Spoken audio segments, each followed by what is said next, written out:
call to action, our rallying cry, to him, to her, to them, to you. We must push forward. Yes, today. We must realize our dreams. Together, united in a vision. To catalyze groundbreaking research.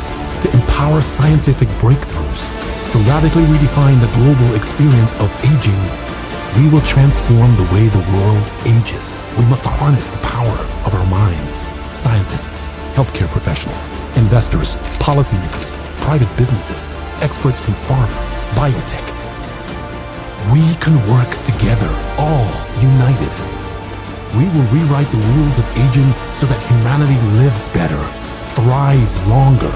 We are the architects of tomorrow, united in a vision for global health span. Are you with us?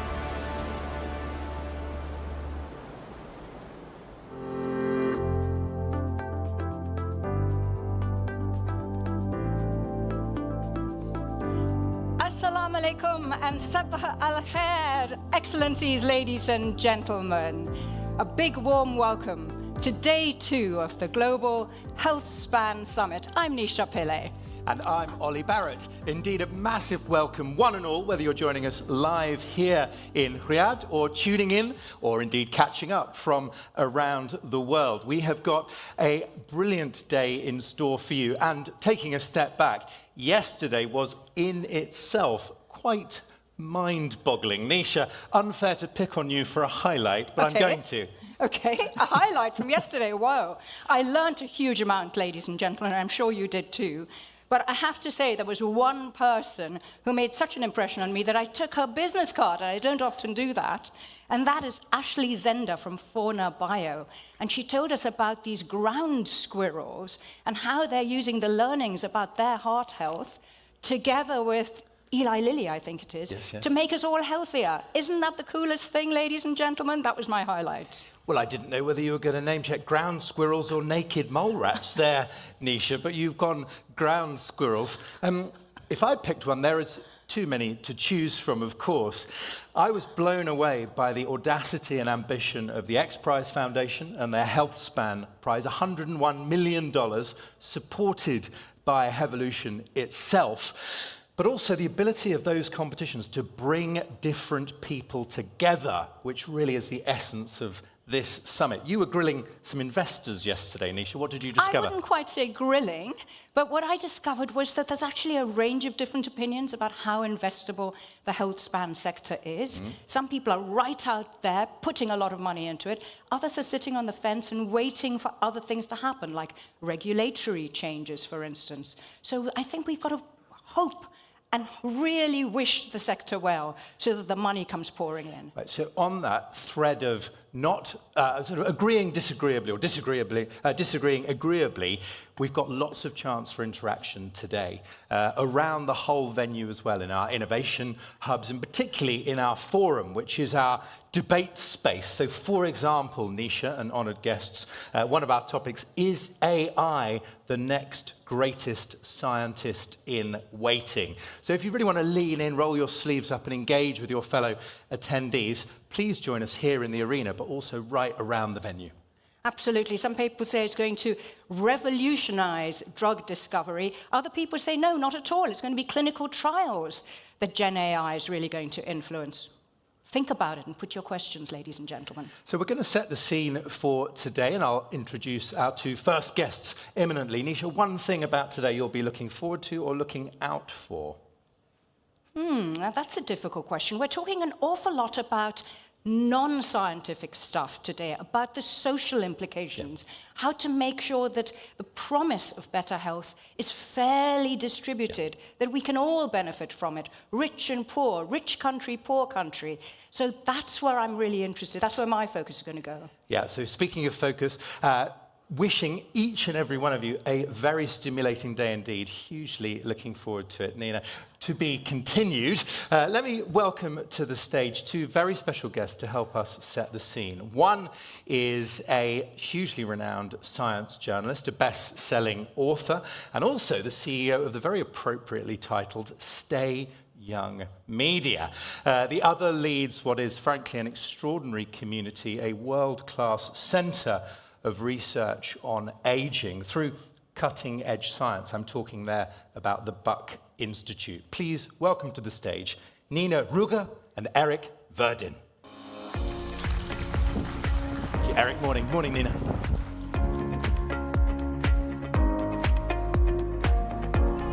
Good morning, everybody. Your morning. Royal Highnesses.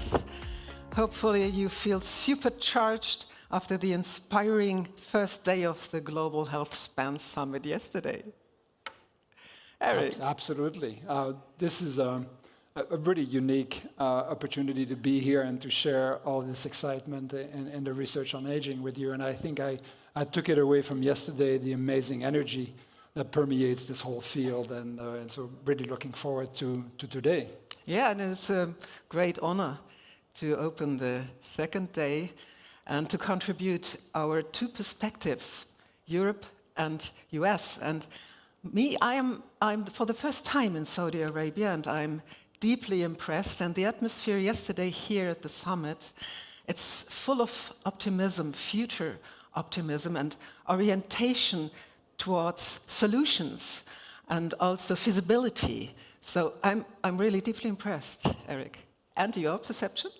The same here. I think about 20 years ago, I think I've been in aging research for quite a few years, and a number of key discoveries were made that really changed our whole perception of what the aging process is. And I would say many of us who were doing the research at the time thought this is going to be a revolution and everybody's going to fall over and really get excited about what we're doing. Well, 20 years later, it took a long time for these ideas to permeate. And we're right here. And it's actually amazing to see a country like Saudi Arabia, Evolution, the whole Gulf area actually really taking an amazing leadership role in accelerating what is going to be a transformation of our understanding of aging, but also the way we deal with health in general. And I think the whole Evolution Foundation, I think, has to be applauded for the leadership that they're taking in this respect. Yeah, and a new term, in my opinion, has entered the stage here that is new, the term health span ecosystem. Dr. Mahmoud Khan says we want to bring together and catalyze the entire field, science, politics, business, investors, health systems. Erik, the time is ripe? Yeah, it could not be a better time for this. One of the things that I'm thinking about is health is becoming cool. And it's becoming cool and interesting and exciting for everyone for a number of key reasons. One is we've seen amazing changes in our life expectancy over the last 150 years. I just have to remind you that around 1840, life expectancy for humans was 40. And not all of it was due to infant mortality. Today, we're at 80 in most of the Western world, which is an amazing achievement. But this has come with an incredible burden of chronic disease of aging. And what we're seeing in the US right now is actually a decrease in life expectancy. So all of these gains are at risk of being erased, and there are a number of reasons for this. One of the key ones is obesity. And the most worrying aspect of this is that this obesity crisis is not unique to the US, it's actually global. And so I predict that in the future, if we do not change the way we are going about things, we're going to see a decrease of life expectancy across the whole world. And I think the time is now to really start thinking about how do we implement a true health agenda in our population? How do we change our medical system? So we have more people now that are older than 65 than children under 5 years old. And they're going to be, and these numbers are going to be increasing at different rates in different countries depending on demographics, but the picture across the world is the same. We're going to see an acceleration or an increase in the number of older people in our societies. And along with this, an increased burden, not only financial, everyone always talks about the financial burden that these chronic diseases are imposing, but also emotional, quality of life. So the time is now to change an equation and really implement a true agenda of preventative medicine. And the whole focus, actually, of this meeting, that's one of the things that excites me the most about Evolution and its mission, is the focus on health span. Sure, we all want to work on understanding the mechanism of aging, but we have an amazing opportunity today to change the way we're aging. And I think, to me, has become my life mission, and really helped by Evolution and with partners, all of you, really changing the way we think about aging. Let's talk about money. You got $21 million grant from the Evolution Foundation, and I'm sure you are using it efficiently. For what? So I would love to convince Evolution that we're using the money in the most efficient way possible, but just to give you an idea of the work that we've been conducting with these incredible new resources, essentially 3 projects. One is identifying novel molecules that target aging pathways.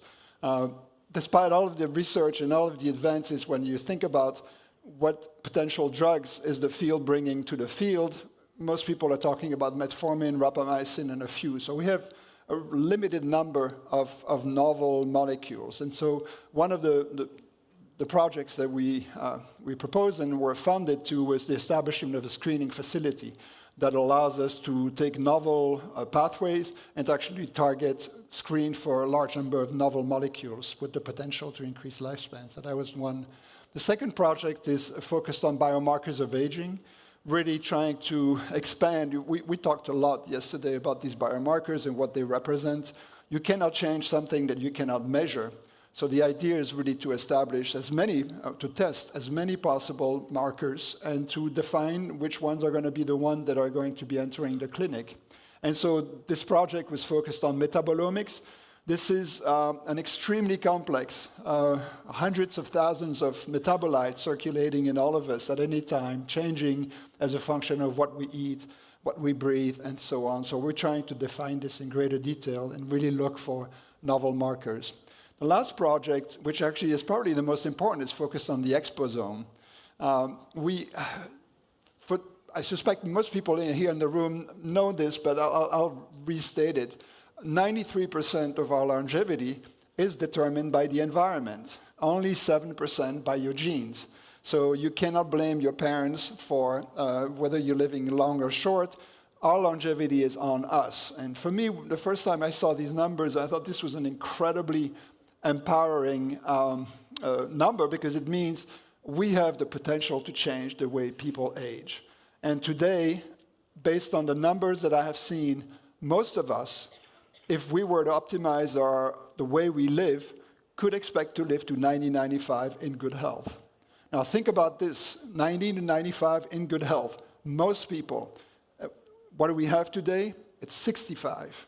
So there's 30 years of extra lifespan, of good quality lifespan that could be garnered from most people. And to me, there's a lot of focus on whether we should live longer to 130 and so on. For me, this is irrelevant. I am interested in what we can do today. And changing this equation between aging and disease is an incredibly empowering mission. I think it has the potential to change the world in ways that people really have not appreciated. So that's what this whole project is, the exposome, is really trying to understand and define what are these variables that are the most important in terms of your life expectancy. We say the environment, but what is it? Is it the air you breathe, the food you eat? Is it your connection with people? And to actually define all of these interventions in a way that can be implemented and is actually most efficient. For example, I'll give you the example of exercise. Everyone knows that exercise makes you live longer, at least based on the epidemiological study. But exercise means a lot of things to different people. And a lot of people don't like to exercise. So what form of physical activity is actually maximally conducive to increasing your lifespan? I think this is, for example, something that has not been studied in detail. Can we measure the effect of different forms of exercise? Same thing about nutrition. You hear about this diet and that diet, and everyone is arguing, vegetarian, paleo, keto. What is the effect of each of these diets on your longevity?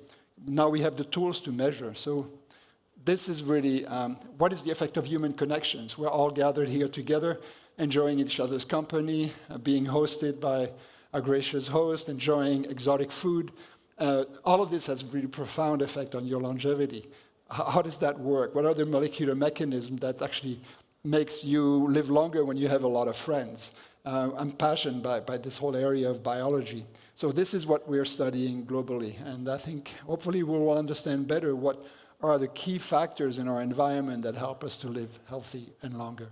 We have 1 minute, 56 seconds. Short answer, please, but I want to do the final statement in an optimistic way. In 10 years, how will geroscience and in fact health span? Please give us your dream. How will be your influence, your Bach Institute influence on health span extension in the future? As a first goal, I think we have a first goal to increase lifespan by 10 to 15 years in the next 10 years. And I think that can be easily accomplished if we are to implement. Now, what are the barriers to all of this? The barriers are understanding, really, as I just mentioned, understanding what are the mechanisms. And second, there's a huge barrier also that is not discussed enough in the field, is the whole idea of the psychological barriers that we're facing. And if you think about society today, most of us know, at least in a broad manner, from our mother and our grandmother, what will make you live longer.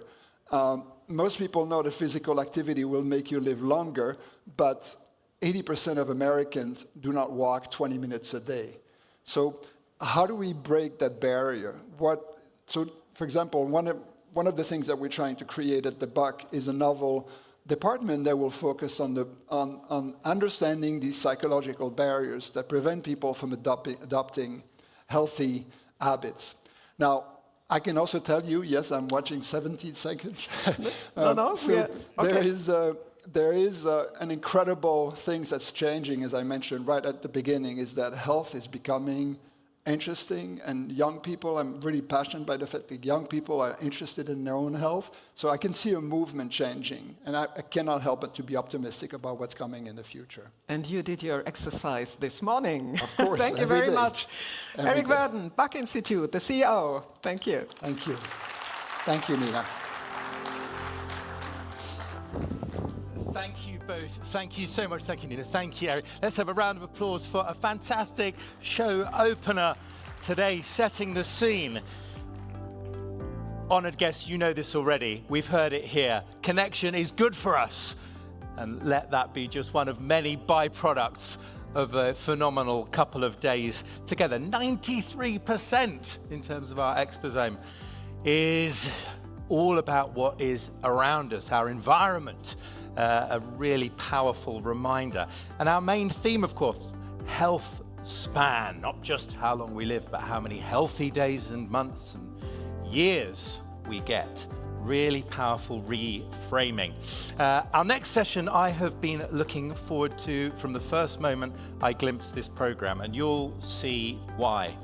Its title, Investing in Life, the Economic Calculus of Populations' Health. Let me not steal any thunder from our three guests, other than to sketch who they are. One, the chair of the world-renowned GSK. I'm talking, of course, about Sir John Simons. The other needs, again, no introduction in this room, as the author of incredible global bestsellers, including The 100-Year Life. He's the Director for Economics of the Ellison Institute of Technology, and he's also Professor of Economics at the London Business School. Of course, I'm talking about Professor Andrew Scott. Those honoured guests are going to be in conversation with our host here, the Chief Executive of the Hevolution Foundation, Dr. Mahmoud Khan. Please welcome all three guests to the stage.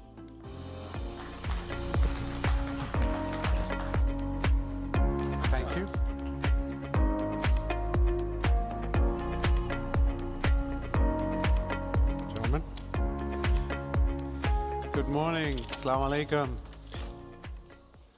It's still me if you don't recognize me from yesterday. I've had my own team members walk right past me. Well, good morning. It's truly a pleasure this morning to have a conversation live with two long-standing friends, discussion partners, and I must say that both Sir John Simons and, I'm going to call you John. Yeah, please do. And Andrew have been not only friends, but have been discussion partners in the way evolution not only was conceived, but how we might think of ourselves as we evolve.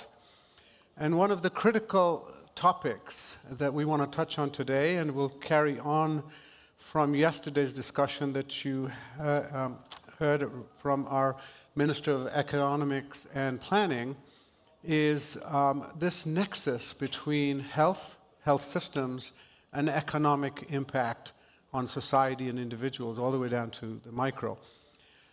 This is a topic that both Professor Andrew Scott and John Simons have been thinking about in different facets of your careers for several decades. I won't say how many decades, but certainly for a considerable time. Let me kick this off with a broad question, and I'll open it up to either of yourself, and that is, how do we redesign economic metrics to explicitly put value on population health? It's something that we've struggled with. And to look at population health as a form of capital investment rather than the traditional GDP measurements. Where do we go from here? Yeah, it's key, isn't it? And it's bizarre to even ask the question, because we know health is good. So how have we got a system that doesn't encourage us to produce good health? And it's something I spend a lot of time on. And actually, I think the problem's got sort of loads of issues. The first is we see health in a macro world, if you look at measures of finance and budget, just as an expense item. Mm-hmm. And we've got a separate health system, we have a separate economic system, and the two don't come together. So we've got a problem. I think the challenge we've got at the moment is we're spending ever more money on health, but getting ever worse outcomes. So when you said redesign the system, that's key. So what do we need to do? The first is, I think we've actually got to focus on health and not disease. So your focus on health span here is absolutely right, because disease does feel like a cost, but spending money on health is a positive and an investment. And I think, clearly some of that is going to be a scientific solution, but as an economist, I'm about incentives and how we allocate expenditure. And we just got to have health as the target that we're trying to use to allocate health expenditure. In my country, the UK, the main target we've got is the hospital waiting list, which is just so far removed from any concept of health as to sort of not be reasonable. The second thing, and it's interesting you say about traditional metrics, we've got to make the economic case for health. Because, if we are healthier for longer, we can work for longer. And I'm not talking about working till you're 80 or 90. So much of what's happening in countries around the world is they're trying to raise the state pension age from 65 to 67 to 70. But if you're ill at 52, you can't work till 65 or 70. And the work I've been doing is really making the case that if you keep people healthier for longer, you see the GDP benefits. And I think that's going to be crucial, because at the moment, the health system, if it focuses on health, doesn't take into account those additional resources that can be generated. And we need additional financing. Then you've got to find a way of combining the health and the economics together. But then we come to your true question, which is, I think we've got to go beyond the medical focus on health, the economic focus on GDP. This is just about welfare. Yeah. And in my work, I sort of say, we turned the aging society story into a bad news story. Oh, there's all these old people. It's one of the greatest achievements of the 20th century. We now mourn the loss of fewer children. We see fewer parents snatched away in midlife, more people living longer. What an opportunity to use that time to flourish. And that's the welfare measure. So for me, I would say we need to look at a concept in economics called the value of a statistical life. It doesn't sound very promising, but it really does factor in the health, the economics, and just the sheer quality of life. So before I move over and ask John to add to this, some of the people in the audience may not recognize the connection here, but we've all quoted, myself included, this number of a $4 trillion GDP uplift just in the United States from a 12-month compression. Andrew may not say this, but the Nature paper that we all quote was actually Andrew's paper. So you've been thinking about this, you've published about it. This economic impact, forget whether it's GDP or not, this is from saving money by not taking care of sick people? It's a huge number. Well, interesting. That is your welfare measure. That is that value of statistical life. So what it says is you've got more time. What is the quality of that time and how do you spend that time? And if you're healthier for longer, that's valuable. If you're healthier so you can work for longer, so you can produce more income, that is valuable. And then that augments the quality of life. So it's that broader welfare measure that takes into account health, the impact on GDP, and then the welfare gains as well. And yeah. John. Yeah, I think this is a truly profound conversation, and actually I think to shift the system, with its focus on sickness to health span is a profound one. And, I think you here are changing the language, your discussion about resilience, about capacity, about health span. We don't, the data today doesn't speak to that. So I think we have to reinterpret the data that we have, because the only data that we have is on sickness. And actually, as Raghib said yesterday, what you see in the data is people are dying with multiple chronic diseases, the gestation of which started 10 years ago in the 30s and 40s and 50s. We don't collect data on that. So I think we have to reinterpret this whole conversation with a completely different set of levers. Is how do we identify people today who are, on the face of it, healthy, but are creating multiple morbidities? We need to find them and intervene. We don't have the data. The only data we have is when people turn up in hospitals with the manifestation of that. And so I think what is going to transform this is to turn this into an economic and productivity conversation, the conversation that, what Andrew's just been talking about. Because with low birth rates, aging, and increasing disease, all developed economies have to embrace this. So I think we do have to go back to the basic foundations of health data and economic data and create new languages. And I think it is the language around productivity. We had a discussion on this some time ago. Andrew was there in the UK, and we brought the economic leaders into the UK, and the governor of the Bank of England was there, who has been struggling to interpret the productivity data in the UK. And, it was a light bulb for him, and still is, that he now understands the impact that aging and health and poor health has. So I think, we're building a new language, and I have to say, Mahmood, that you are starting. This is where this discussion is starting, and I think we shouldn't underestimate how difficult it's going to be to transform this, because as you say, we deal with health in sickness cost terms. Let me just put this in the context. I often get a question from machine learning, AI, data experts saying, listen, new models will address this through the fact that we can interpret data. But most of that data that's available is available from healthcare systems. And actually, they're not healthcare systems, they're sick care systems. These are health systems where patients come when they're unwell. So the vast majority of that data to be interpreted is people who are already sick. Yes. So if you create your learning model based on a data set that only is represented predominantly by sick people, what it's going to give you out is the impact of that disease and those combination of diseases. It is not likely to give you a model and direction on how to keep people healthy. No. And I think there's confusion that we're going to be able to take healthcare systems data and suddenly start to create models on wellness. That is far from the truth. So the first step in these learning models is, where is the wellness data, not the sick data. Right? And I think just to give our audience the context is why it's not just immediately, I am an AI company, give me your data, and I'm suddenly going to give you a wellness program. It doesn't work that way. Let me move to, so we all agree this needs to be done. And there are multiple sectors who've been thinking about this, which is good. And our next topics is going to be about philanthropy.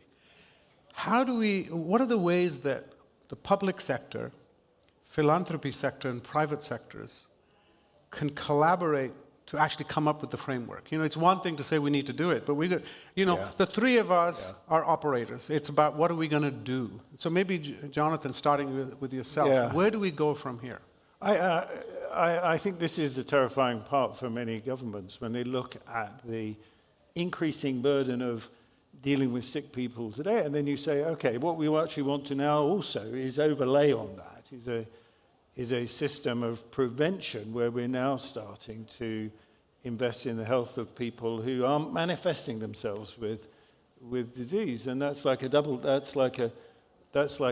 layer. So I think the financing question is really important because you will be investing before you start to realize the economic benefits that come from, keeping people employed or socially and economically engaged. And I think this is a big challenge. But on the other hand, look how comfortable the financial markets have got to financing green bonds. Now you can provide finance, the outcome of which is reduced carbon. There's no reason why you can't construct prevention bonds that are repaid in productivity improvements. You just have to measure something.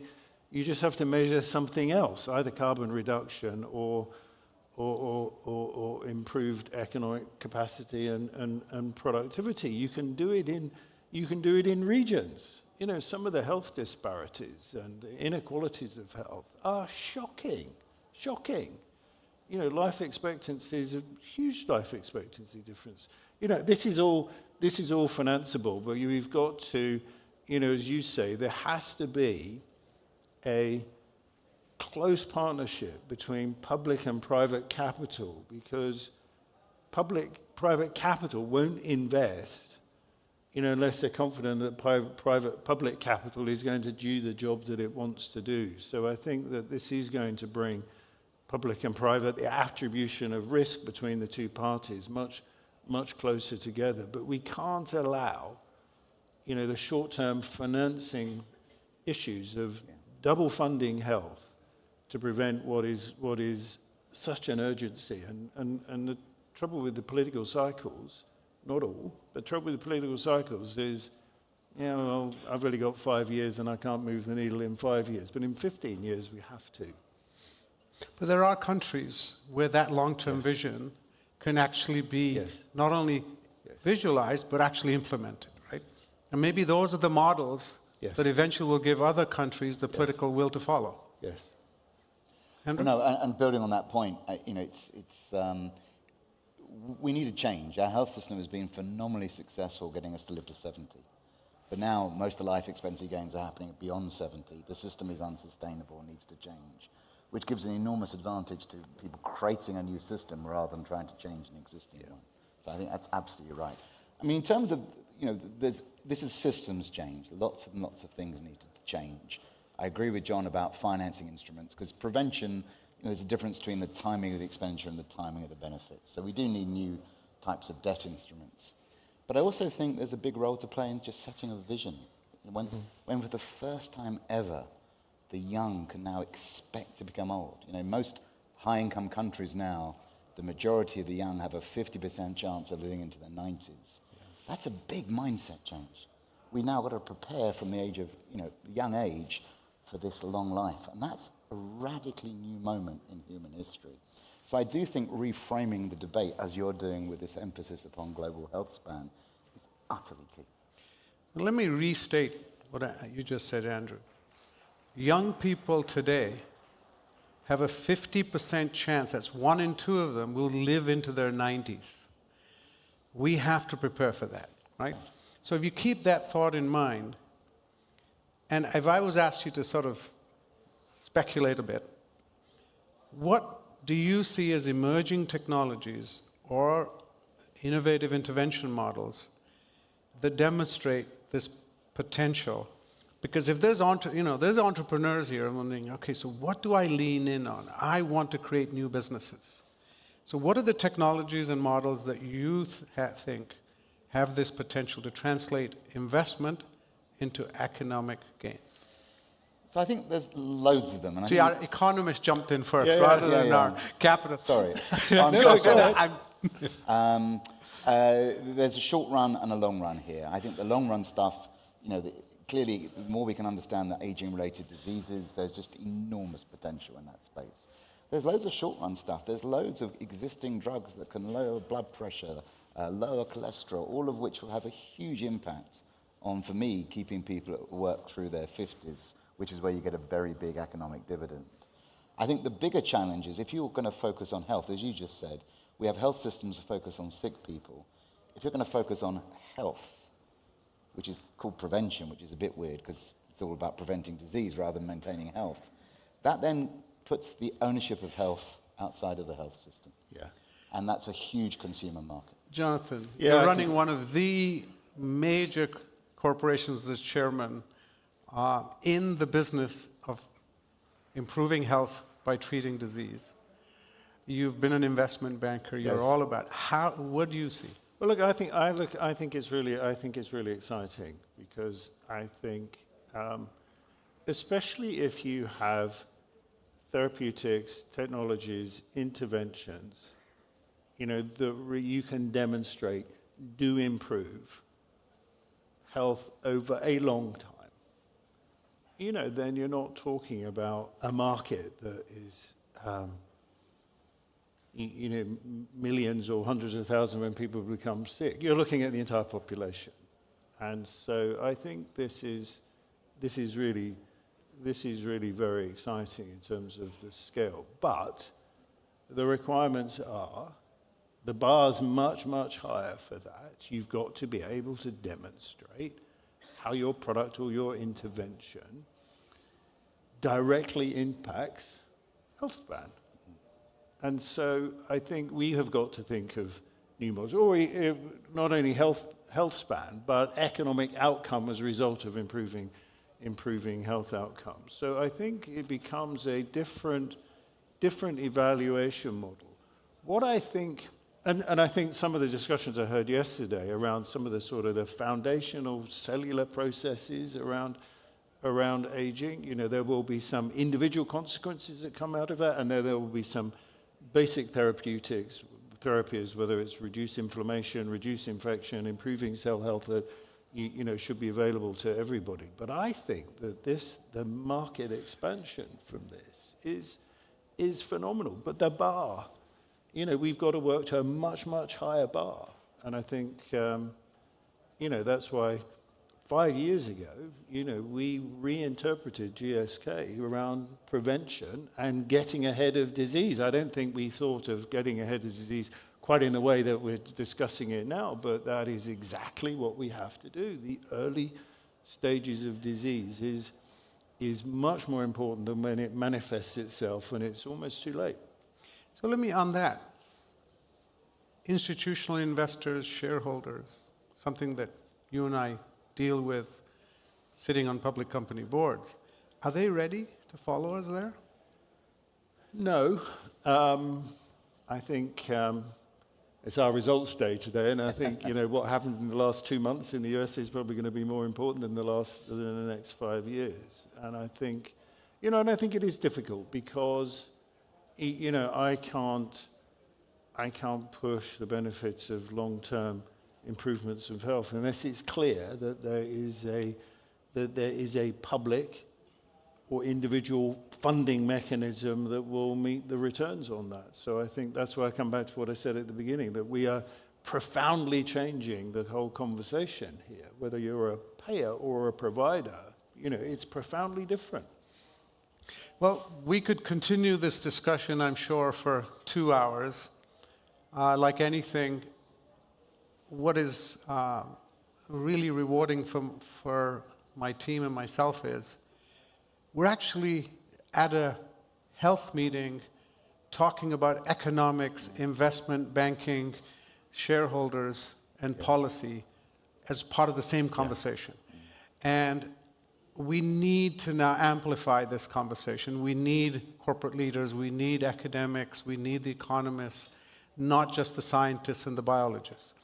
And so anything that, as we progress, we can start to make these bridges, the frameworks that you're touching on can actually come to life. So I look forward to our teams continuing to collaborate and to what is the next step of taking this imperative, we all agree on that, but actually actioning it into specific projects from which we can learn. Not all of them will be successful, but some will be. You only need a few to be successful to pave the way. Thank you very much for your partnership. Thank you for the discussion. And thank you to our audience for participating, listening in this. Thank you. Thank you.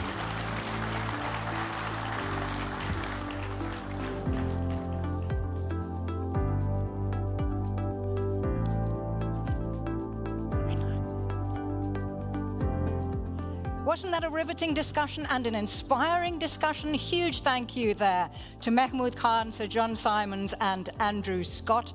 I really loved what Sir John just said. You're starting a new language of the Hevolution Foundation and this wonderful word it's coined, health span. Now we're going to turn our focus, Excellencies, ladies and gentlemen, to the role of philanthropy. The role of philanthropy as a catalyst for change, because it's very powerful. And so I'm going to ask you to please welcome to the stage Her Royal Highness Princess Dr. Haya bint Khalid bin Bandar Al Saud, who we all know is a familiar face at the Hevolution Foundation.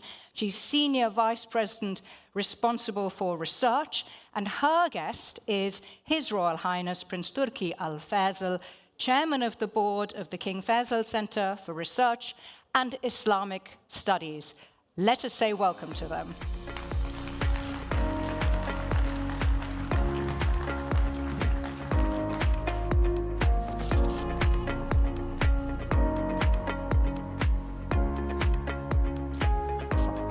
Assalamu alaikum.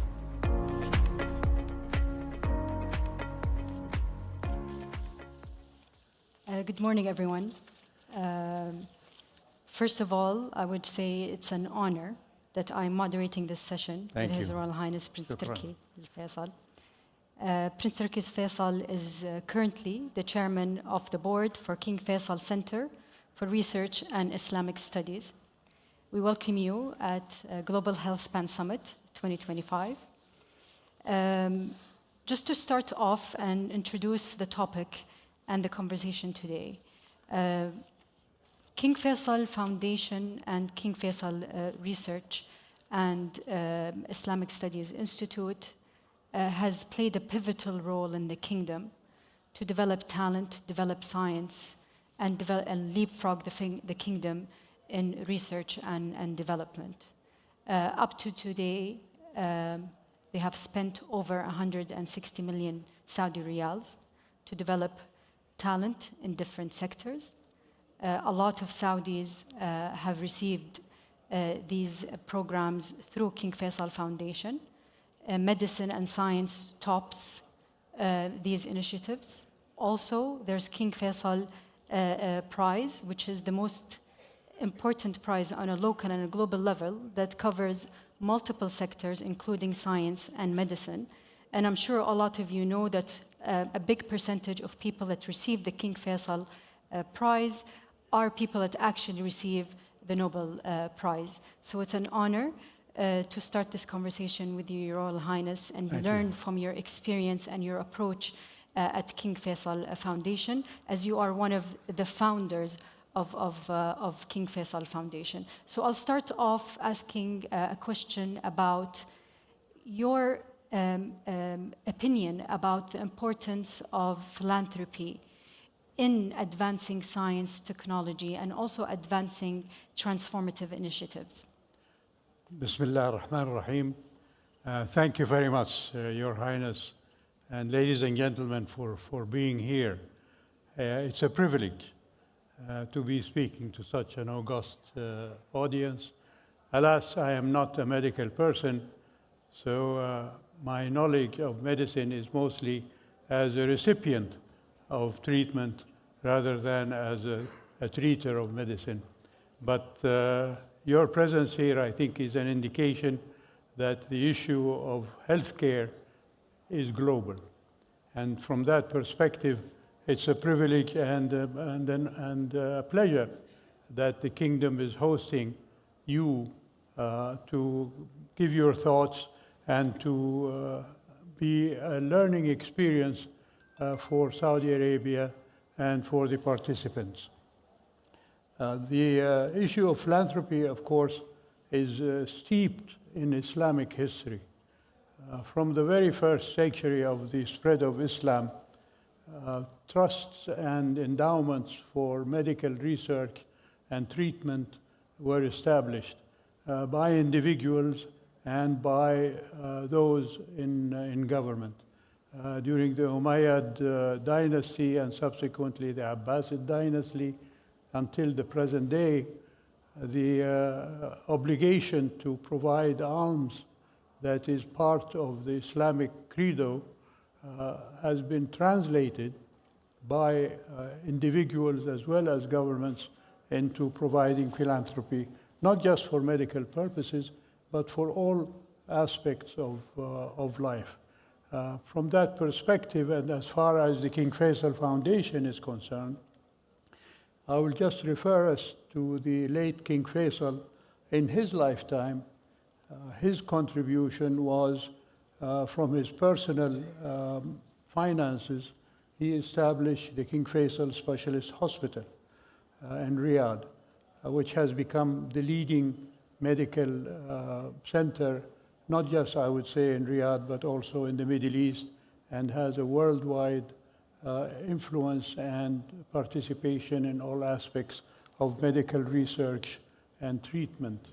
And the King Faisal Foundation, which was established after his death, has continued the work in providing philanthropic aid to health services, if I can put it that way. The foundation, of course, established the King Faisal International Prize, which included medicine as one of its recipients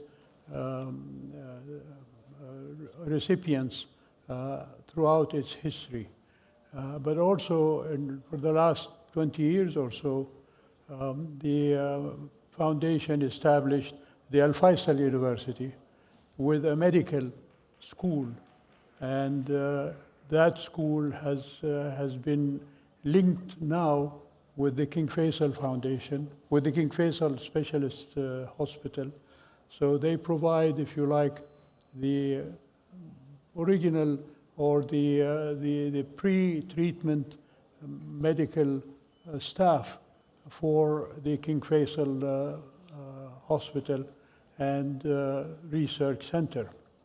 And from that aspect, of course, as I was telling Her Highness before we came to you, the developments in medical science are leaping forward by bounds and unrestricted development. And your presence here is an indication that your contribution to the philanthropic work on medical development is alive and well, alhamdulillah. Thank you, Royal Highness. We realize, and everyone realizes, the contributions towards talent development in terms of King Faisal Foundation. Can you just give us some insights? Why do you think talent development is important? Why do you think giving different training programs for Saudi scientists and future leaders is important? Is this part of your strategy? How did this whole concept develop? Indeed.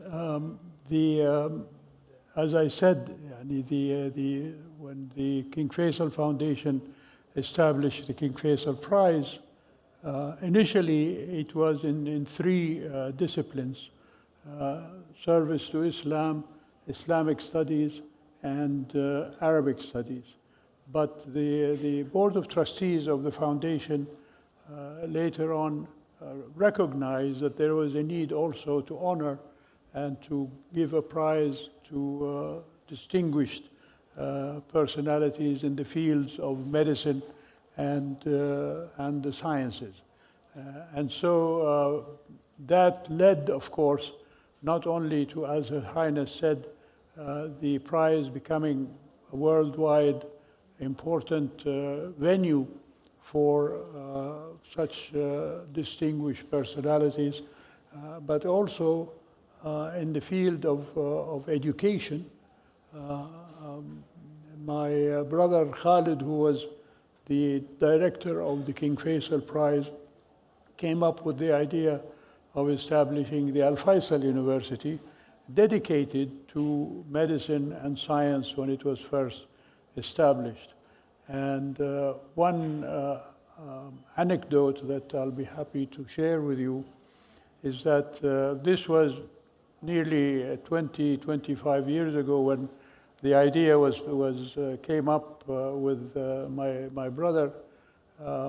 We intended to have the university as a co-educational institution, which was unusual in the kingdom at that time.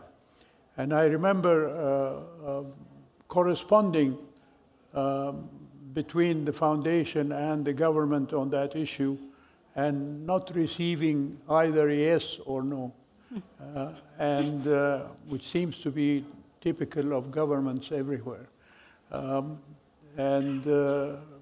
Finally, the answer came that, as President Clinton would say, don't ask, don't tell. So the foundation thought of an innovative way of dealing with this situation by building structurally a division between males and females in the same buildings. The top floor and the lecture places, like the stage, for example, if there is a lecturer, there would be a stage for males and a stage for females. By the time the university started 10, 15 years ago, the late King Abdullah decided to build the King Abdullah University for Science and Technology on the Red Sea, which is KAUST, and it has become a very important research institution. And he made it into a co-ed university. So that issue disappeared from our structural engineering conceptions. And now if you go, not just the Al Faisal University, but all universities practically in Saudi Arabia have become co-educational, except Noura University, which is unique, I think, in the world. It has a special place. I think it's considered the largest female university. Female university. And I remember visiting their opening day, and they showed us the medical school there with an adjoining virtual medical school, where they also teach their medical students and staff in a university virtually on medical issues, which is unique, I think, anywhere. So that is why the foundation has been active in promoting the support for medical and research activities. Thank you so much, Your Highness. This is quite a general question I'm going to ask you now, because you've been working in philanthropy for such a long time. And you know, today there are multiple global challenges that are happening on all perspectives, but let's zoom into the health perspective. What's your vision towards the role of philanthropy in addressing global challenges? Maybe zooming into health. How do you see the sector going today from your experience and your long experience in King Faisal Foundation? I can say without any hesitation that this is a global interest and not just an interest for the King Faisal Foundation. I remember when we decided to establish the foundation back after the death of the late King Faisal. My brother Khalid and I visited various countries, including the United States and some European countries at the time, visiting with established foundations there to see how we can model our effort in the King Faisal Foundation. There was so much give in what we saw in those philanthropic foundations in Europe and America to healthcare. And if you go to any hospital, I think nowadays, not just in Saudi Arabia, but if you go to our neighboring countries, in the Gulf states, if you go to even poorer countries, you will find contributions from individuals and philanthropic foundations to the establishment of healthcare and treatment of sick people. So the kingdom is not unique in that perspective, but what I can say is that it is very active in promoting the support for health care and treatment. There are various medical facilities in the kingdom that have been built through philanthropic contributions, not just from the King Faisal Foundation, but from other individuals and other families as well. Thank you, Your Highness. I know we could spend such a long time with you, and we all thank you for being here today, but I just want one thing from you now, is if you have one message to tell the audience and about how important this event is and the future plans for King Faisal Foundation, what would it be? What would the message be? Well, the message would be that we should work together, not just the King Faisal Foundation and this wonderful program that Your Highness established with your other colleagues, but also with you all to the welfare of humanity. I would remind us of the last interview that the late King Faisal gave a day before his death to an American news television station. He was asked by the reporter how he saw Saudi Arabia after 50 years. His answer was, I see Saudi Arabia after 50 years as a wellspring of radiance for humanity. And I'm glad to say, and coincidentally, this year, 2025, is exactly 50 years after his death. Oh. Your presence here shows that the kingdom has lived up to his expectations. You're here as a wellspring of radiance for humanity. Thank you for being here. Thank you so much, Your Highness. Thank you. Thank you for contributing towards our Not at mission. all.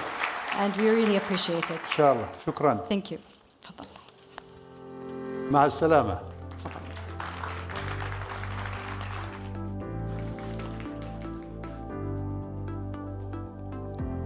Your Royal Highnesses, thank you so very much. Hello everyone, I'm Declan Curry, journalist and broadcaster. We express our grateful thanks to their Royal Highnesses for sharing their insights so generously. Their discussion, a wonderful reminder of the importance of partnerships across the entire health span community as we build wonderful, longer, healthier lives, and the importance of inspiring each other and thinking beyond our own horizons. Well, we're going to delve a little bit more deeply now into some of the ethical dilemmas and societal challenges that arise from longer, healthier lives. And the key questions, I think, are these. How can we ensure that the benefits of longer, healthier lives are distributed fairly? And how do we make sure that those longer, healthier lives build stronger societies and communities? And we'll start that discussion with Dr. Anshu Banerjee. He's currently the Director responsible for policy in care in aging at the World Health Organization. In a 30-year career in public health around the world, he's worked with all ages in some of the globe's more challenging territories, and he's responded to major global events such as Ebola and the 2005 tsunami. Please join me in welcoming our spotlight speaker, Dr. Anshu Banerjee.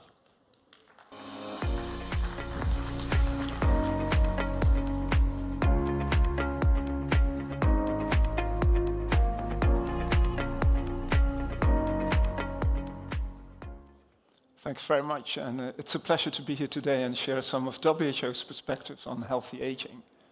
And the animation on this slide will show the transition, the demographic transition that is taking place between 1950 and 2100. And we'll see that there's a change from, in the 1950s, populations with high birth rates and low life expectancy, leading to younger populations towards 2100, let's say, where we'll have lower birth rates and higher life expectancy and resulting in population aging. And overall, we expect that the number of older people above 60 at the moment is going to double by 2050, from 1.1 billion to 2.1 billion, and that we'll have more people soon above 60 than under 10. At the same time, we also see that life expectancy is not the same all over the world in the different regions, but at the same time also life expectancy is increasing, but the health span is actually worsening. So the increase in healthy life expectancy is not following the same pace as life expectancy overall. And we see that this also applies to the gender difference between men and women, whereby women on average live longer than men, but spend also more years in poor health than men. And as between 2000 and 2019, we've seen that this health span gap between men and women has also increased. So looking at, let's say, the societal and the advancements in health, in social and in social policies and in environments, we see that we're living longer, but at the same time, how do we address this gap, the increase in the health span gap that we are facing at the moment? And so to do so, I mean, we could look at an approach whereby we look at compression of onset of disease, whereby disease starts later in life, and so the number of years lived with disease is going to reduce. But we can also look at healthy aging from a perspective of functional ability and really looking at the process of developing and maintaining functional ability that enables people to live longer and have well-being in older age. And this functional ability is the interaction between intrinsic capacity and the way that we live in our environment. So the environment that we are in, our interaction as an individual with the environment, and is also based on our intrinsic capacity, the intrinsic capacity being the composite of all physical and mental capacities that an individual has. And looking at this interaction between what we have physically and what we can do in the environment really defines, let's say, how we can function within society. We've seen that intrinsic capacity, evidence is showing that intrinsic capacity is a better predictor of survival and care dependency than just looking at disease alone. So, again, looking at healthy aging, it's important that we take a life course approach because we know that there are very different factors throughout the life course that actually have an impact on health outcomes later in life. And I'm just showing here two examples, one on bone health and one around dementia.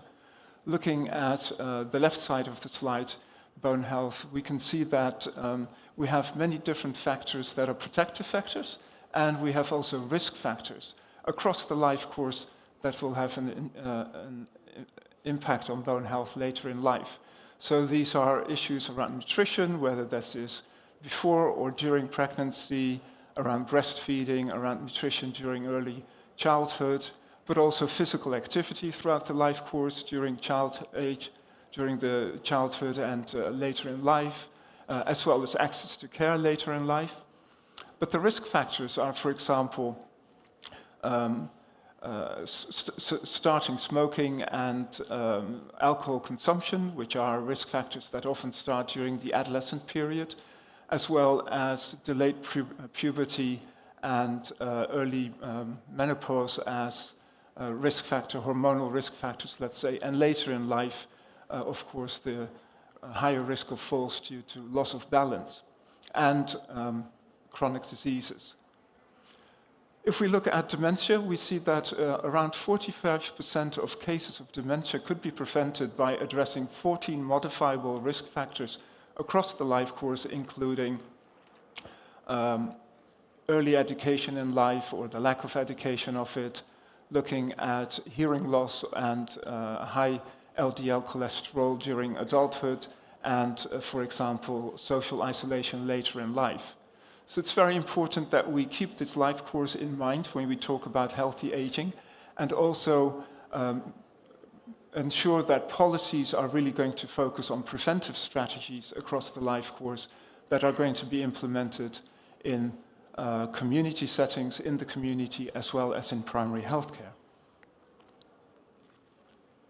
So what are the opportunities we have at the moment? Well, we think that the UN Decade is an opportunity for different stakeholders to work together, and an opportunity for governments, intergovernmental organizations, civil society, academia, private sector, and media, to all work together and to address a couple of the action areas and enablers that we have identified as part of the UN Decade. So there are 4 action areas. The first is really looking at how we think, feel, and act towards age and aging, and looking at ageism. And the COVID pandemic is really an example of ageism, let's say, whereby we've seen that there's been much higher mortality in older people because of the way that healthcare responded to the needs of older people. The second action area is really around ensuring that we have the enabling environments for older people to be able to engage and be functional in the community. And the third and fourth action areas are around the continuum of personalized care, starting with early identification of declines in intrinsic capacity, which we call the ICOPE approach, integrated care of older people at the primary healthcare level, and to see how we can stop those declines or reverse the declines, and if not possible, to put in interventions within the environment to ensure people can continue to function, as well as addressing care dependence as part of long-term care, whether it's at the home, in the community, or in a healthcare facility, a long-term care facility, rather. We also have 4 enablers, and the first one is really highlighting the voice of older people, and that older people, their families, and their communities should have a voice in the policies that are being put in place around healthy aging. The second one is around nurturing leadership, but particularly around multi-sectoral action. We've seen also, looking at the life course approach, let's say that there are different interventions that need to be put in place, and so multi-sectoral action is very important in order to address healthy aging. Thirdly is, of course, and the conference here is an example of that, is collaboration between different kinds of stakeholders, and how do we take that forward. And then finally, it's also, of course, important to look at how do we strengthen data. We know that in many countries we don't have data around healthy aging, and it's important for us, in order to address healthy aging and 80% of older people living in low and middle income countries, that we have the right data and the right kind of research being conducted in low and middle income countries, and strengthen the capacity there to do so in order to be able to address healthy aging across all countries from an equity perspective. And finally, of course, also it's important that we look at innovations, and AI, for example, can really help us look at both on the sides of research, improve our models of care, but also providing innovations to people to address their care needs. Thank you very much.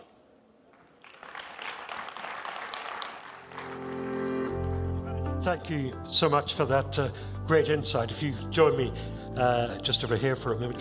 You mentioned AI just at the end of your remarks, and we'll talk a little bit more about that later in our conversation. But just to set the frame for it at this point, is AI a game changer? Is it going to make it much easier for us to deliver those healthier, longer lives all the way around the world? Does it change the agenda? In certain areas, of course, yes. So I think I've shown that throughout the life course approach, it's important to look at a lot of different kind of preventive strategies. But when it comes to care and personalized care, and for people to be able to see, what they can do and how they can engage in their environment, for example, for fall prevention, there's AI that can be installed within the home to make sure that people do not fall, or if they fall, that there's an alarm so that care providers can come and take care of the older person. So it will allow sort of more direct, personalised, localised healthcare, which of course, for any national governments listening, that's going to be hugely important for them as well. We'll continue that conversation. If you'd like to join us, Dr. Banerjee, you remain on the stage while we invite the rest of our panel to join us here for the discussion. So please make them welcome with a round of applause. Panel, here they come.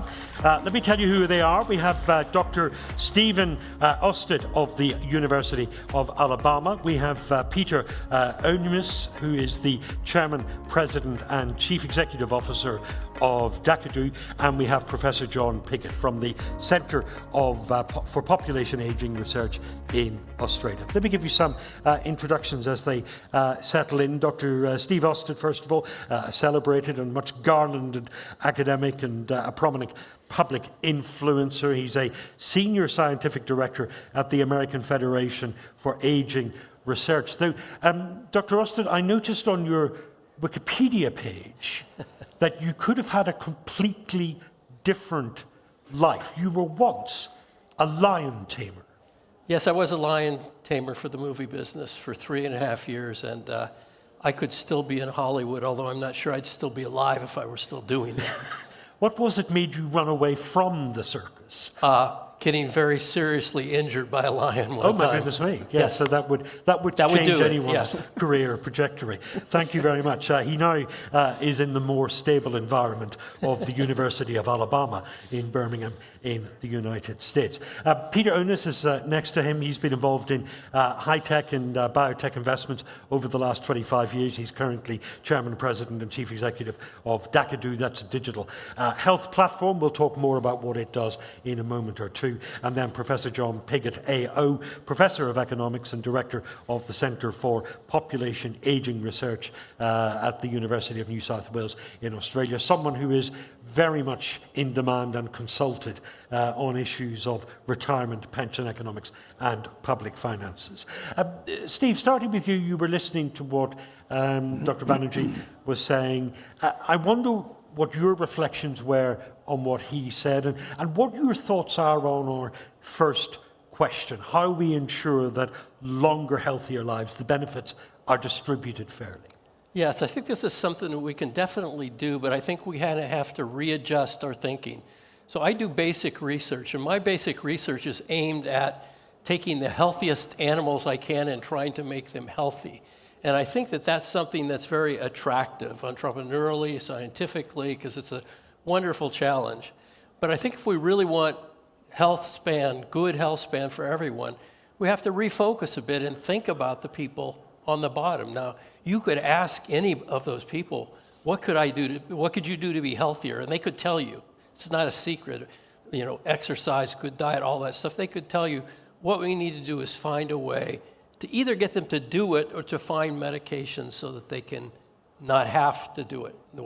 Not everyone is longevity and healthy longevity the number one priority in their lives. And I think that those of us who are immersed in this field, we tend to think of that because that's all the people that we know.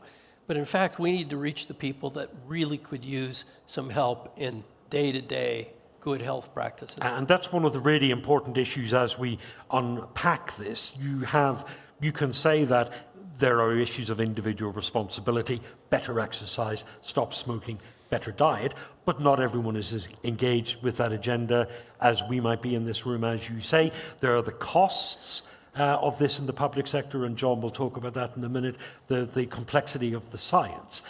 When you consider all of that, is that what makes this a pipe dream that is unrealizable? I think so. And I think about a few years ago, I was doing research on an island in Micronesia called Koh Shrai. And when I went there, I looked into the demography of the island. The life expectancy was 55 years old. Now, this is an island that historically, they ate fish and fruit. They had a dream diet. They got lots of exercise from fishing. So what happened? What happened was we came in during World War II. We brought in Spam. We brought in turkey tails. We brought in all the things. And I would talk to somebody who was really hobbling because he had lost a leg to diabetes, amputation. And he could tell me, chapter and verse, he goes, I know what I should be doing, but I really love those turkey tails. And that's the kind of thing that we have to find a way to overcome. Which tells us that an awful lot of the discussion, and perhaps we're not hearing enough about it in this room over the yesterday and today, is about changing personal behavior. I think that's true. Yeah, absolutely. John Piggott, let me bring you in just on the economics and the public finance side of this. Every government around the world is looking at an aging population, a healthier population, and they're working out the cost. Now, you think this breaks down into three particular areas, lifespan, work span, and health span. And I know you've got some slides to illustrate this point, so perhaps you could talk us through those slides. You'll see them on the screen ahead of you. Everyone else will see them behind. Thank you very much. So I thought it might be useful just to start with what the data suggests in terms of how far we have to go and in what direction we are going with respect to the idea of health span for all. And I also want to introduce the idea that there are, in fact, three spans which are interrelated: lifespan and health span, which have been linked a lot, but work span, which has been linked with the other two much less, but which is very important as a motivator for government policy toward something that is sustainable. So this gives you information for Australia by SES Group around lifespan. And the lower line there gives you the specification of life expectancy of birth in 2006. And then everyone lives a little longer. Low SES people live a couple of years longer. High SES people live 3.5 years longer, roughly. I can't actually read the numbers from here. So that's what's happening with lifespan. And then you turn to health span, which, for lack of better data, we measure as disability-free life expectancy. There we go. And what you observe there is disability-free life expectancy doesn't actually increase over most of this century for low SES individuals, but for high SES individuals, it has gone up. These data, I should mention, they're for Australia, and they're also males only. So I thought that would be the simplest way of doing this. We don't have a lot of time. So here we see no improvement, no decrement, but no improvement for low SES individuals, but considerable improvement for high SES individuals. What has happened to work span? These data so far are data measured from birth, but the last piece, the work span, is measured from data at age 45 or 50. Here we go. And you see there's a 1-year increase all across the board. So if you're thinking of work-free, healthy life toward the end of your life, a healthy retirement, in fact, low SES people have gone backwards. High SES people have not. So what's happened over most of this century is that we've gone the other way. When we talk about health span for all, right, we're actually going backwards in terms of the actual trends that we observe. So is it over-interpreting this to say that even in a wealthy, developed economy like Australia, we talk about inequality between nations, but looking at this one nation, inequalities within the nation are also getting worse? Well, that's the data from Australia. My guess is that you could replicate this in a number of other developed countries. I'm not sure that it would apply in an emerging economy, right? But I think in a number of other developed countries, you'd see a similar pattern. Now, in a way, it's very optimistic. You can do something about those low SES people in terms of access to health. But I think the point that was made earlier about attitudes towards accessing health is a very important one. And so, but what does this do for the agenda? If the Minister for Aging Healthily were to consult you on this evidence and ask you what change does this demand in public policy, what would your answer be?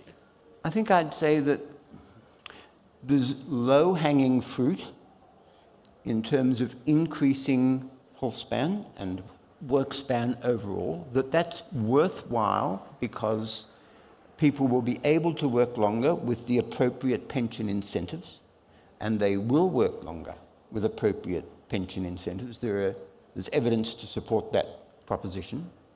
Steve, sorry to cut in, but this is the chicken and egg, isn't it? That we can say we want older people to be healthier and to carry on working because that's what will pay the bills, but they've got to be healthier to be able to do it. They do have to be healthy, and I think this increasing gap between health span and lifespan, it's important to point out that that's really a consequence of medical success. People used to die of things that they no longer die of, and so they live longer, but they're less healthy, which is one of the reasons that the people in my part of the research community try to target aging processes itself with our medications rather than this disease or that disease. Peter, let me bring you in with your technology and your investor perspective, because when we talk about how we change behavior, how we encourage people to take a greater interest in their own health and expanding that throughout life, knowing what you need to target is important. Yeah, I mean, I come from a little bit of another side. So I've been an entrepreneur all my life, and in my previous company, I did sustainability rating, so looking at the health of a company. Sold the company to Thomson Reuters in New York, and then 15 years ago, I took professors from MIT, ETH in Switzerland, etc., with the goal of creating a global proxy of health. So a holistic view of health. We have now scored over 400 million man-years of clinical data.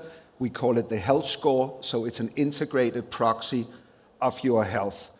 It took us about 7 years. We spent over $100 million of our own money creating a proxy which was completely independent of any political views or big pharma. Our goal is to create great health to everybody on the planet. And I have a very simplistic thinking about that. I say what you can understand, you can improve. So our health score is a wheel of life. So it gives very easy, what is my nutrition quality, what is my sleep quality, what is my life quality, etc. Today at this conference, we announce, at least in my eyes, a monster breakthrough in scoring, because we have built a quant database that scores automatically your shopping basket. So we will score saturated fat, non-saturated fat, vitamin C, iron, fiber, everything, and the calorie distribution across your basket. So I think the most important problem in health today is we spend about 90% on chronic diseases. We have about 325 million people already on OpenAI. So in my eyes, and not because I come from computer science side and data side, I think biology and computing power will now come faster together than ever before. So your new technology will tell me that I am making some terrible choices in the grocery store, and that will improve my health. No, I don't believe. I have 5 wonderful daughters that I have raised. They are starting to become ladies. And in my eyes, it's not about punishing people. All of us, we have some threats that we like, sitting in front of the TV, eating chocolate, and that's good. So I believe your social well-being is an extremely important part of your overall health score. We are social animals. We're not built for being alone. So I think what is a lot more important is, if you think about it, we spent last year $12.5 trillion on health, and we spent 0.25% on prevention. I know everybody at this conference has spoken about predict and prevent. I think there's no government, there is no company that can really prove that they take it serious. So the system is sick. I know it's very sad what I say. We pay for intervention. We pay for people to, eat more pills, do more treatments.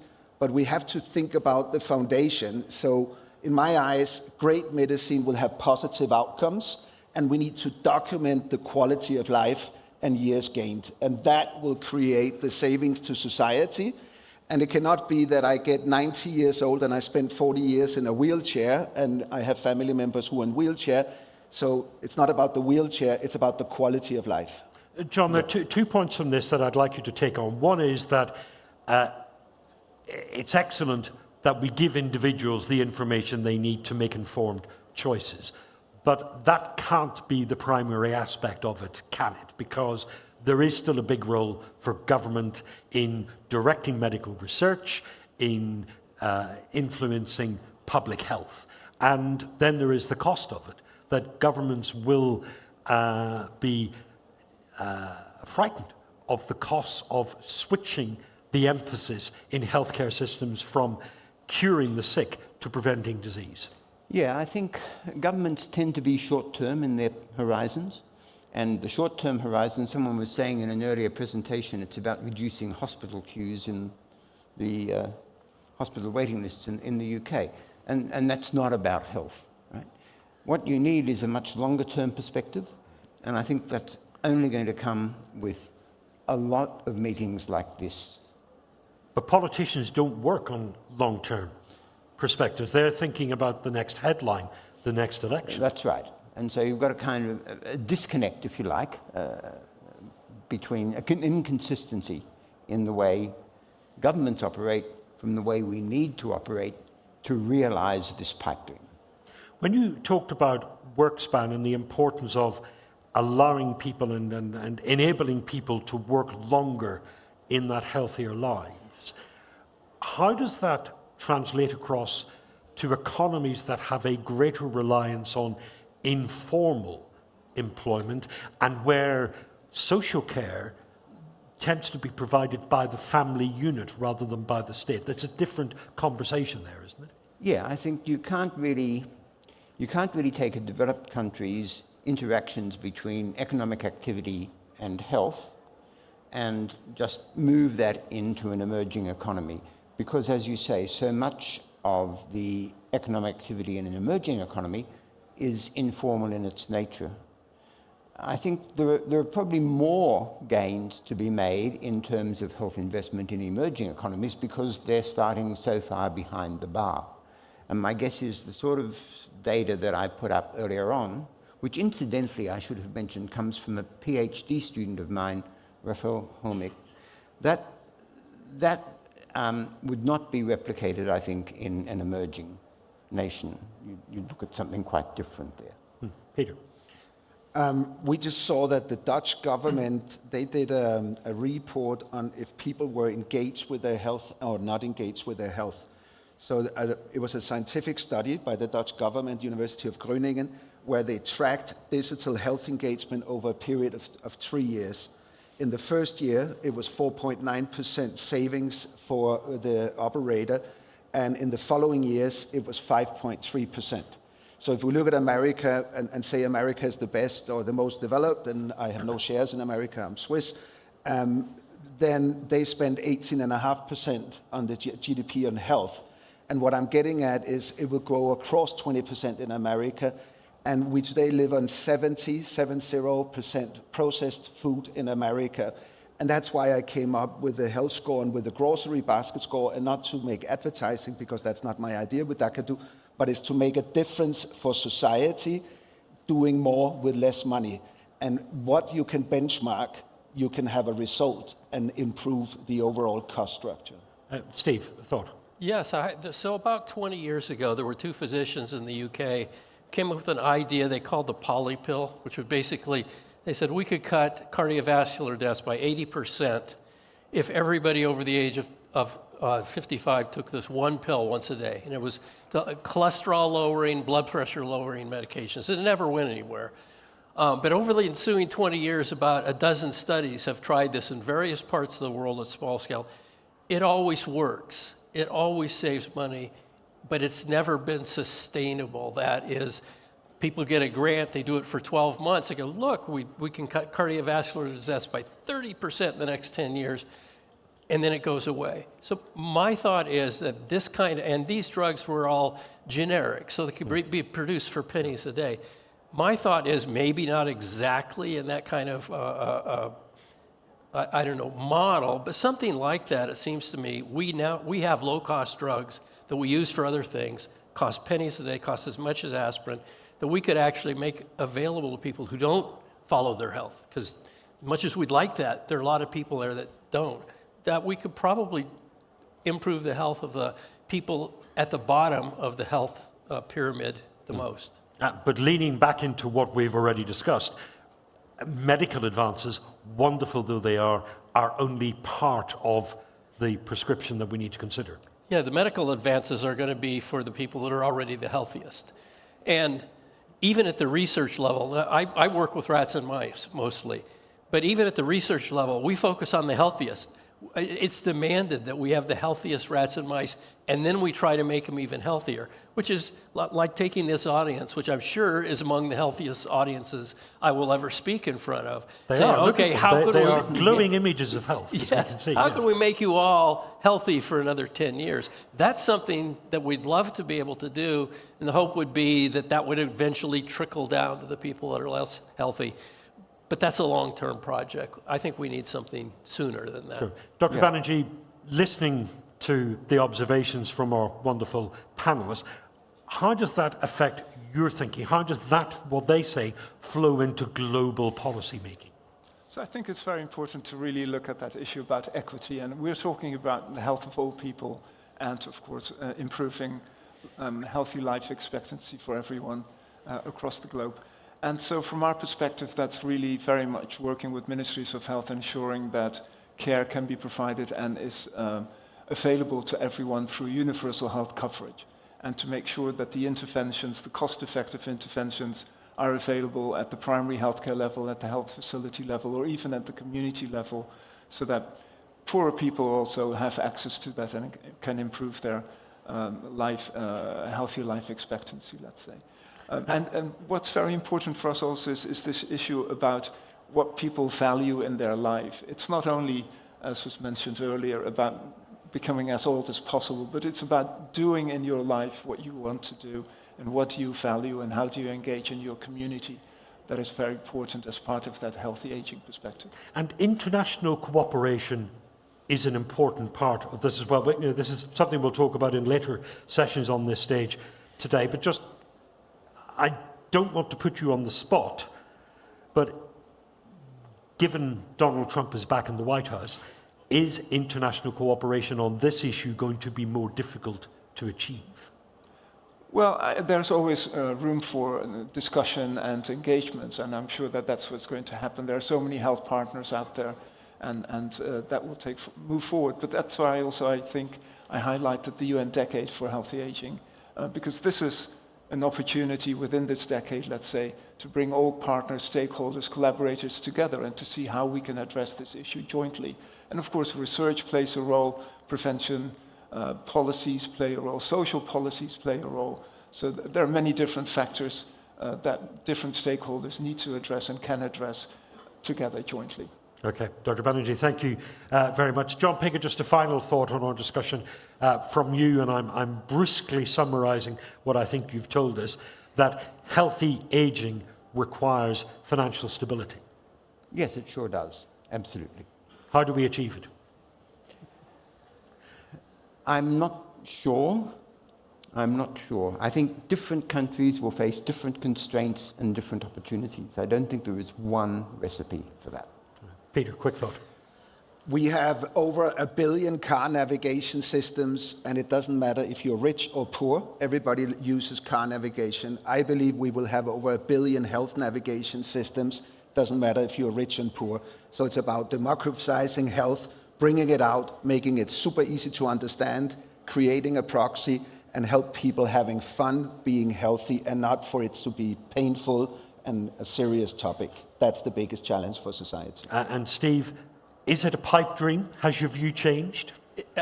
No, my attitude hasn't. It is a pipe dream unless we throw more resources and more thinking at it.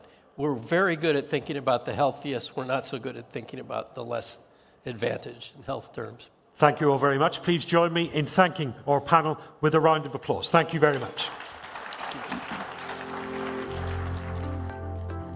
Thank you, Declan. Thank you, Ollie. Thank you, one and all. Let's give them a round of applause as they leave the stage. A very good summoning there of that metaphor of navigation. Hold that thought. That's where we are continuing to venture next on our sat-nav journey through health span. And we're going to talk about that word complexity, actually. There's a lovely quotation. Oliver Wendell Holmes said, "For simplicity on this side of complexity, I wouldn't give you a fig. But for simplicity on the other side of complexity, I would give you anything I have." And it's that distinction which I think fascinates all of us here at the Global Health Span Summit. Can we avoid complexity? Perhaps not. But can we move towards simplicity on the other side? Yes. And so with that in mind, this is a global gathering, and we've been thinking about how that human connection matters and a health connection. So we've got a brilliant panel and a spotlight speaker to get us thinking, especially about that power of technology. Our guest who will come up to this podium now is the director of the JLI Centre for Global Health Diplomacy, and super relevant for this conversation, he chairs the board of Health AI. Please welcome to the arena Dr. Christophe Ben. Christophe, bonjour. Thank you, Ollie.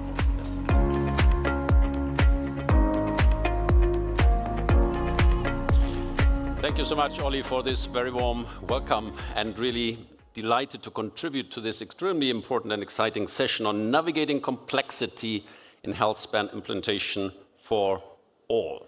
And I emphasize the for all. I have to say, I've learned a lot over the last 1.5 days. I've listened to so many eminent scientists and deep-pocketed investors, and it's also a little bit humbling because I'm just a simple physician who has worked in very rich and very poor countries.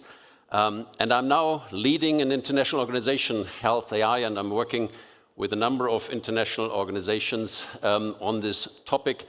So I think I come from a slightly different perspective, so bear with me, because I believe international organizations are a little bit under pressure lately, as some of you might have noticed. So I will provide a little bit of that perspective. So what can we say about the contribution of AI in the provision of health care for the complexity of health systems? I'm trying to make my slides move, which is a little bit difficult, but maybe somebody can help to move this slides. There we are. So, talking about complexities of health systems, there are lots of them. One is, as we talked here all the time about aging populations, increasing cost for healthcare systems. That is one aspect, but as we all know, there are many other pressures of financing healthcare systems.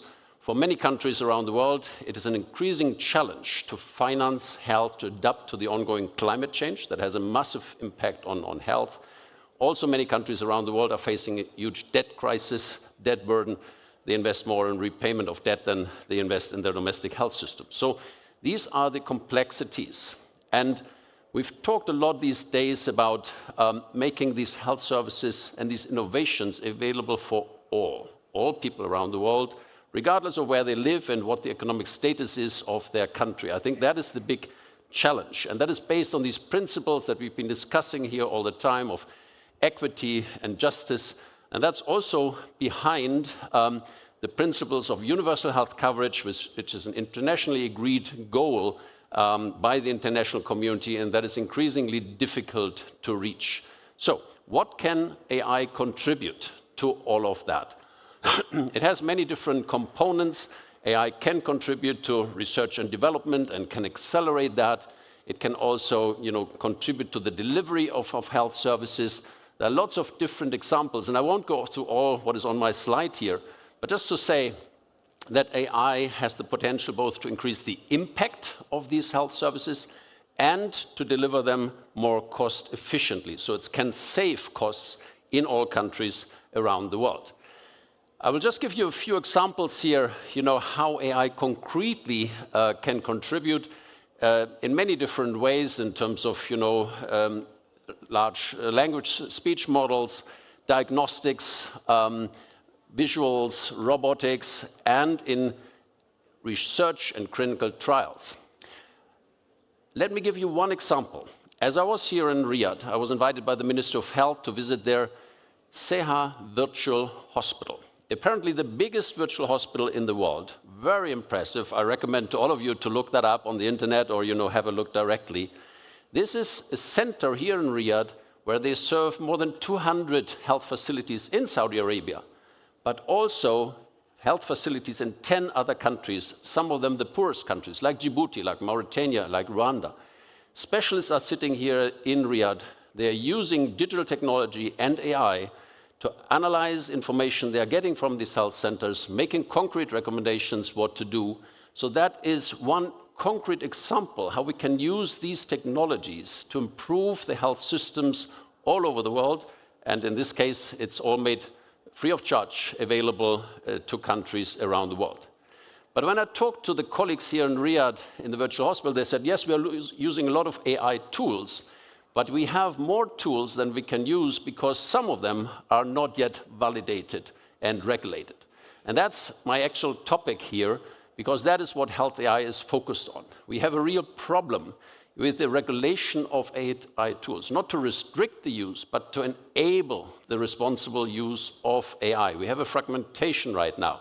We have a kind of problem that the advancements are so fast that regulatory authorities can't keep up with all of that.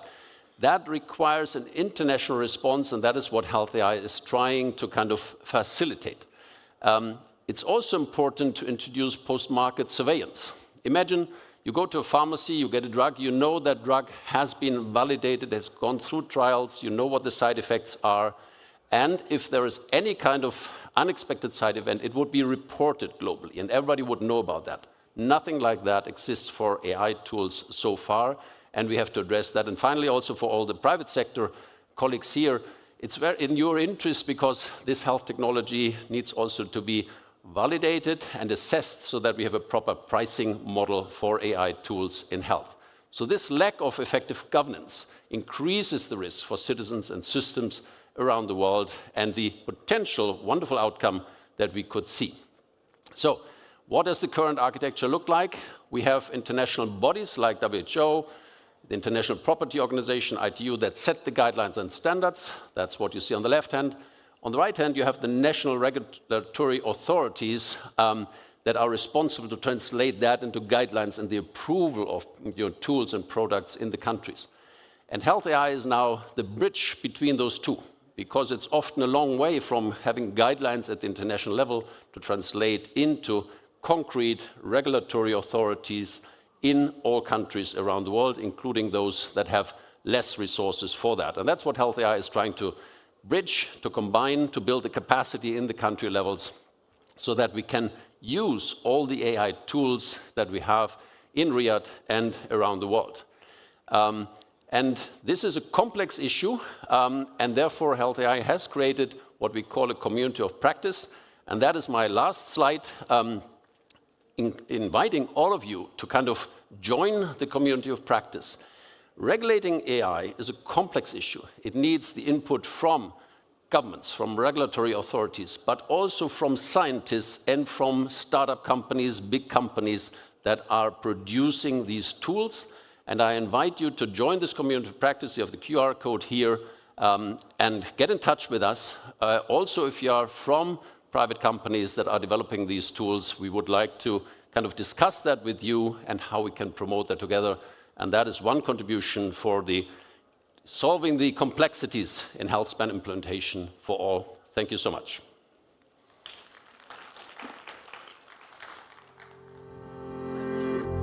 Thank you so much, Christoph. I want to get another round of applause for Dr. Christoph Benn. Thank you. Thanks, Ollie. And please stay and join us for this conversation as I welcome out our next guests to continue navigating complexity in health span for all. Crucial for all. Thank you for double underlining that. Welcome one and all. Dr. Samira, welcome. We're well numbered here. We were going to form a choir, but we've decided to go for a panel today instead. Thank you again, Christoph, for that. I will come back to you. Let me tell you who joins us on the stage. Dr. Samira Al-Tuwejri is the global lead for population and development at the World Bank. Honored to have you here, Dr. Samira. Jonathan Dean, out of London, my hometown, is the head of fund management and impact, private equity and natural capital at AXA Investment Managers. John, I think that means leading the impact investing and private equity platform. That works. Fantastic. Yes. Thank you. Professor Hans-Peter Knebel is president of the Smart Health business at Alat. Very familiar to many in this room, a world-class manufacturing hub out of here in Saudi Arabia, also a leading professor. We noticed that you were chairman of the board at the very prestigious Heidelberg University. Welcome, Hans-Peter. Professor Pasi Pentinen is the chief executive of the Gulf Center for Disease Prevention and Control, I think out of here in Saudi Arabia as well, Pasi. Welcome to you. And Dr. Bjorn Zoga is the deputy CEO of the King Faisal Hospital and Research Center here. And alongside Dr. Christoph Benn, he completes our panel. Let's give them a warm round of applause. Thank you. Now, you might know that we love to get everybody's voice in nice and early, so I'm going to ask for a pithy thought starter on navigating complexity. If you only had 20 seconds, Bjorn, where do you start us off? Give us your opening thought. It could be a tip or something you've learned. Well, so the tip is we need AI to make things simpler for us, because there are two problems with healthcare.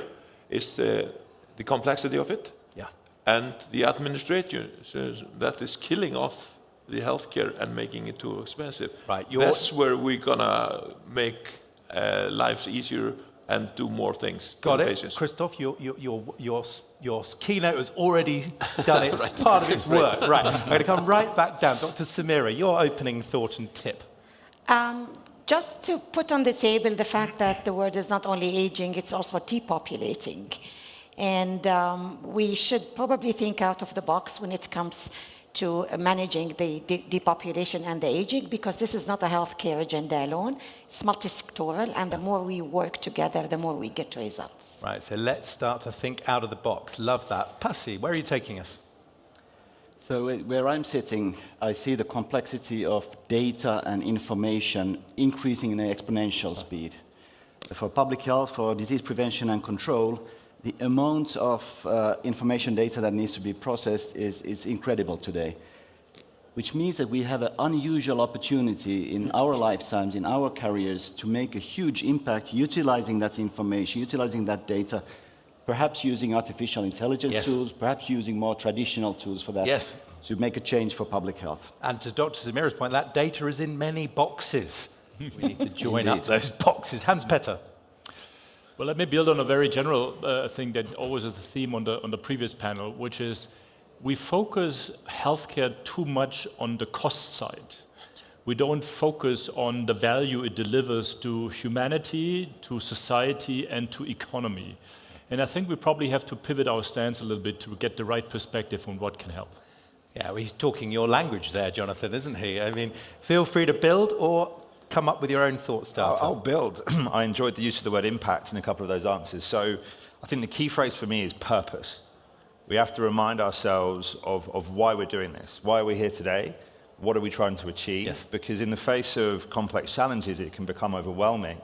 And I think healthcare is a unique industry because there really are these common denominators as to why we all work in this space. So let's remind ourselves of the purpose, why are we doing this, and harness that common good, those common values to really achieve change and success against complex headwinds. Right, so on that, thank you, one and all. What would you have said, by the way, Christoph? I'm going to give you the chance.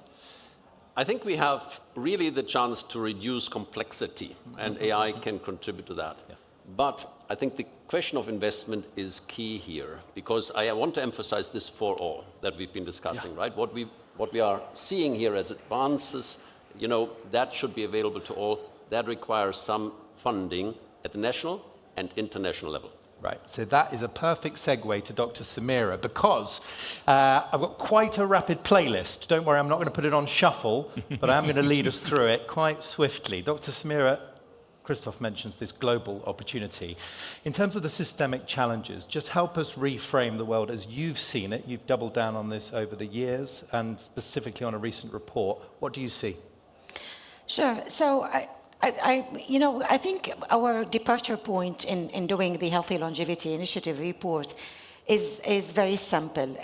Aging is a life cycle approach. Your aging pathway is going to be determined way before you're even born. Yes.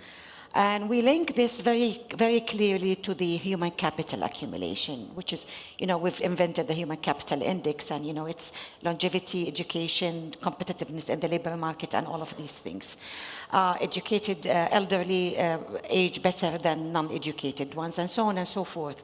And this also goes to the social determinants of health, which often gets overlooked when we talk about, the biomedical model, hospitals and clinics and primary healthcare, which, don't get me wrong, it's extremely important, but at the same time, if we want to look at the holistic picture. That being said as well, aging is not an accident, it's a process. And, we would know today how many 65 years old are going to be within the population in an X number of years. So preparing for it is a no-brainer more than anything else. And we also hone on the non-communicable diseases because it's one of the existential threats to humanity, besides pandemics and the climate change.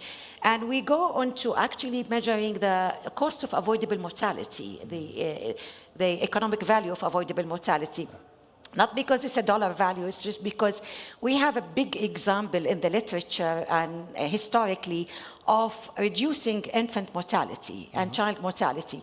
So why can't we do this the same?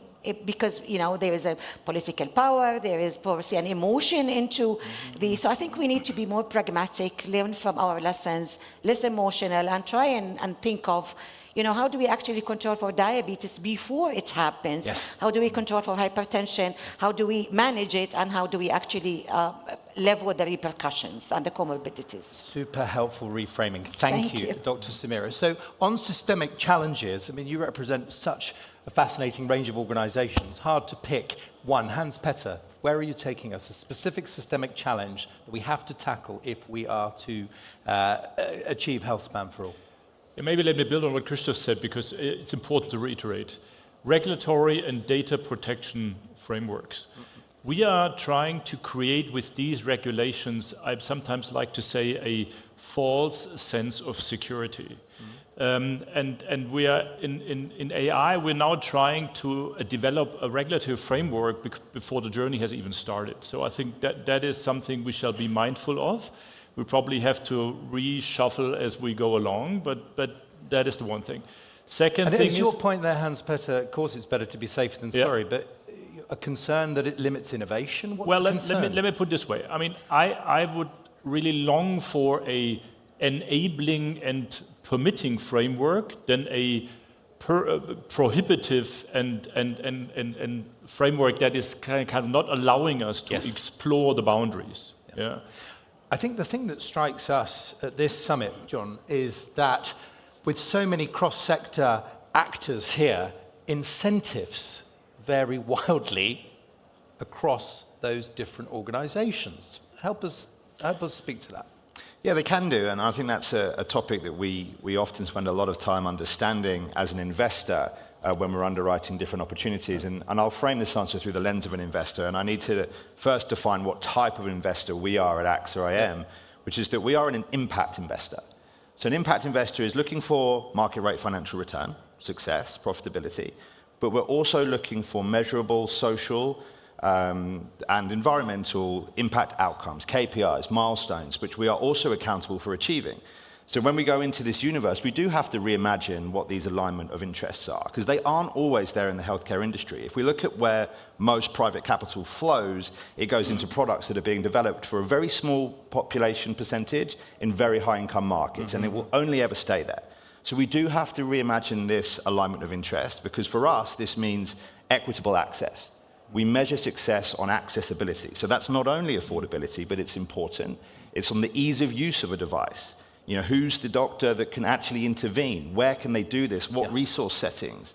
How durable is the product? Can it cross borders? If we get this right, then not only do we create an impactful product, but we also create a very successful product commercially, because these products are very aligned with what big corporate sponsors want. They want to acquire products that have global potential. Yeah. So I do think we need to reimagine Jonathan, knowing that those outcomes might not just be health. Absolutely they could be right. economical, they could be education related. Absolutely right, and that's why I love the phrase and the work of Hevolution. You know, this is really reimagining and seeing a revolution in the healthcare industry. I think that's how we need to think about it. Right, Pasi, you know what's happened now? You've got the problem now, because we're going to quiz you about data. Because John's already led us to the conundrum. You've got these different systems.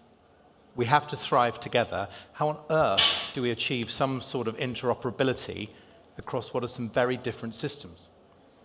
Now, that's a very good question, and a question I'd really like to spend the next 20 hours discussing. In disease prevention and control, which is, if you like, the other side of the coin of longevity, these are the key questions that we're looking at. How do we know that we are successful? How do we know that we are successful with projects increasing longevity? How do we know that we are successful in preventing cancer? How do we know that our healthcare systems are working at high quality? It's all about data, information, moving that data into information and actionable outcomes from the process. This world is changing extremely rapidly. When I started my career, a lot of this was happening on paper, on calculators. It moved into Excel sheets, and now we're talking about real-time availability of data from people in their watches, on their rings on their hand, on artificial intelligence, embedded clothes. But also in the public health sector, we are looking at improving the timeliness, the quality of the data that we have available. It's changing the role that we work in public health, from being an owner, a report provider to decision makers to the populations, more into a setting where we are a data curator. We become a central hub, a possibility to link registries together, to create questions and answer questions that we've never done before as now. Yeah. Artificial intelligence will help a lot, and already today, I say this year and the next 5 years, we'll find amazing insights using artificial intelligence, but the data needs to be good behind it. Well, we will come back across to artificial intelligence, but Bjorn, I almost want your sense of pace on this, and let's be honest, a reality check, because you're at the front on this, particularly in terms of technology infrastructure and what is needed. You know, Sir John Simon said on this stage last year, regions, including this, have the opportunity to leapfrog, to be unencumbered by legacy systems. It might not feel like that on the ground. It absolutely doesn't, but it absolutely doesn't, or does? Absolutely doesn't, but we need to do it. We need to do that because we don't have the time to take the careful sort of way into the system, because the healthcare systems now and the future, with more people, with other opportunities, with all the complexity, we don't have the time to wait. We don't have the staff. We need to do this, and we need to do this as fast as possible. The problem is the cultural thing of the healthcare workers. We're all educated in being conservative and being careful because we're not breaking anything on the way. So we need to think of the patient first. be extremely careful, extremely proven everything, so we cannot experiment with things. So what is a clue you've picked up to evolve that culture in a responsible way? What works? Well, if it's been mentioned earlier, if you have the guiding light, what is, you're always thinking patient first, or sort of, yes, we're not here to make money, we're here to make people better and take care of people. Then, if you can show that in a shorter way, deregulated way, than we have today, then we'll make some progress, because people really wanted to treat more patients, to do more with the resources that they have, and if we can help them do that in a simple, non-bureaucratic way, then we're there. Right, so I just want to come back to that idea of cross-pollination, because Dr. Samira, I'd like to talk about policy in a moment, and I want to hear from Dr. Christoph if there are any red flags based on the potential that we're hearing. Has anyone got an example of where a particular country has enabled or inspired many others on this? Because what we can't do is leave everybody else behind. So what are the sorts of systems, platforms that actually enable that, where a country has made progress and either, philanthropically or otherwise, unlocks that progress for the benefit of others? Where would anyone volunteer an example? I just want a specific, Pasi. So since we are in the GCC region, I'd like to bring two examples onto the table, which, as far as I've seen, are world leading in terms of where we are going with electronic health record data. Yeah. And this is Qatar and Abu Dhabi, who have both created nationwide electronic health record databases that can be cross-linked with various other sources of information, whether it's vaccinations, whether it's mortality data, whatnot, and you get amazing insights at the population level. The Kingdom of Saudi Arabia is moving very fast in the same direction, so I think in the next 5 years you see that most of the GCC countries are really leading in this field. Interesting. And that will change, again, the way that public health, how the information and data for policymakers needs to change. It creates opportunities also for the private industry, for the researchers to test their products, to look at their products in this setting. Just on that then, in the kingdom, who can tell me about the virtual hospital? How does that resonate as a phrase? Because in theory, that could impact every country in the world. But anyone give me a thought on that? Hans-Peter. I mean, I can only say, coming from Central Europe, I mean, this is probably the most impressive connected, more than 200 healthcare institutions connected network I've seen. It kind of separates out in two elements, which is on the one side, the National Command Center. So for example, they know immediately if the median stay on the pediatric ICU in Tabuk in north of the country goes up by 1 day and can go into root cause analysis. So it's totally impressive. So that's the data availability that leads to an analysis and then leads to consequences in action. I'm hungry now for a separate session on this. We haven't got it yet, maybe we have. Dr. Samira, a policy lever, your opening remarks have got me thinking about so many departments needing to be round that table. Where would you start, a policy lever that will shift this? I think you should start by the least resistant path, which is what we know. We know, for example, that at the community level, awareness about non-communicable diseases, easy access to screening would help. At the government level, we know that taxations, what we call the sin taxes on tobacco, on sweet beverages, can actually not just help in the incidence of these non-communicable diseases, but also goes to the central budget to actually help other programs. But just a word on probably the digital divide, and also on, because I come from a global perspective, and one of the things that I personally lose sleep over is those countries that are still enjoying the youth bulge. They have a small percentage of aging population that no one's thinking about. And because they are mostly low-income countries, I'm talking about sub-Saharan Africa, for example. MENA, for example, as well, is the fast-aging region in the entire world. But we still have younger population, so we have a compounded issue. And I mean, it's nice to talk about AI. Of course, there are very useful tools and virtual hospitals at the same time, but think, please, of a primary healthcare physician in rural Ghana, where there is actually no connectivity, and the population is aging. And you must think about this, Christoph, in terms of access. Because if this is all too energy hungry, if it's all too expensive, then billions get left behind. Actually, I think I have a more encouraging message. You know, we can also save a lot of money. We don't need, you know, a lot of infrastructure that we needed 10, 20 years ago in every hospital and every place. You don't need a CT scan in many hospitals anymore. It's okay if it's in a virtual hospital and they send, you know, by cell phone, you know, maybe their scans, their x-rays and so on. It's amazing. You mentioned community health workers in Ghana. I could give you examples from Kenya, Tanzania, Rwanda. Community health workers, by taking pictures, sending that to center, analyzing, and get, you know, the recommendation for the treatment. All right. Well, We are in that leapfrogging case, here. so you have brought several green flags. Green flags, I'm going that's to right. force you, Sure. Dr. Christoph Ben, to give us a red flag based on what Right. we've heard today, Okay. particularly to your opening keynote about AI. What do we need to be careful of? I think, okay, you're forcing me to speak about red flags. Here's one. We've heard so many amazing breakthroughs, you know, in neuroscience and so on. The red flag for me is, do we think about how is that translated to actual health services in those countries that cannot afford it by themselves, right? We need some international effort on that as well. If science and industry, you know, have a breakthrough in a new vaccine, very easy. We have international organizations, CEPI, Gavi, that will make sure that these vaccines are made available all over the world in the poorest countries because it's subsidized. Yeah. That we don't have in neuroscience, that we don't have in digital technology and AI. Lots of the breakthroughs here I would like to see everywhere in the world, but for that, that's my one recommendation.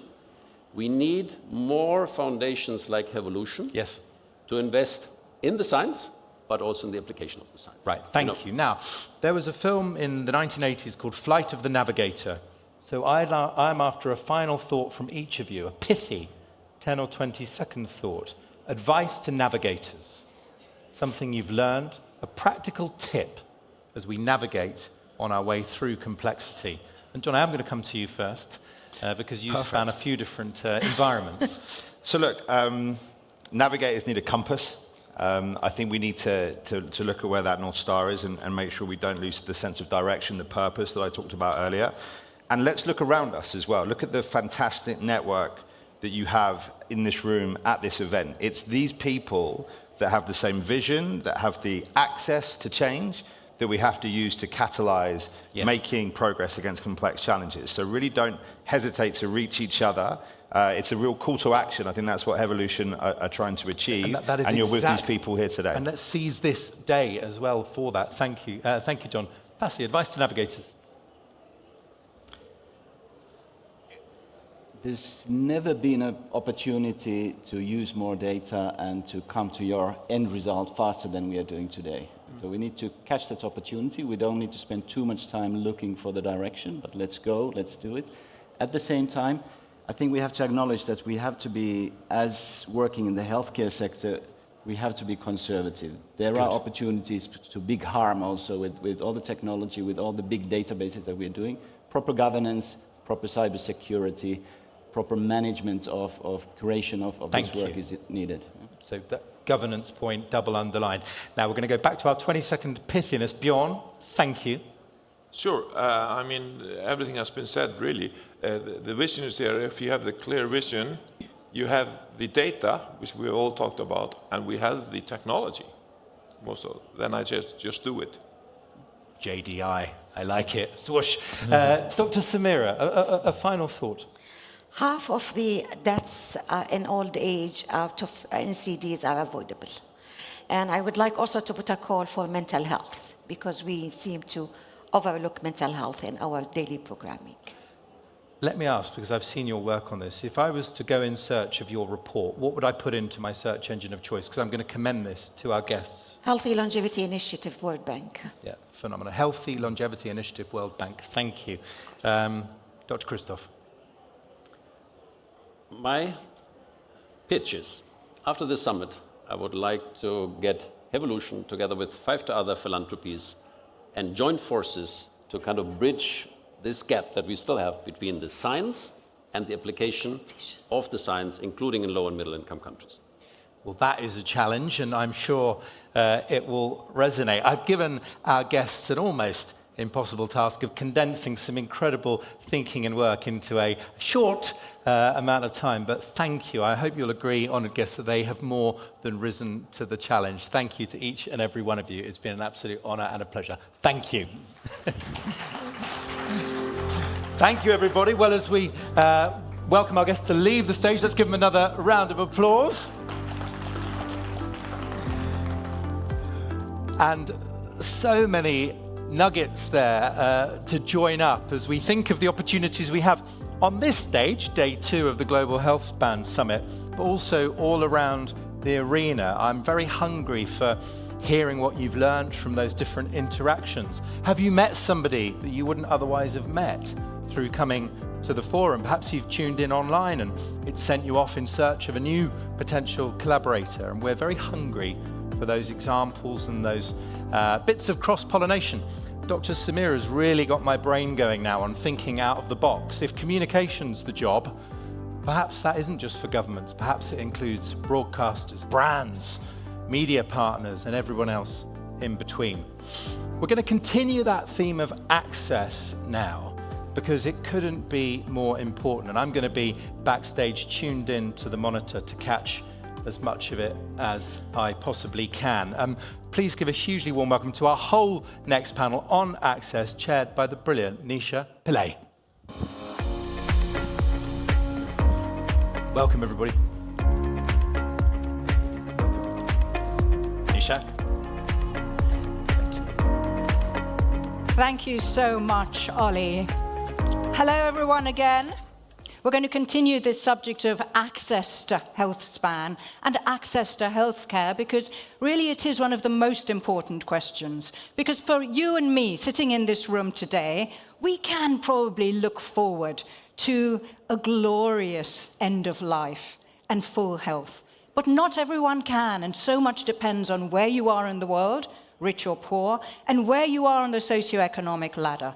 So I am going to ask my panelists, how do we do more with the resources we have? And I'm going to start off by asking each of them to imagine that they are the health minister of the countries in which they live, and they have got a limited budget in front of them. So they have to make some difficult decisions. And this is the decision that I'm going to put before them, ladies and gentlemen, if you may allow me to. Do they spend it on increasing the drugs budget, making sure that drugs are more affordable and more plentiful? Or do they spend the money they have, extra money they have, on building out the physical infrastructure and the medical staff, the doctors, the nurses, the primary health care workers? That is the dilemma they face. And I'd like to start off by introducing you all to Dr. Anne Kurth, President of the New York Academy of Medicine, who has a long pedigree in working in World Health Medicine. What decision would you make, Anne? Well, thank you, Nisha, and thank you to Hevolution, because I don't know how you feel, but in these last 2 days, we can almost see that future ahead of us where the 20th century public health delivered to us, the life expectancy doubling. Now in the 21st century, we could really see healthier as well as longer lives for everyone. And the way to get there, however, is not going to be simply through drugs. There is no drug delivery without infrastructure, which includes the human infrastructure. What did you say? The way to get there is not through drugs? Not only through drugs. Okay. There is no drug delivery without infrastructure. Okay. And of course, we can think about novel and actually, there's quite an evidence base for telehealth. There are ways to leverage technology to deliver and extend healthcare, but the reality is there has to be some primary care a system in place. And we know from a fairly recent study, World Bank and WHO looked at 2017, 1 out of 2 people in the world doesn't have access to primary care. So we have to get real about that. Tell us about your own experience, Anne. I know that you were involved in the PEPFAR rollout of HIV medications in Africa back in the day. That was all about the drugs, wasn't it? I think there's a big analogy here because we evaluated PEPFAR, and of course it's been shown to save 26 million lives.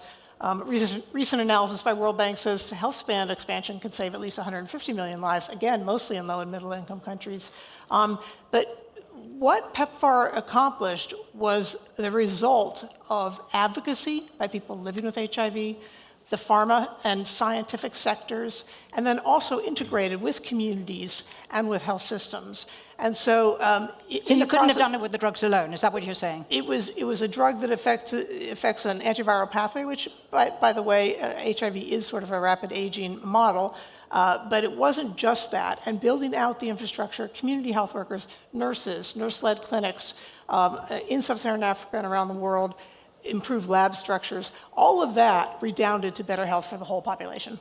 Fascinating. Now, I thought she was going to say you've got to put the money into the new age drugs. So I stand corrected. Thank you very much, Anne. Let me introduce you to Todd Park, who's sitting at the end of our panelists here.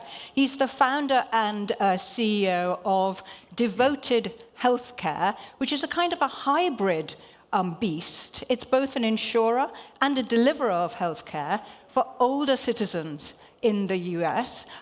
If you were the health minister and not the gentleman who's going through the Senate at the moment, what would you do with the extra budget that I'm about to give you? Would you put it into more drugs, or would you put it into infrastructure?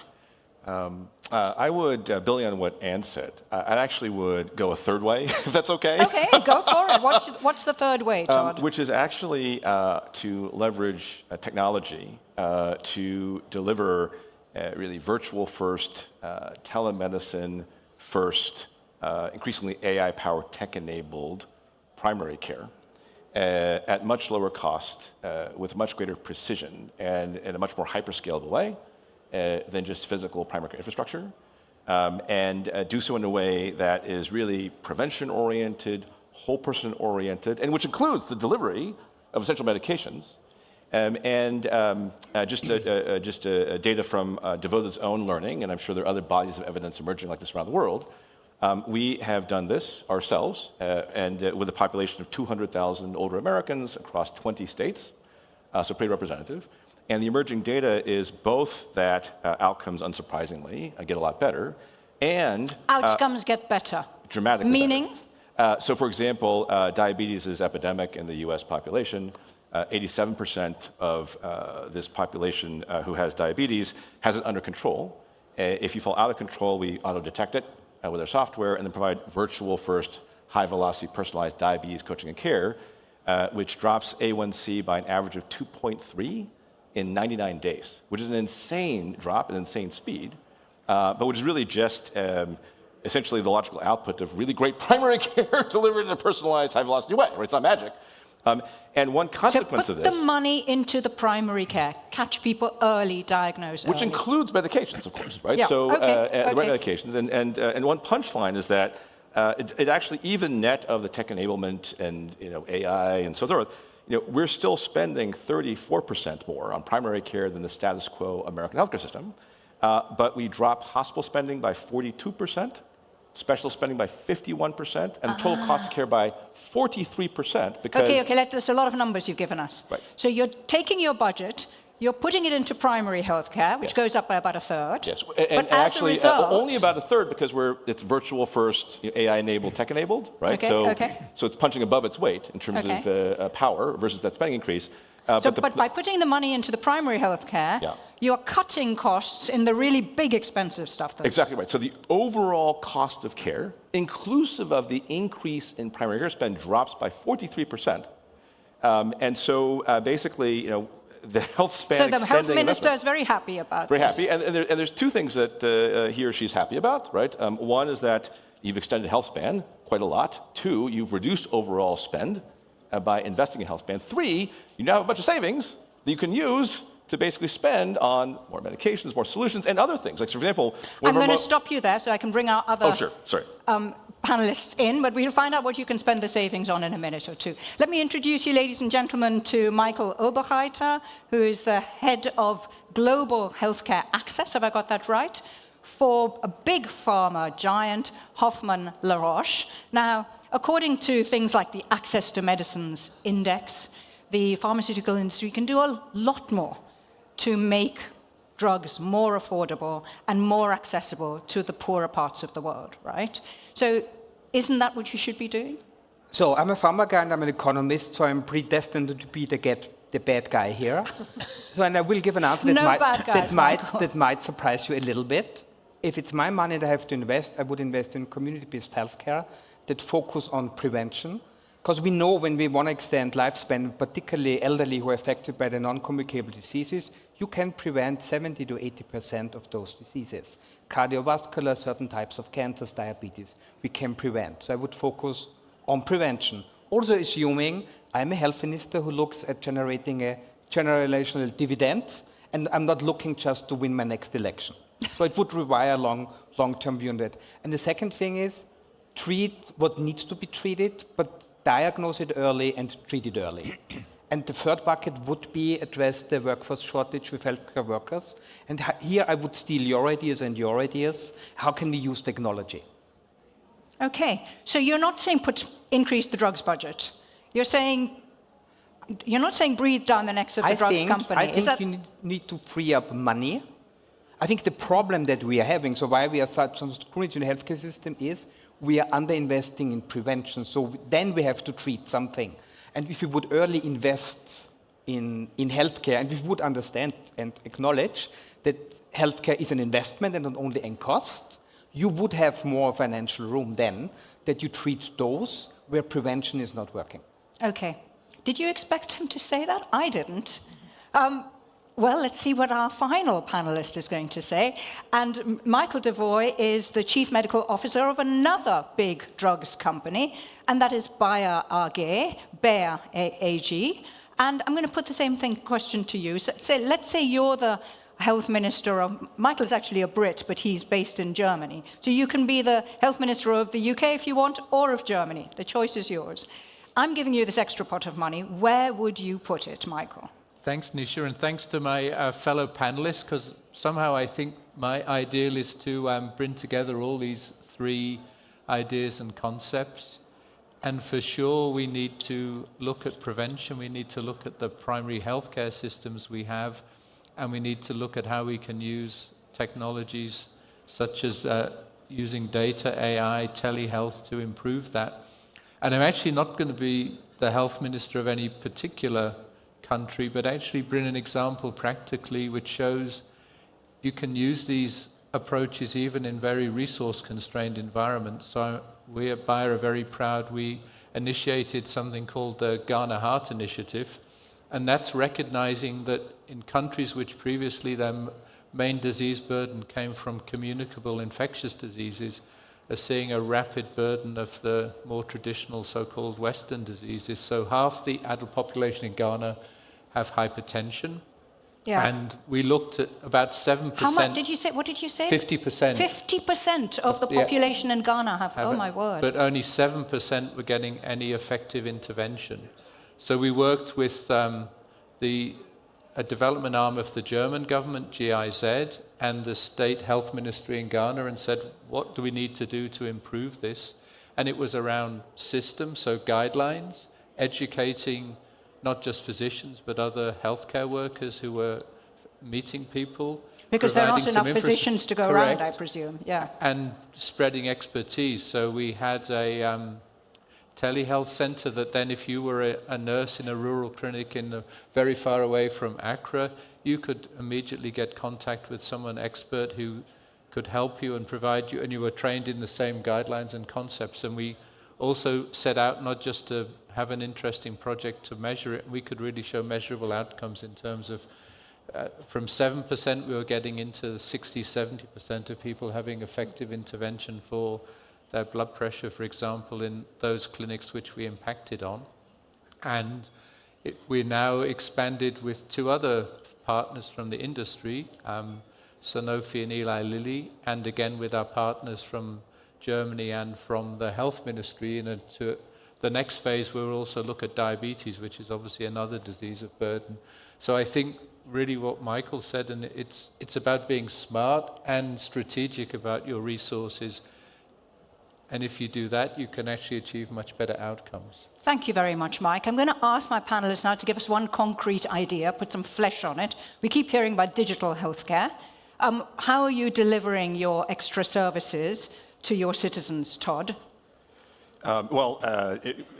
Virtual first tech-enabled AI-powered care, I think, is going to be essential, honestly, to force multiply the power of But make it private real physicians. for us. We've been hearing about it all the time. What do you actually do in Devoted? Yeah. So, and actually, the thing I want to talk about is one more thing that I would invest in as well beyond this, with the savings this generates. Yeah. So, but we have amazing clinicians who are essentially in the cockpit of technology that enables them to provide care virtually, and software that actually makes everything easy for them, remembers stuff for them, does tasks for them, so they can really establish a human-to-human connection, aided and supported by AI and technology, but still a human-to-human connection, where someone feels loved and they feel heard.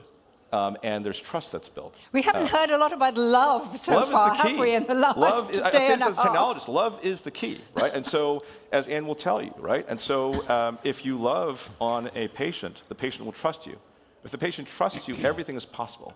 If the patient doesn't trust you, I don't care what your tech is. I Nothing's love that, gonna work, Todd. Thank you right? very much. I'm going to ask Michael for his one concrete suggestion. Please don't say love. It's love. Or you can say would. love, but add something I would. else to the conversation. Like, I'm going to share Spotlight, not my idea. It was an idea from a colleague of mine based in Kenya, single mom, 2 kids. She founded what is called the Empower Clinics. And by the way, Roche was initially involved, but it's not a Roche project. It was about building community centers, like she engaged with the local communities and the women. And big issue, it was about breast cancer screening. And there was not an infrastructure, and actually the biggest hurdle was not actually even getting the drugs. It was simply raising awareness and overcoming this cultural barrier around that. So she invented this concept where you would go to the local communities and sit around the campfire. You would hire actors who would tell a story, why this is important around it, and building the education. Then she rented a room in some sort of rural hospitals around that and started building infrastructure from there. And then she trained women from the local community to help other women doing breast examination around it. And once she did all of that, then she implemented a screening program. And it started out as one clinic, idea of one woman. It's now 14 clinics. They screened now in this project over 30,000 women. Quite often those women don't go alone to a hospital because they're not allowed to. So the men came, so they expanded the screening program to hypertension, or to some of the male diseases around it. And once you had built the infrastructure in place, talking about affordable drugs, then we could come in and say, like, okay, let's negotiate and let's offer them the treatment. But in the absence of having the screening idea, building a basic infrastructure, even giving the drugs for free would not have solved the issue. Right, very interesting. And I like the way they brought actors in to tell the story as well. We haven't talked very much about women's health, and I'm really glad that you brought that up, Michael. Do you remember earlier today we heard from, I think it was from Anshu Banerjee, who said that from the World Health Organization that women live longer than men, but they have much worse health in the second halves of their lives, right? So that's not a good equation, is it? I wonder what your thoughts are on that, Mike. Thanks, Nisha. So that would be my big goal for today is can we bring that health span of women in line with their lifespan? Because women in the United States, I think their lifespan is 5.8 years longer, but as you heard this morning, that's often spent with more years in poor and ill health.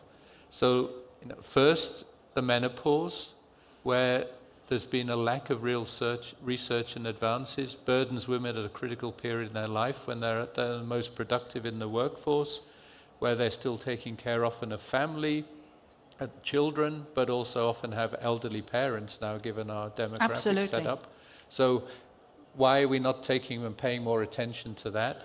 And then post-menopause is when many of these diseases, such as cardiovascular disease, build up, where we've traditionally studied cardiovascular disease through a very, frankly, male-orientated lens. So women are not adequately represented in many of the big clinical studies. We don't necessarily understand how they present or suffer from these diseases. And they get misdiagnosed, right? Women who might have a heart condition that somehow sent home and said, oh, have some rest, dear. So it's certainly that happens because in the medical textbooks that I got taught from, you had a very, again, classic view of the heart attack.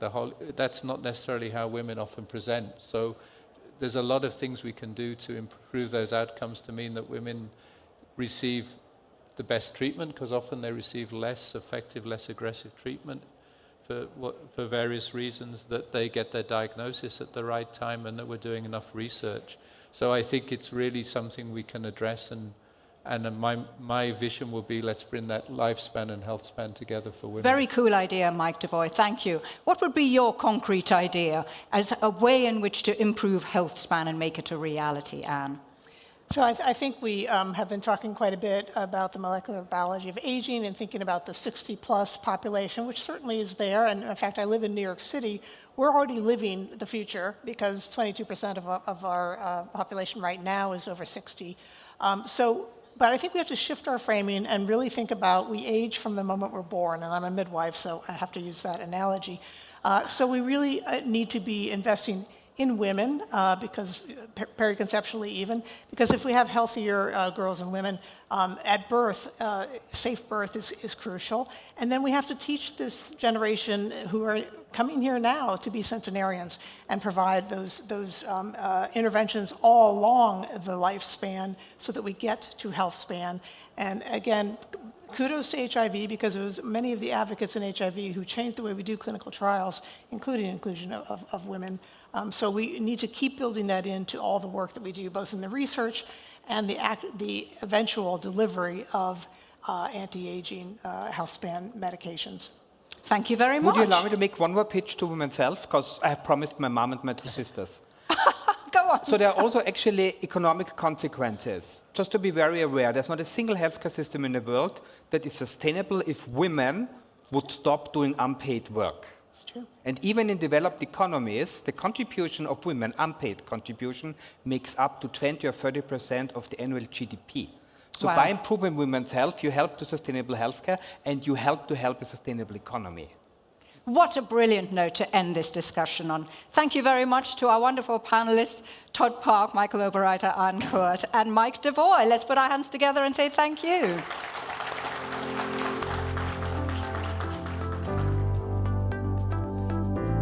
I learned so much from that discussion. I had no idea what they were going to say. It was really interesting that even the drug companies were saying, actually, you should put your budget into building out the infrastructure. And I was so pleased that the discussion moved on to women's health. I had no idea that actually women's health deteriorates just at a time when they can look forward to more years of life. That seems like a very cruel equation, doesn't it? So we're going to turn our attention now away from issues of access to issues of ethics. And I'd like to introduce you to our next speaker, and he is going to talk to us about some very cutting-edge genetic technology. Let me introduce you now to Professor Julian Slavonescu.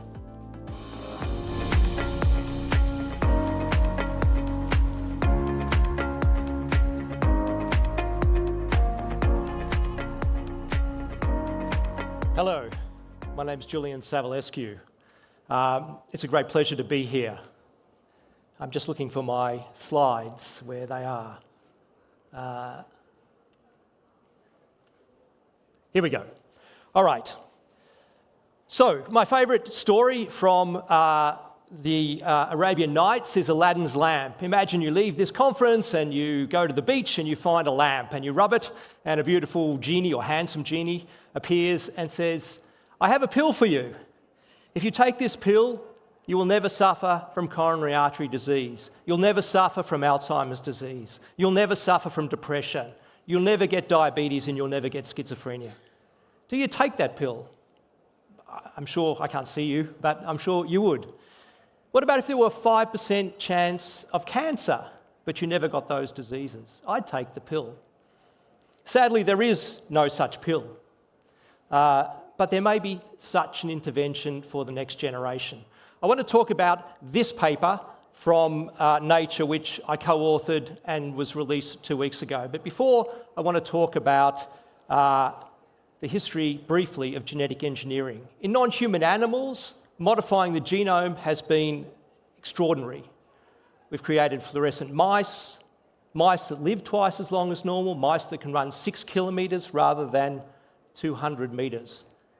But the means of genetic engineering have been using viruses, which have been imprecise, and inappropriate for human beings. In the last decade, we've seen the advent of gene editing, and in 2018, the first gene-edited babies. Now, this was clearly, at the time, an unethical experiment because the risks posed to those future children were much greater than the benefits. But in time, gene editing will likely be safe. But it's targeting, at the moment, only single gene disorders. He Jiankui modified a single gene. But we don't suffer from single gene disorders.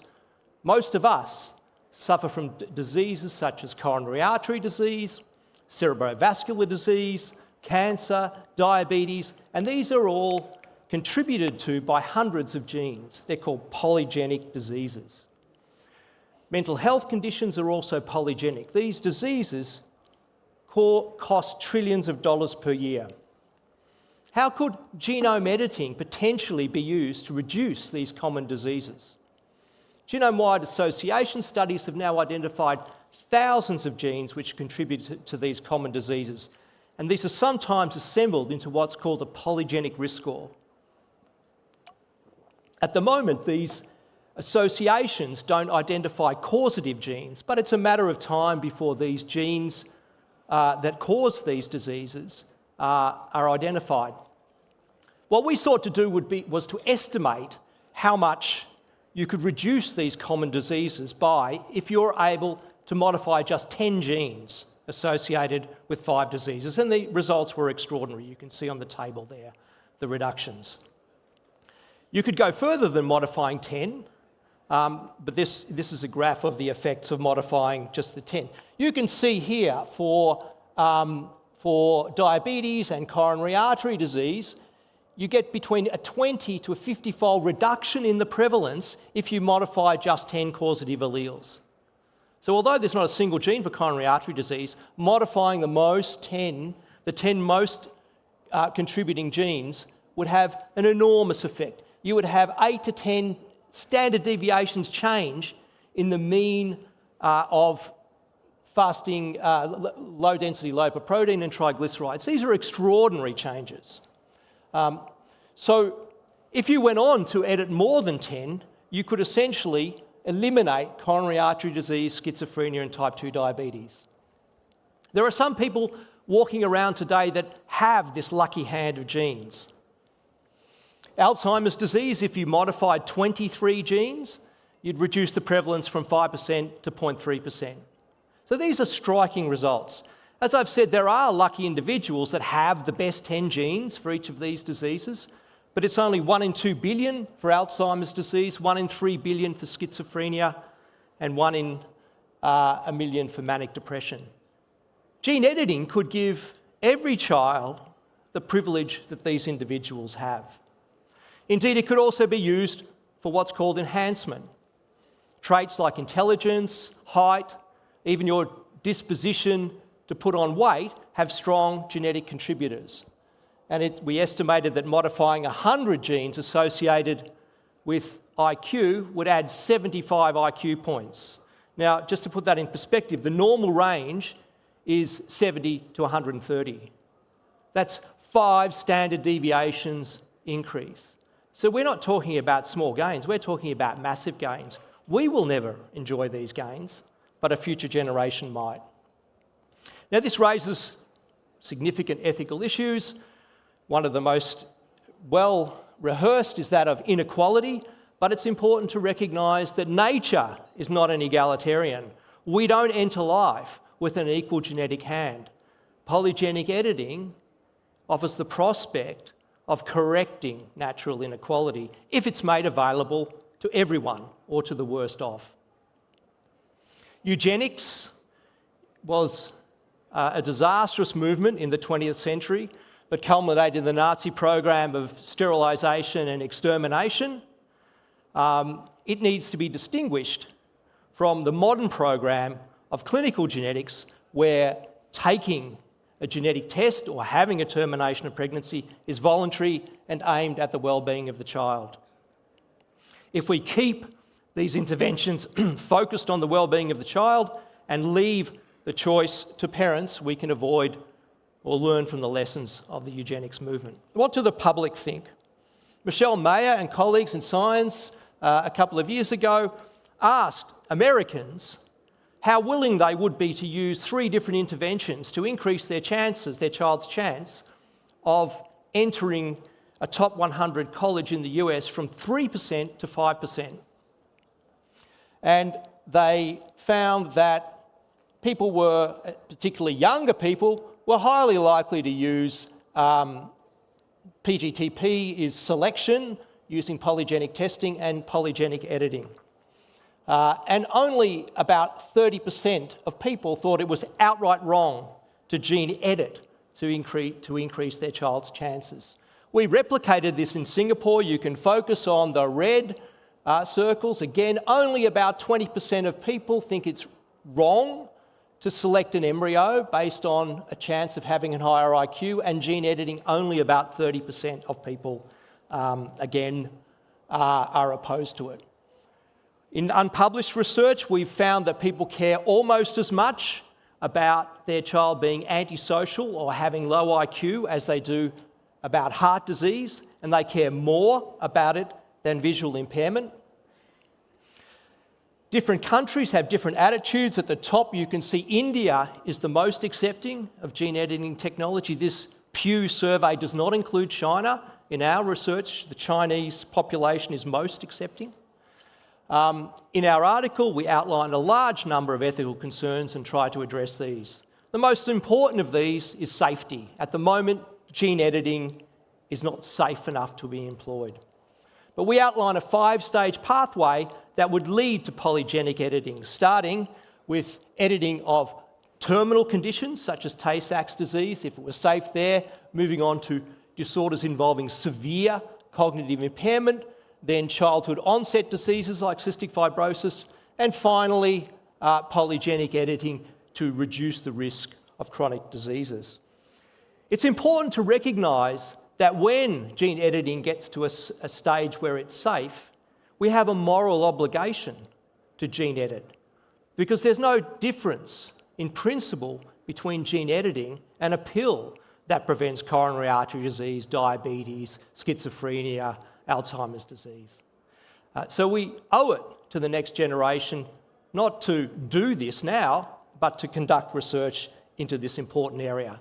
So you may not benefit from these interventions, but in my view, there's a moral obligation to conduct research given the enormous prospects on offer. Thank you.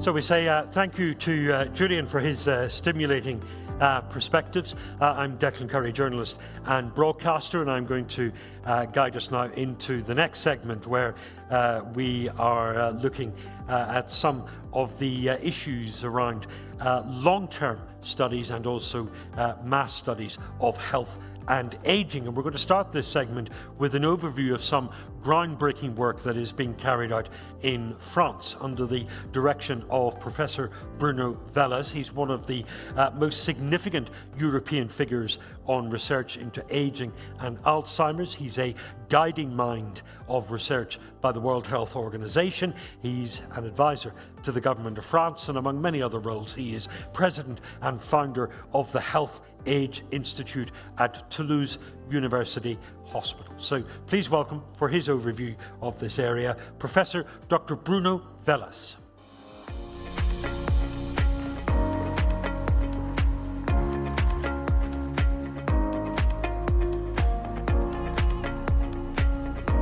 Thank you very much for the invitation to Evolution. We have now some good news. We have now a definition for health span and healthy longevity.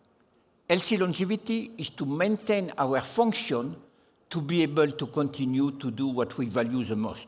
For example, if you are 60, 70, you want to continue to work, you can do it. If you have 90-year-old and you want to continue to drive, you must be able to do it. And the future of the medicine is to allow the people to make it.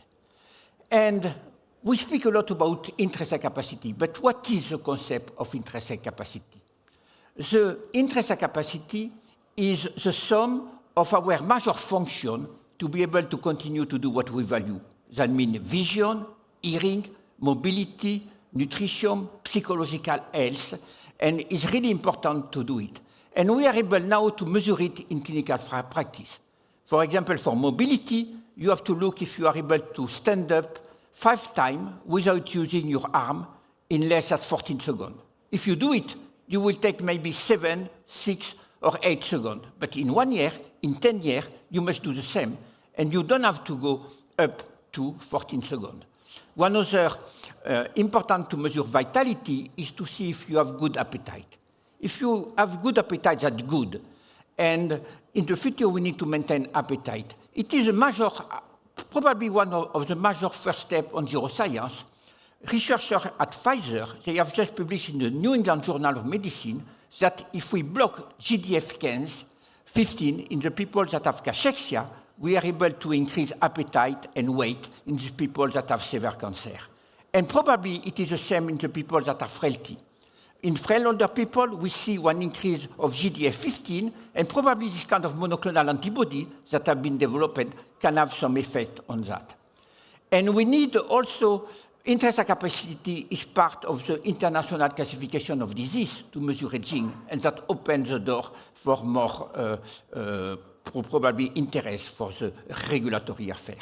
And we need also to have a composite score that could be a primary outcome for clinical trial in the future. For that, we have a definition. We are able to measure it in clinical practice, also in research, and the way is open.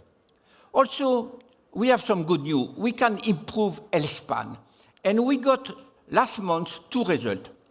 The first result is a big survey in France of 23,000 older people, representative of 16 million of older people in France.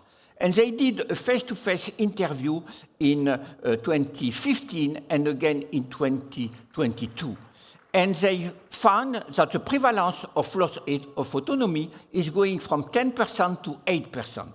And they were expected to have an increase of 50,000 people due to the increase of the population of the demography, but they observed a decrease of 180,000 people that have less loss of autonomy. And that is the first time that this kind of thing happened. And we have less people that go to nursing home. And at the same time, it was a publication by John Bird on Nature Aging that showed that the people that are now 70 have the same kind of intrinsic capacity that the subjects that used to have 60 years, that's 10 years ago. And if we have some major progress in 10 years, it's not only the progress of the society, but it's the progress of medicine and it's the progress of public health and prevention. And our work is to consolidate and amplify this phenomenon. That is work at the EHU in Toulouse of neuroscience, prevention, and health span. We have 7 pillars. The first pillar is to implement largely the WHO ICOP program to maintain function and intrinsic capacity. We are doing that digitally, and we follow already 70,000 people in France, and the aim is to go to 2 million in the next 3 years. And now ICOP is reimbursed by the public health insurance in France. The second, and we are working on that in Saudi Arabia to have the same kind of result, because we need to do that immediately if we want to help the population. The second pillar is to have some research cohort in human and animal to better understand the biology of intrinsic capacity, and I will come back later.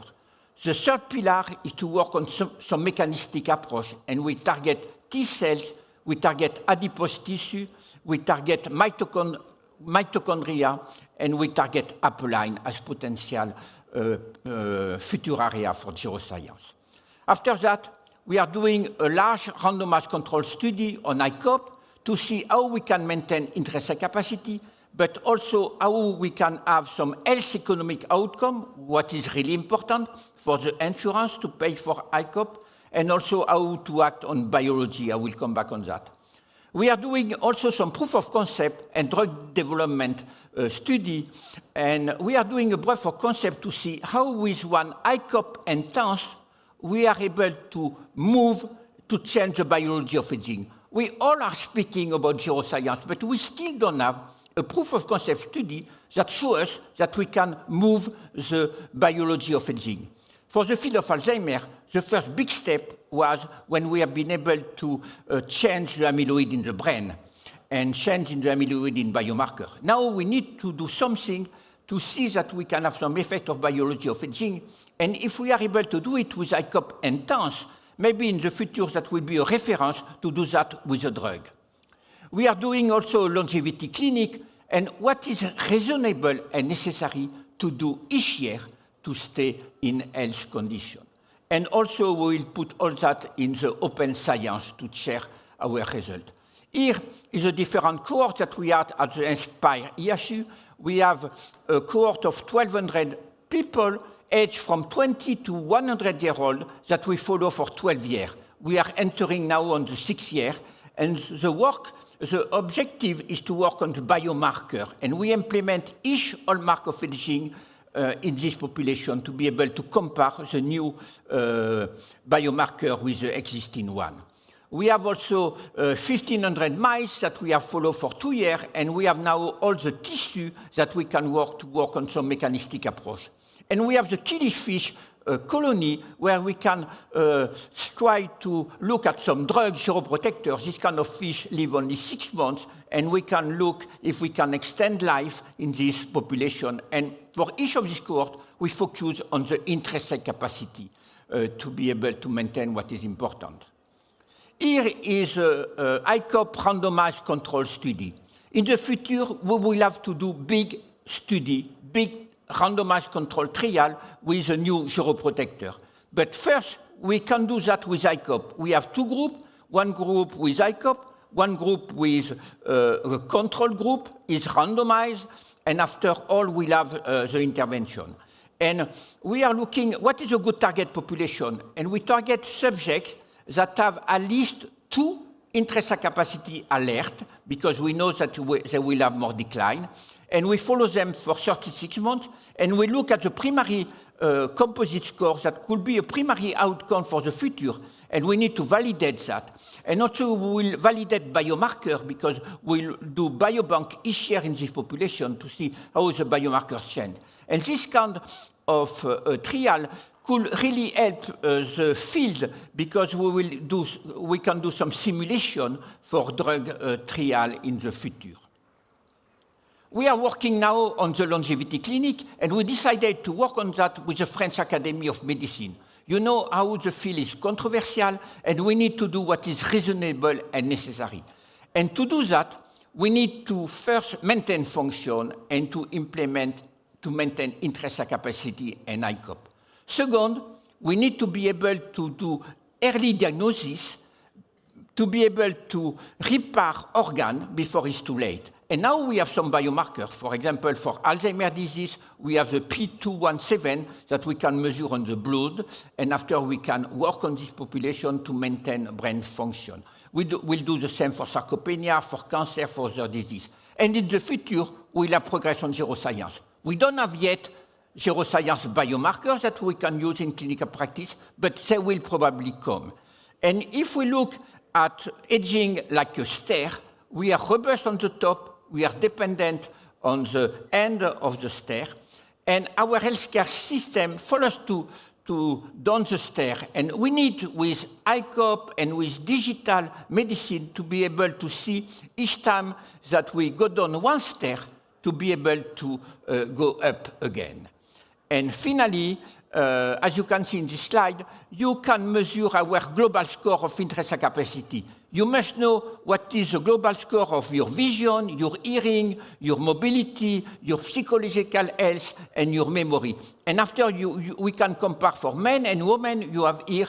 And if you are on the good percentile, everything is okay. If we are below, we need to understand why and to intervene as soon as possible. Thank you very much.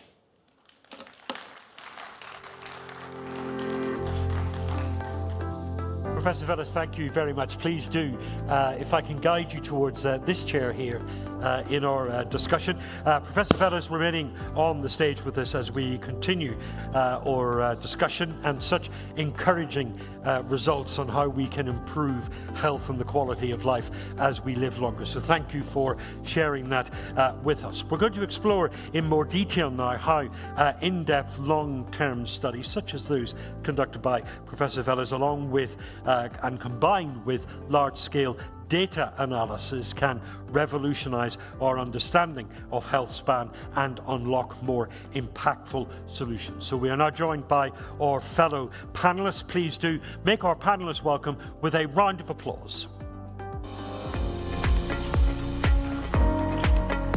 So let me give you some introductions as they make their way in and settle in. We're going to be joined in our discussion by Professor Raghib Ali, who's the Chief Executive Officer, the Chief Investigator, and the Chief Medical Officer of Our Future Health. It's based in London in the United Kingdom. It's a globally unique resource with over 2 million participants, and it produces the evidence base for new approaches to extending health span.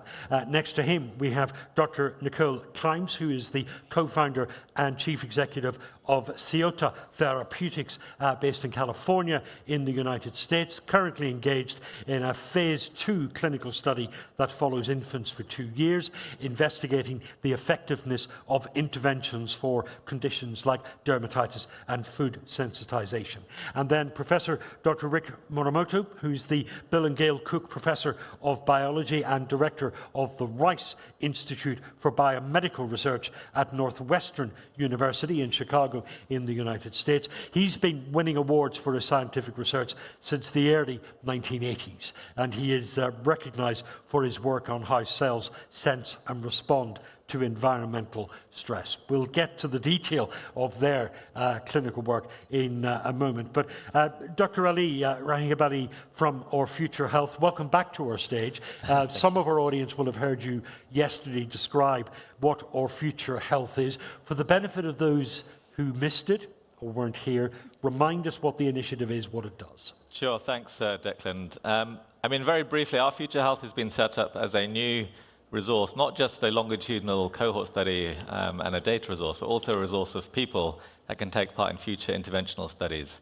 And what we were trying to do through Our Future Health was to create this dual resource, which would be not just the largest cohort ever created, but also the most ethnically diverse, socioeconomically diverse, and diverse in terms of age. So we've created a cohort already of over 2 million people. We plan to have 5 million people of all ages, all ethnic and socioeconomic backgrounds, so that we finally have what we would describe as the most useful resource to understand the best ways and new approaches to enable people to live healthier for longer.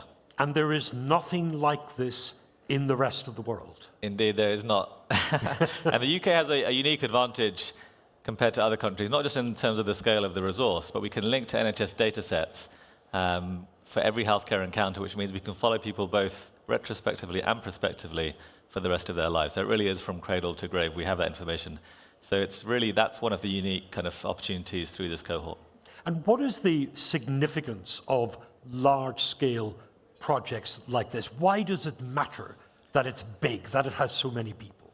So we've spent quite a lot of the last 1.5 days talking about prevention and keeping people in good health. And I see them as both sides of the same coin in many ways. But if you're thinking about prevention of most diseases, individual diseases are not that common. And if you're finding people who are at higher risk and identifying the people at highest risk, you need a very large denominator to start off with. For something like pancreatic cancer, it's one of the most deadly cancers, but it's not that common in terms of incidence. And you need millions of people at risk to identify those at highest risk and then identify what the risk factors are and what interventions will prevent that. Similarly, we're talking about what we're trying to do is to improve the health of everybody and to see what keeps people in good health and to understand which biomarkers, which other kind of digital biomarkers risk factors are what keeps people in good health, or the opposite risk factors, but keeps them good. Again, you need very large numbers because their individual impacts will be relatively small that you're measuring. So this 5 million is a big number, and it will allow us for the first time to look at every common chronic disease, but also because of the age that we have, at mental health disorders, obesity, diabetes, etc., that tend to affect younger age groups. Yeah, thank you. Dr. Nicole Kimes, this type of big project, this advanced data analytics, what does that allow us to do that we couldn't do before? So from our perspective, The advanced analytics is really allowing all of us to move from what traditional pharma and Western medicine has been so good at previously, which is sort of reductionist medicine, single molecule, specific pathway, focused on reducing symptoms downstream. The advanced analytics is really allowing us to move more towards systems biology. We know biological systems are complex and they're dynamic. You really need to look at the interplay of so many different variables, and doing that allows us to think about causality more than just symptomology.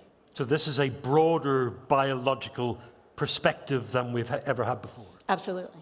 And couple that then with the long-term studies, the type of work that you've been doing with those young children.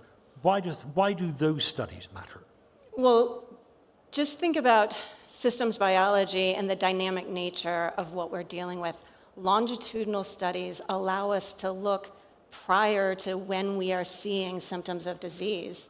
You heard earlier today the idea that the data sets that are out there now are currently really focused on disease states. And what we need to be looking at is the healthy population before we ever see any physical evidence of those diseases, because we know that they are starting, the mechanism that is driving them is starting long before we're seeing the symptoms. So longitudinal studies in general allow us to get at the beginning of it. Very specifically, early in life, there's a lot of factors that are dictating long-term health outcomes that gives us an advantage to think about prevention. So in our case, we know microbiome and nutrition are used as immune modulators early in life. And by focusing on that, we can actually alleviate long-term chronic diseases by making sure that you're moving towards immune tolerance. Thank you. Rick, Professor Muramoto, I described a little, and probably quite badly, the type of work that you do. Flesh that out for me. We're very interested in how cells, tissues, and organisms respond to stress. And often when you hear that term stress, you think about negative connotations. But in terms of molecular and cell biology, stress is very protective. You've heard throughout this meeting, resilience. So these cell stress responses are essential to protect every cell in youth, to recognize molecular damage, and to then induce the expression of cell protective pathways. They ensure the health of the DNA, the RNA, and we're very interested in the millions of proteins in each of your trillions of cells. So our studies really benefit from large data analysis because even though our experiments are done in organisms designed to have little genetic variation, which is the nature of biological experimental research, to be able to apply this to human disease, we have to understand the diversity, the interpersonal variation, under which condition is a stress beneficial or deleterious. And in that comes tremendous opportunities to detect and protect against disease. So that convergence between the type of research you do, longitudinal studies, big data, mass scale projects like that, the importance of it is that it unlocks this more personalized healthcare in the future. Absolutely. In fact, the studies that basic scientists do is targeted towards what we call molecular mechanisms. But it doesn't really tell you how different humans are going to detect and respond. In fact, we already know that these cell stress responses that are essential and optimized in youth go awry. They become dysfunctional. And so come interesting questions. What does it take to reset the system so that instead of being responsive and promoting pathology, it could actually restore the state of the cell?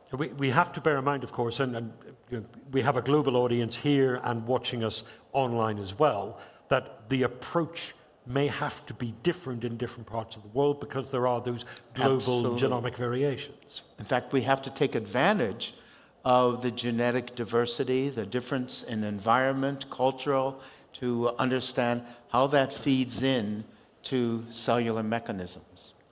Bruno, these medical advances are of enormous benefit, of course, but you would remind us that it's just part of the picture. We need to also change medical practice. Yes, we have to change medical practice, but if in the future we want to have good results, we will need drug. And for that, we start with implementing ICOP, a lifestyle, all of that, but in the future we'll have drug. The same that was done for the field of cardiovascular disease. We have the lifestyle factor, but we have also drug, and we need to do the same for neuroscience and to maintain healthy longevity. That is why all this basic research is really important for us, and we need to translate to clinical practice and to do the randomized controlled trials that are still new for the field, and that is the next challenge. And we need to success, because it's not easy. Sometimes we can have a good drug, but we are not able to demonstrate the effect, what is a pity. For that, we need to work at the same time that the development of the drug, how we will be able to do a clinical trial, to avoid to have a negative trial if the drug works. That can happen. Do we need more large-scale projects like those that Rahim's doing in the United Kingdom? Do we need more of those around the world? And if so, how do we get them? Yes, we need that because after when we will develop a drug, the drug will be for all the population. And for that, we need to have this large scale of data. Because the evidence, right, the evidence you're producing is telling us what we want to get, but not necessarily how to get there. So I think the UK, for those of you familiar with it, has become very multi-ethnic over the last few decades. And so about 20% of our cohort will be non-British white, and out of 5 million people, therefore, there will be 1 million people. So we will have that evidence which is relevant to the whole world, particularly for South Asian origin and African origin populations. But you're right, what we are trying to do is produce the evidence base for these new approaches to keeping people in good health or preventing disease. And we're interested not just in pharmacological interventions, but non-pharmacological interventions as well, and digital interventions that can be easily scaled and are affordable. Because the other danger, of course, is in a lot of this science that's being developed, it will only be affordable to those with the highest incomes. And we already have these huge inequalities. We don't want to make those worse. So our Future Health, one of our focuses is to try to ensure that the research that we do will have an opportunity to decrease inequalities and to be accessible to as many people as possible, not just in the UK, but globally. This is all about impact, though, isn't it? We want to get it from the lab into everyday life. Nicole, identify for me the important stages in the pathway, the hurdles that are preventing us from having the best impact. There's many. But I would say, within the context of this conversation, you heard Dr. Mehmet Khan earlier today say that there's a thought out there that the data is already there, and we can just go out there and scrape the data as sort of the way ChatGPT did for large language models. And it's just not the case. We really do need these large studies to create some of the data that's going to allow us to do more of the advanced analytics specific to human health. So definitely data sets, standardization of how we get that data, how we generate that data, and how we create those analytics. We are building this plane or we're flying it while building it, and it's both on the analytics side and the data generation side. So somehow we need to figure out how to standardize that very, very quickly so that we can integrate it more rapidly. And then ultimately, policy. We really need a top-down policy approach that is going to support access to prevention. I mean, it's going to take that. And when I say policy, I don't simply mean governments. I also mean from pharmaceutical companies who are focused on new approaches and really trying to get at disease modification and causation. You're starting to hear people talk about it. We need people to do it. And for that, I think we need clinical data. And that's why we're doing what we're doing. And Rick, there's also an important question about what it is that we measure. It's not just biological factors. We need to consider environmental factors as well. Well, a lot of the data that's collected tends to be what we call omics, because it's now possible to look at sequence the genome, that's point one, link that to the clinical information, look at the expression of RNA and proteins, but that doesn't tell you function. Ultimately, what one wants to know is some multiple measures of the functional health of striatal neurons, skeletal muscle, cortical neurons. And now you have layers of integration, which I think can yield important and powerful predictive information. You know, when is something starting to fail? Well before the human shows cognitive decline or loss in gait speed, for example. What is the end goal? What is the object, the destination that we're trying to get to, Nicole? Prevention and precision, from my perspective. Really, that is the whole concept of health span, is getting in early enough and supporting a healthy lifestyle to eliminate the need to deal with chronic diseases and complex infections. And then precision. To your point, all of these different factors, whether it is our genetics, our microbiomes, our environments, our upbringing, our nutrition, all of those play a role into the variability that we see across populations. And we need to be able to better utilize that information so that we are really getting into more precise interventions, both early as prevention and as drugs. Currently, our drugs, typically we give it to everybody and it is effective for 20% of the population. We should be directing and targeting drugs to 20% of the population and expecting 80 to 90% efficacy. We need to flip the script. Thank you very much. Thank you all of you for your wonderful insights and for sharing them with us as well. Please join me in saying thank you to our panelists with a round of applause. Thank you. Thank you. Thank you.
revolution, and we have the future in our sights, advancing our mission for a radical new tomorrow, and we will continue to build it together in this future. Good morning to everybody here in Riyadh, and for all of the numerous people that I know are tuned in to us from around the world. Most people that we've surveyed around the world actually don't want to live longer just for the sake of living longer. I wouldn't say it's a project, it's a role. Evolution Foundation is playing a very big role in reshaping how we think, reshaping healthcare. And health and longevity medicine is defined as optimizing health and optimizing health span while antagonizing aging processes across the lifespan. If you look at healthcare strategy in the kingdom, it's focused on prevention. So moving away from treating diseases to predicting and preventing. So it's a very exciting time to be in aging biology science. I've been in the field for about 30 years. These last 10 years have been amazing. The traditional look at regulation is that they approve the new technology, approve medication for health span, approve smart health or medical devices. Then you have to go through the integration of technology and AI to accelerate the results that you can get from these biosciences, bioscience companies that are out there. Elucidated that there are opportunities for intervention in identifiable indications that we know and love already. How do you actually give care? How do you translate those science into reality? Now is the time, and we have 7 to 10 drugs that the company, in essence, we're just trying to be right on one, we're doing an extraordinary return, hoping to you, friends, family, and loved ones each for 10 healthy years. The human longevity, the upper limit of human longevity, isn't ahead of us. It's actually behind us. That the foundation has both for conducting research and for thinking about a commitment. Injection is to throw in. We can think of it in the literal. It is to throw a substance into the body through a needle, or it is metaphor. His Royal Highness, as you heard me say this morning, Prince Mohammed bin Salman has been the inspiration. But for me personally, on a constant, relative, frequent basis,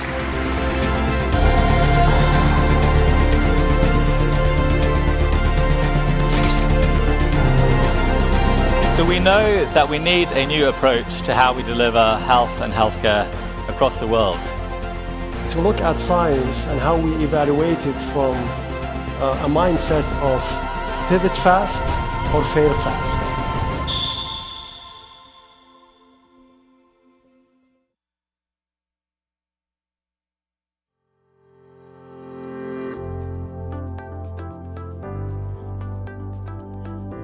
Assalamu alaikum, hayakum, ladies and gentlemen. Welcome back to the HealthSpan Arena. We have a wonderful program for you up ahead this afternoon, including 2 town halls, a session focusing on Alzheimer's and other dementia diseases, and also one on entrepreneurship. To get us going, though, I'm going to hand over to my good friend Ollie Barrett, who's leading a discussion on an intriguing topic, molecule to medicine.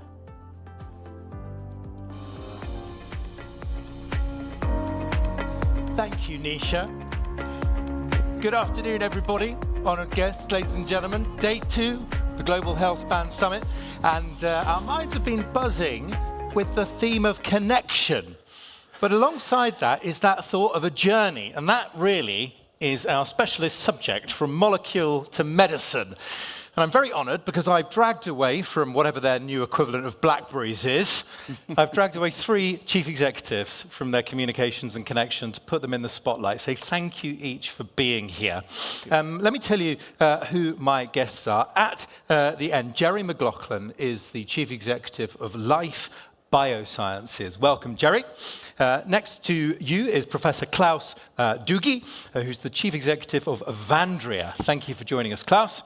And finally, Dr. Frederick Bedingfield is the Chief Executive of Rubido Life Sciences. So thank you, gents, for being with us. I don't want to miss the chance for our guests here in Riyadh and tuning in around the world, just to get a sense of what the companies are up for. So in an unusual twist, Jerry, I'll start with you. I want a pithy way you tell your colleagues what you do, and then, or before if you choose, how you explain that to a smart 10-year-old.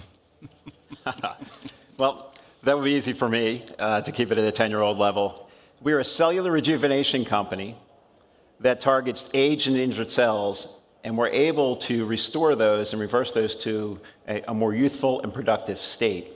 How we do this is we deliver gene therapy that uses transcription factors to multiple organs in the body. Our lead program is a program for ocular neuropathies, and we intend to be in human clinical trials later this year. Right. Now, I'm hoping that was the colleague explanation. I mean, in simple terms, what does this mean if you get it right? Get it right? We're able to take disease and reverse it and restore the human body to a more youthful state. Of course, starting with individual organs and tissues. I mean, it's an incredibly powerful promise, isn't it? Thank you. Klaus, which option? Flag the option. Yeah, well, I'll take Frederick as my colleague and say that we try to rejuvenate the powerhouses of our cells, the mitochondria, to address age-related diseases like neurodegenerative disease, sarcopenia, etc. Yeah. And Oliver, you'll be my 10-year-old, and so what we, your car needs fuel to operate, right? And so do our cells in the body. They need fuel. It's called ATP. Unfortunately, as we grow older, so do our cells, and ATP levels go down. The cells slow down, and they can't operate as well. Yeah. And we're working on a switch to turn on the pump again to increase the ATP fuel to the cells to help people live longer, healthy lives. Yeah, well, I think that gets my Sesame Street prize of the day. I think that's excellent communication. I think. Thank you, Klaus. Okay, Frederick, please. Yeah, I'll start with the 10-year-old version. So we are working to keep old people young by rejuvenating their old cells or getting rid of old cells in some cases. And in so doing, we hope to prevent them from getting older, getting diseases that old people get, and staying youthful. First class. And to a colleague. So we are a clinical stage biotech company pioneering the science of longevity to rejuvenate or get rid of pathologic aging cells, senescent cells, through an AI-enabled platform, and we're going into the clinic in a couple of months. Right, so this is super relevant as a milestone, and we'll put you in the hot seat shortly. I suppose to help us as an audience get our head into this, you've got amazing teams around the world. The blunter question is what role you play as the chief exec on that drug discovery journey. What does it really fundamentally boil down to, Klaus? So maybe one comparison is like a conductor of an orchestra. I don't need to be able to play all the instruments, but I need to make sure that we stay in rhythm and that the people harmonize with each other towards a common goal, which should be a nice performance. And what is it not? It's not micromanagement. It's not trying to play the flute and the drums at the same time. It's empowerment, and instead of micromanagement, and having the time to think strategically and to listen what's out there. What are the novel methodologies like AI, the new genetic tools, etc. So really trying to see the big picture and not trying to lose sight of the forest because of all the trees. So this is fascinating. Now, Klaus, you should know, has worked on the launch of at least 4 blockbuster drugs. So these reflections are well earned, so thank you. Jerry, I'm deliberately going to come to you last as a self-confessed non-scientist. But Frederick, how do you complement what Klaus has said? You're directing, you're conducting. Well, I think he said it very, very well. I would say the other thing is to focus the team on making sure that we're working on a problem we're solving. Mm-hmm. I'm a clinician. I come to it from the physician standpoint. So we need to be focusing the science, which is where we started, on something that helps people who have a problem. So we want to make sure that we're not now only about the science, but we're focused on helping people and something that investors want to invest in as well. Yeah. And we'll come to that communication a little later, because it's not just traditional investors now that we're talking about, right? Jerry? Yeah, so the thing I'll add, it's everything there, but the thing I'll add is that our most valuable and precious resource is time. It's our most costly resource. And so it's actually keeping the guardrails on in terms of discipline, of moving the path forward. And we have a saying, it's quick kill. And so having that discipline around decision trees and measurements a priori, because you can spend a whole lot of time in discovery, years, and not make much progress. Yeah. So that's really important as you're running a business, because our cost of capital is so high. And we'll talk about that later, but our cost of capital is so high that we really need to keep an eye on that. So this is absolutely crucial, because now we're going to zoom right in, Frederick. Just explain for us, you've reached this crucial stage in your journey, human trials.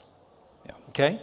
What do you think, and I'd love your views on this, both Klaus and Jerry, but what you're going through right now, Frederick, what do you need, in practical terms, what do you need to do next for success? This is an incredibly relevant question, because I just joined Rubedo in October. We're going to the clinic in a couple of months. So we're making that exact transition to a clinical stage company. So there's good news and bad news. Yep. So the good news is only 10% of drug candidates get to human trials, so congratulations, you're 1 out of 10. The bad news is you still have only a 10 to 20% chance of getting approved. Things are about to get complex very fast, and it's going to cost a lot more money. You're going to have to raise a lot more. So you've got to build up your team. You've got to have clinical expertise. You may have started with 5 scientists. It may have been a lot of fun in that setting, a small group. It's about to change, because as you go into phase 1, especially phase 2, phase 3, you've got to build up the clinical team. You've got to have a medical affairs team to be getting the science out to the practitioners, to the scientific world, publishing, presenting. You've got to have a regulatory team, because you need the pathway to be clear. You want to know where you're going, and you want to meet with regulators early and often. CMC, much more complicated. You have other opportunities, though, as well. Once you're at clinical stage, more types of investors are interested, because you've been somewhat de-risked. You have more business development opportunities for non-dilutive capital. Mm-hmm. And it is an exciting time. And you've still got to keep that culture alive and the mission strong. Because it's tempting, Klaus, presumably, to focus on the next bottlehead or the next link in the chain. From what you've been through, what are some potential bottlenecks ahead that Frederick would do well investing time and thinking in now, because they're coming? Well, you already alluded to a couple of them. If you go to larger trials, you need more funding, you need a larger team, you need to make sure that you still stay with the kind of the biotech mindset in your team, even though you grow. Just say what that means. What does that mean? So agility, quick decision making, agility, the ability to learn quickly. That's why it's so exciting, early development. So we're also privileged. We just entered clinical development at Vandra in December, and it's a really exciting time. With every cohort, you learn new things. You learn the pharmacokinetics. The first biomarkers come in. It's a learning opportunity, and you need to learn quickly, because you already need to design the next trials, and you don't want to have a lot of white space between studies. You don't want to spend 6 or 9 months to design the next study and see what and where do you do it. You really need to learn on the fly, without obviously cutting any corners on human subject or patient safety. That is the #1 priority in early, mid-stage, and late clinical trials. And Jerry, in terms of that bird's eye view, any advice to Frederick around this crucial stage, because it is very formative in that journey? Yeah, I think, from my experience coming from a commercial background, it's also always revisiting the value proposition at each stage, and understanding where the market has migrated, where the regulatory environment has migrated, and reimbursement environment. And either making adjustments that you can make moving into phase 2, which you still have some flexibility, or continuing as is. But I think it's really important to always keep that target product profile and what is necessary on the table and revisiting at each stage. Right, helpful. So you've mentioned it there, it was mentioned earlier. On that regulatory landscape, Klaus, I'm going to sort of get a sort of pincer here and put you in the hot seat. What have you learned about engaging with the regulators themselves, and what do you wish you'd known? Mm-hmm. So I think it's important to see regulators as partners rather than as obstacles. And I think we should also focus on the positive. There have been new tools put in place, like breakthrough designations, rapid reviews, etc., where regulators are more willing to have more frequent dialogues, to be more helpful, to learn about a development candidate. I think that's great. But as you allude to, we learn more from our mistakes than from our successes. And to give you one example, I had the privilege to be 5 years the chief medical officer at a large family-based German company. And we had agreement with the FDA at the end of phase 2 meeting for an asthma drug for children and adolescents. They changed their division head, and then when we came out with phase 3 data, they said, well, that was my predecessor's opinion, it's not my opinion for the endpoint. So we should have had a closer dialogue. We should have realized there's a change in the leadership and engaged in a dialogue and maybe explained the situation. And luckily, the drug eventually was approved, but it took a little longer than anticipated. So a close relationship, constant dialogue, explaining what we do to regulators, listening to their concerns, and put them in the center. They obviously have a role to play that's more focused on safety, and so constant dialogue, frequent interactions, and also understanding their needs is very important. Okay, quick thought, Joe. This sounds much more collaborative. I wonder to what extent that extends to wider policy. To what extent is it your role to change how someone thinks about a particular thing? Yeah, I mean, once again, this gets back to the people in the company, but I think we take a view of the early and often, but early. In fact, we met with the FDA over a year ago, prior to initiating our IND enabling package, and to gain alignment at that stage is critical. And boy, you'll be surprised sometimes. You actually have a more efficient plan. Do this, don't do that.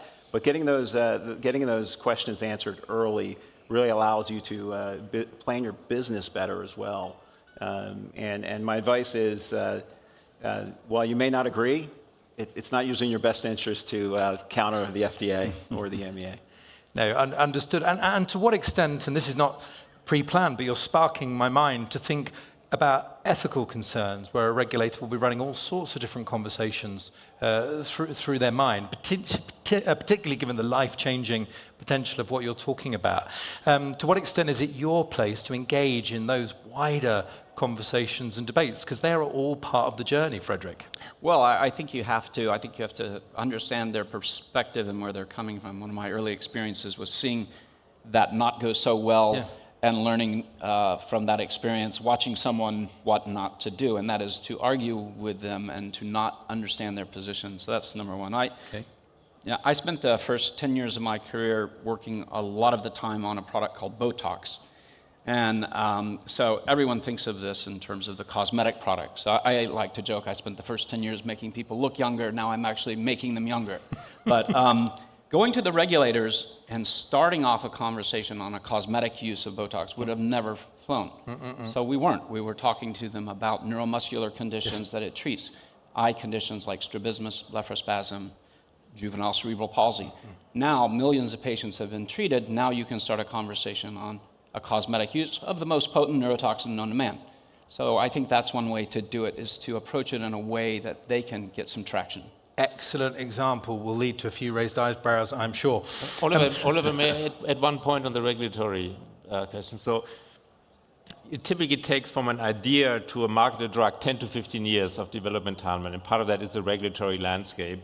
In COVID, we saw that less than 12 months after the sequence was published, the first vaccine was approved because regulators saw the need, right? Yes. So how can we engage more in a dialogue to see, at least with certain drug developments, the unmet medical need? And again, I'm not saying we need to cut corners. We don't want to cut corners on patient safety, but there may be ways of accelerating the development timeline to bring drugs that can address. But can I jump on that then, Klaus? Because that's a brilliant example, isn't it? If you were to say, let's say a politician said, how do we recreate, without a pandemic, for heaven's sake, that galvanized spirit amongst collaborators, that shrinking of timelines? How do we do that in practice? Because to a certain extent, that's what we need. Yeah, I think it's a lot about mindset. Again, regulators, for good reason, have to guardrail the safety of drugs. But it's always a bit of a balancing act. If there's huge unmet medical need in an orphan disease or even a bigger disease, yes, you want to play it safe, but maybe there are ways of finding middle ground to also kind of get drugs to and it's going to be a bigger dialogue than just with the company and the regulators. I think you need to bring the experts on board, the patient associations that have a growing voice in this dialogue. I do want to get Frederick and Jerry on that if you've got things to add, because it is a kind of billion-dollar question. How do we speed the whole damn thing up? Are there any other levers that you think could be cranked based on what you've been going through? Just anything to throw into the pot? Well, in our case, we have multiple indications, right? So we're taking two indications into phase one. One is for a big, broad indication, glaucoma, primary open-angle glaucoma. The other is for NION, which is basically a stroke in the back of the eye. Here's not 10-year-old, non-arteritic anterior ischemic optic neuropathy. And that disease, that condition, there's not a single therapeutic approved in the world, nor is there anything off-label that works. So we think that's a tremendous opportunity to negotiate in this, whether it's accelerated approval, and more attention on the program. There are those hard opportunities, and that's something we'll look to take advantage of. Yeah. Because, Klaus, I mean, sort of speed is of the essence in that sense. Frederick, anything else, given we've got some of the world's most powerful investors, policymakers, gathered here in this wider Hevolution community, right? What would you say? I think it's been said well on, looking at indications, problems we're solving, orphan indications where you can get breakthrough status, you can work closely and more fast with regulators. And, and sometimes you need to think about other jurisdictions if you're hitting a stone wall. There are places where you can get into phase one faster than the US. There are places where... That's crossed your mind? It has crossed my mind in many companies. Where are we going?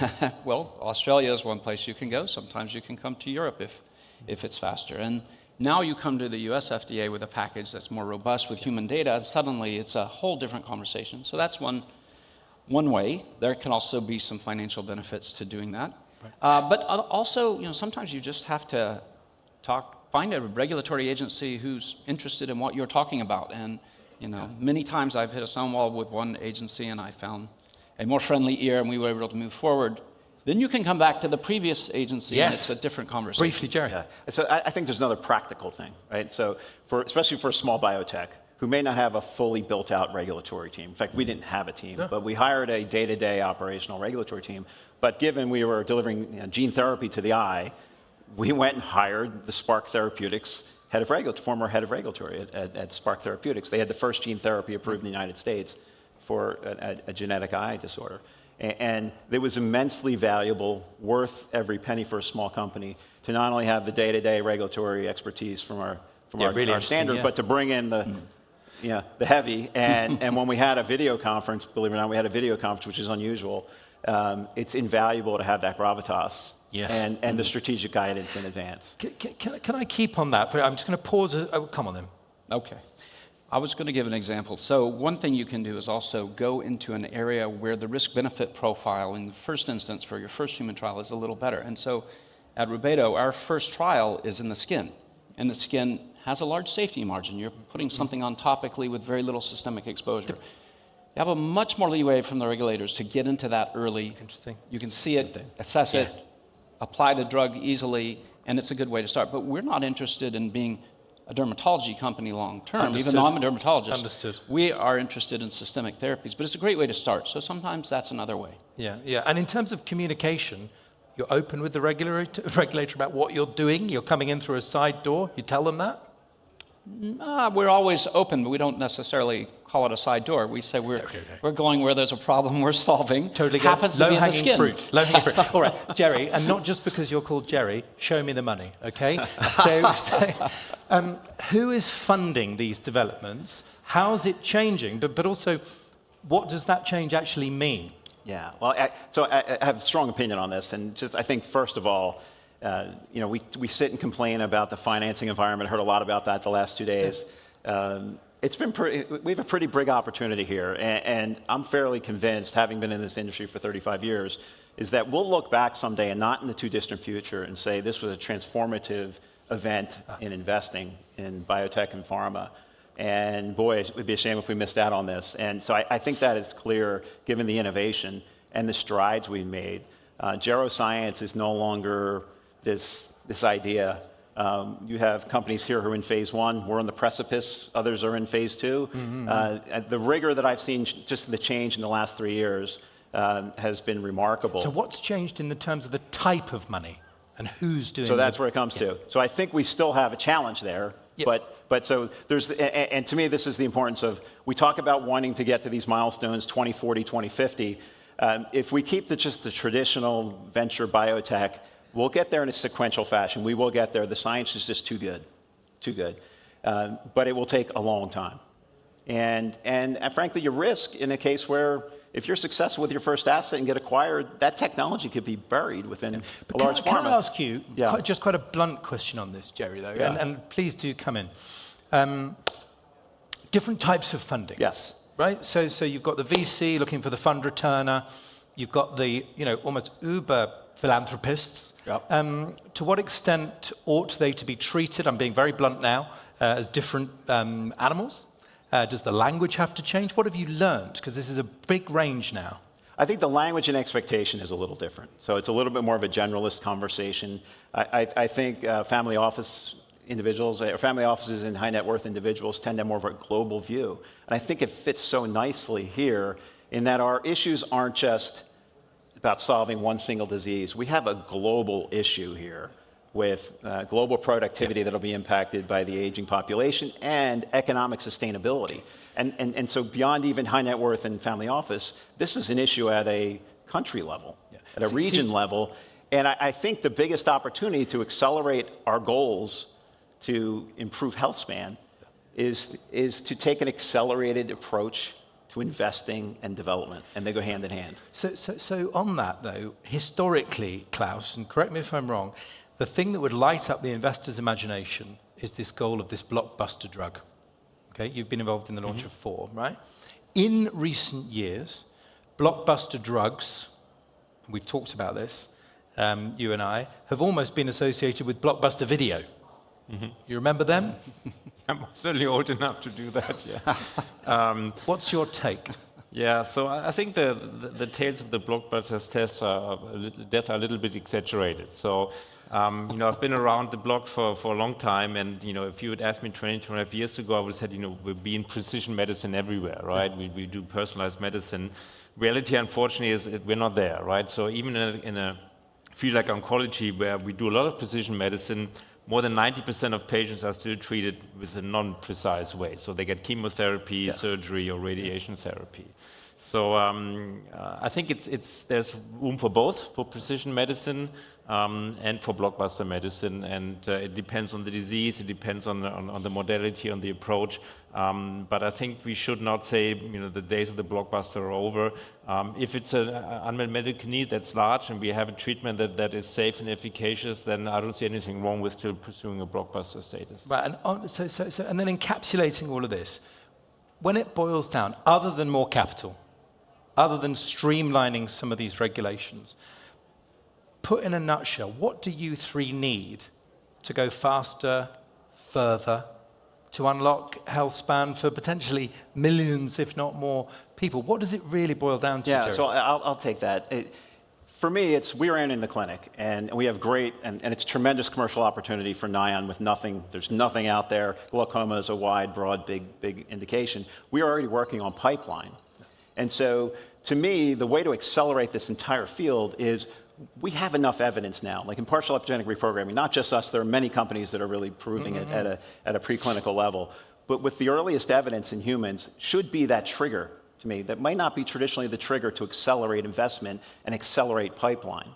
And to me, that's the key tipping point for me. And that the slight difference is instead of waiting through phase 1 or phase 2 and then pulling up the pipeline, it's using this opportunity to gain years.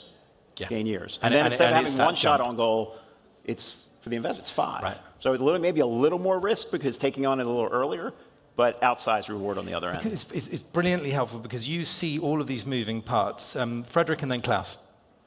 Well, look, I think you've got to inspire people to get behind this. Aging is the biggest public policy issue of this generation, and we are climbing Mount Everest, and that's an important task. And we're the first ones to do it, and the view up top is going to be amazing, so we've got to inspire people to help us get there. And I think that the analogy of being clever and aggressive in our phase 1 trial is in patients, and we're going to get data on skin aging and skin diseases. So by October, we'll know if we're engaging our target, if we're getting rid of senescent cells, if that's improving the skin, and that will validate the approach to the systemic therapies we're going on. And we're with you on that, so I hope you'll find good allies here. Klaus. Yes, really to build on what Frederick said, I think it's about creating excitement in your stakeholder community, and that can include regulators, obviously the team, the investors, and we talked about lessons learned. You know, I'm a physician scientist, so maybe in the past I was a little bit too data-driven and too much in love with the science. I realized how important storytelling is, and I think that works for family offices and for traditional investors. So now that we've more unraveled our mode of action and we realize that we can give cells the energy levels back that they need to fend off chronic inflammation, protein aggregation, and really we can tackle a whole range of age-related diseases with that. That creates excitement, not even with regulators, I think, but certainly with investors. Even with our regulators team can and, get with our excited, board. Klaus. So, we know this. We know this. All I would notice is, firstly, alas, we've been beaten by the clock. But although you are all three exceptional communicators, we all realize that you're carrying the careers and the lives, in a sense, certainly the humanity of some extraordinary teams. And you're doing that as chief executives. And we're really grateful to you for making this time, for being so open about those journeys. And hopefully you'll find in this arena and beyond many future supporters. So to Jerry, to Klaus, and to Frederick, thank you very much indeed. Thank you. Thank you very much. Thank you, Frederick. Thank you, Klaus. Thank you very much, Jerry. So we've talked about some big ticket items there, the very big blockbuster checks, but what about right at the original end of that funding process? So back to the roots of entrepreneurship and seeding that seed funding and beyond, looking across that whole range. And we've heard across these 2 days that it really does take every stage of venture coming together. And that's what we're going to start to explore in this next session. So it really is all about seeding the future. It is about entrepreneurship, and it's definitely about innovation ecosystems. To lead us through this session, I'm delighted to welcome up an investment partner at the Hevolution Foundation. Please welcome to the stage Dr. Jens Eckstein.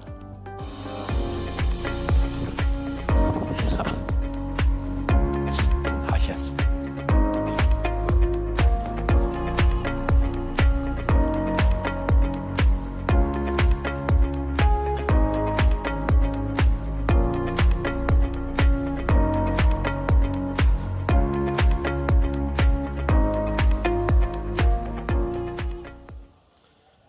Good afternoon.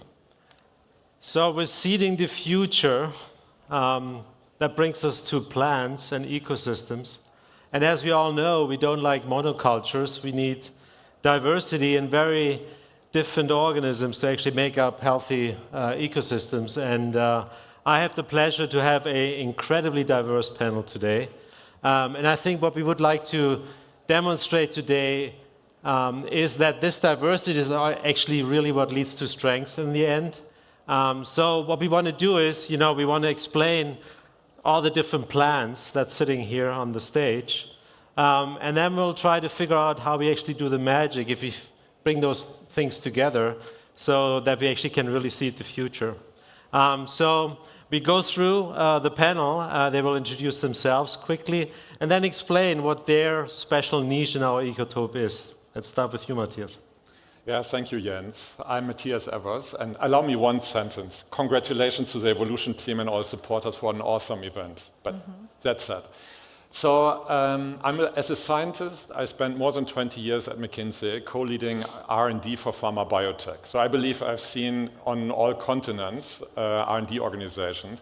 I've been for a couple of years an executive at Evotec, so again in the life science biotech space, partnering with many firms across the globe. And now I'm a board member, investor, and consultant, so I hope to bring in the biopharma perspective today. Thank you. Johannes, you're on the very other end of this. I'm on the other end. Thank you, Jens, for inviting me for this. It's a pleasure to talk with you. My name is Johannes Frühhoff. I'm founder and CEO of a group called Lab Central and Biolabs. It's a network of shared laboratories for innovators, for startups and founders, mostly out of academia. We started this about 15 years ago in Boston, and the model has been quite successful in accelerating academic innovation into startup companies.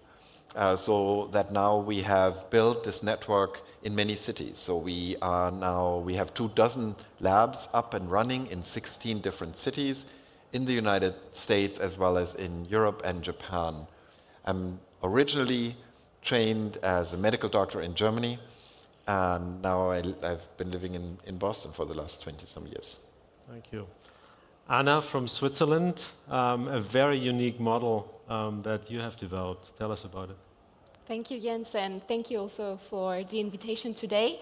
So Anna Grebner, CEO of the Genolier Innovation Hub, which is a scientific and medical platform in Switzerland, which is more than 25,000 square meters big, and about 15 minutes from Geneva International Airport. And we are open to all kinds of innovations and medtech, pharmacology, digital technologies, and biosciences, so very large, almost for most of them for bigger industries, but also for startups that are having a bit of are mature. And this is really important to underline because we are not an incubator. We're working a lot with different kinds of technoparks and incubators worldwide in order to really offer those startups that are coming out of their incubation the next step, which is clinical application.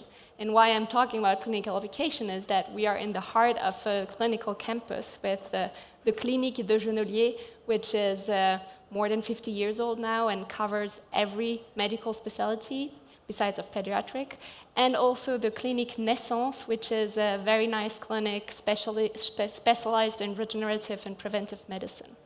And we have really built different kinds of tunnels and links between all these three entities, so we are having this really added value for all these industries and startups, having this direct link, this direct proximity with physicians and patients. And the whole idea of it is, as a business model, is really similar or comparable to a hotel for companies. That means that the companies are coming, fine-tuning, and then they have to leave, because if we want to guarantee innovation, we have to guarantee also through this dynamic rotation all these startups and industries coming in.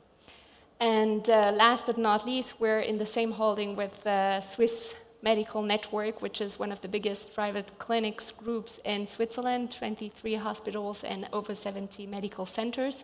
So that makes also a very large medical network that we can engage and offer through the hub.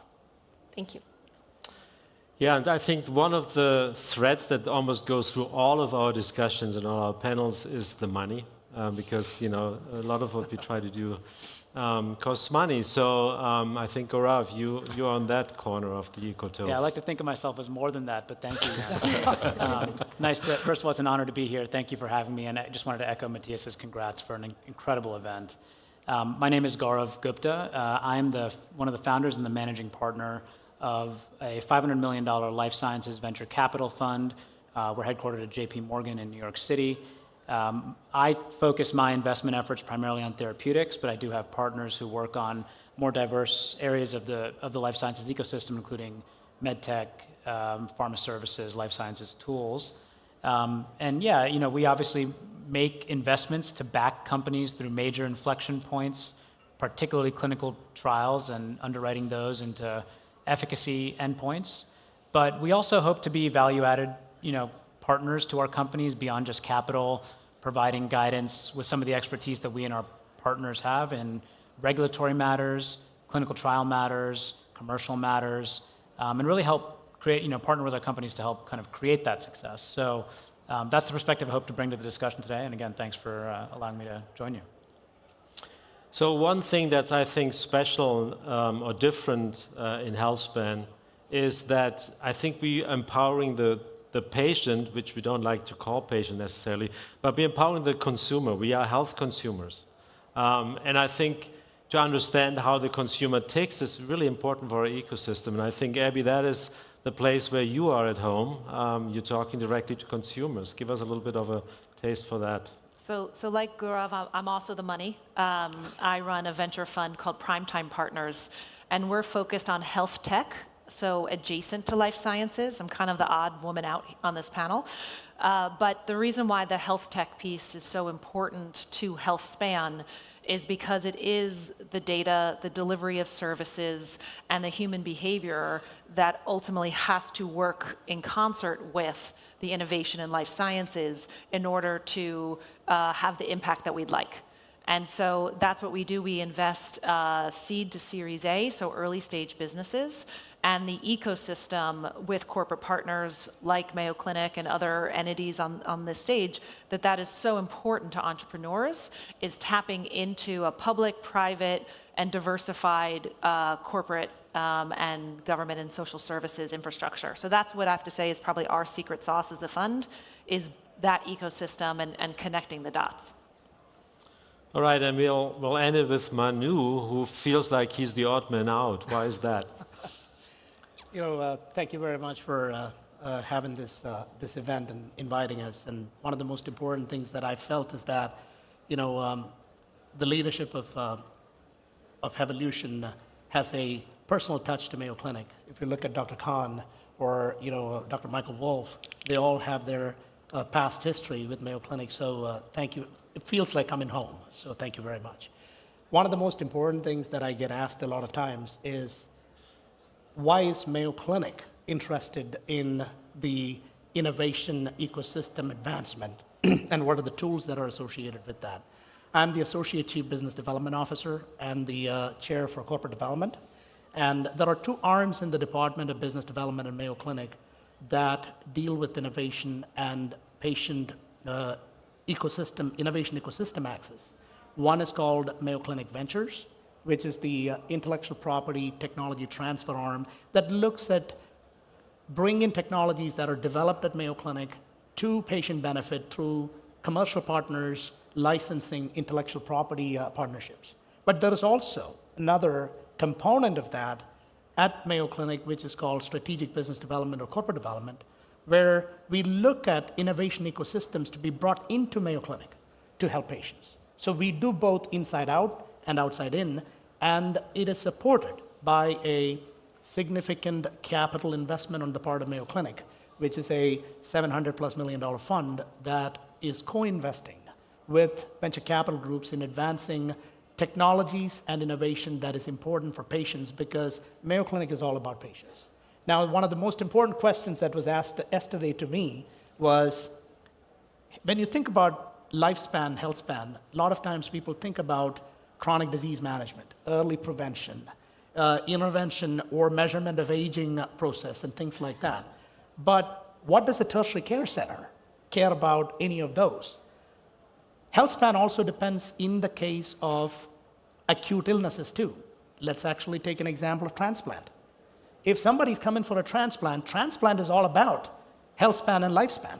And it is important for an acute care center to be involved in the advancement of technologies in acute setting to not just give lifespan, but also give health span to people who are basically going to be getting sick and don't want to get sick and continue to be sick. So that is what Mayo Clinic is focused on with regards to health span, lifespan conversation, and we are advancing those technologies using Mayo Clinic technologies and also with partnerships.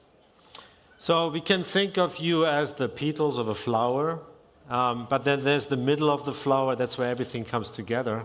So I think what we'd like to explore now is, out of your particular niche, can you think of an example where, for an innovator that comes into HealthSpan, and really wants to somehow see this idea and get something going, what are the particular learnings that you could give him, and what are models you have seen how your niche can actually interact with that innovator? And we start again here with Matthias. Yeah, thanks, Jens. And it's good to call out the middle of the flower, which is really the founder or innovator. Because, I'm glad we have this time in defense and support of the innovator, because without the innovator, nothing would happen. Mm-hmm. So if I look from the lens of the innovator to biopharma, let's say, the big pharma organizations, the large biotech organizations, And if I listen very carefully to the discussion over the last few days or what's going on in the industry, you could come to a very pointed or sarcastic view, which is pharma gets interested when I have a clinical candidate, and pharma is about making the big deal. Now, many innovators are far away from a clinical candidate, and I want to shatter that view because I don't think it's fair and it's correct, because the biopharma industry has a lot to offer. And how to think about it, you could think there's a universe of interaction models, and maybe I spread that on the one hand from non-money related to money and funding related, and informal to very formal interactions. And I admit I pick rather two quick examples maybe. If I'm in the corner of funding related and formal, one has to talk about the corporate ventures, because they are sometimes a little bit forgotten, because it's not the natural incline very early to discuss with them. But they are very capable teams, and in my short intro, I did not mention that. For instance, I'm on the board of Angelini Ventures, and we have a 300 million fund investing into quite a broad set of early innovation. So let's not forget corporate venture. If I move a little bit to less funding related, and I heard yesterday a colleague here from J&J, the J-Labs are perhaps the most known example, but frankly, most pharmacos have structured programs where, as an innovator, they help you to set up your business, and often you have access to the capabilities. And the example I'm most excited about is perhaps in the corner informal and not money related. Because what you might not see, often the pharmacos incentivize their R&D personnel to say, hey, you are the scout to the external world. And they grow as leaders coaching others. So there's an informal network of huge knowledge, and you have the address book called LinkedIn, because they like interacting with you. So those interactions can matter a lot as you build your support network, not to say the movement, as the word came up yesterday. So a little bit more, but Jens, that's perhaps a little bit broader view on biopharma. Yeah, well, that topic of how to connect the innovator with the pharma and with the market is sort of very core to what we do. If you walk into any one of our facilities, a priori, you will see infrastructure and lab equipment and lots of people, community of people. And as part of that community, we bring in investors and we bring in the pharma partners as well. One way that I describe to my own team what we do is I say we reduce friction and we increase collisions. And so the reduced friction part is to hopefully build labs that are super functional, that have all the machines that they need, and the waste removal is taken care of and the procurement works. But then the increased collisions part is that we use design and architecture, that we plan our facilities so that people meet in the hallway and that they have hospitable places to sit down and meet other people. And we do a lot of events. I think these panels, we do a lot of panel events as well. They serve a purpose, and maybe they get you to meet Matthias and others. But ultimately, I think the magic at these types of events happens in the networking sessions. And so the connecting of people is what we really try to optimize. We have built a very mature model there that has now 18 of the 20 largest pharma companies as partners. And they use us. You mentioned the pharma R&D often now working as external innovation. So many of the pharma companies use our network as a window into that world of distributed innovation that happens at university hospital centers, but also in small startups.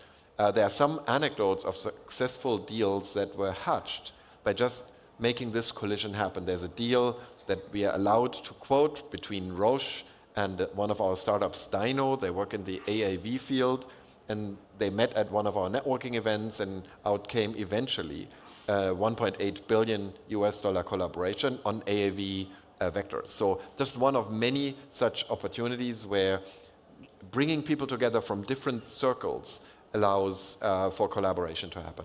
And I assume there is some cherry picking going on, right? I think you will probably choose the companies that go into your biolabs 100%. not only if they are interesting, but also if they can potentially complement each other, and Yes, where there's some interesting synergies. If I may explain that, we have a selection process. Coming into our labs is actually not that easy. Everyone can apply anytime. If you go to our websites, labcentral.org or biolabs.io, you can apply anytime. You will be invited to present your idea at a once per month per site selection committee. And in many of these, we have our pharma partners present. If they have a certain level of sponsorship that they pay for, then they get to help us pick the best companies. But that creates a little bit of rigor and readiness for the companies. So anyone with an idea may not be ready to yet come to these communities. That gives us a pretty high likelihood of success and allows for investors who come to our locations or for the pharma partnering professionals who come, at least they know that their time will be well spent with sort of hand-picked projects. Yes. Anna, so if I'm an innovator and I see you and I come to General Ye, so where would you bring me? Where would you lead me and explain, this is what you want, this is what you should look at? Yeah, very concrete example. I have a few of them, but maybe just to have a link between what was said on both sides. According to WIPO, Switzerland is again one of the most innovative, or the most innovative country. But if you are looking deeper into this information, it's quite impressive and unfortunate that you have 87% of medical startups in Switzerland that are not surviving. So having a lot of great investment opportunities for the early stage is in Switzerland great. But what is really important for us is, as you said, having events. It's absolutely where magic starts. But having events with a very good identification of what we need and for what we would like to invest. So we are organizing not only typical pitching events for startups, but really reverse pitching events where we have on stage physicians, where we have on stage the medical team, and pitching their pain points, their clinical pain points, and asking in the room who of your startups, engineers, or industries would be able to have a solution to that pain point. And this is something which is very concrete for us to really first start by identifying the needs of the final users.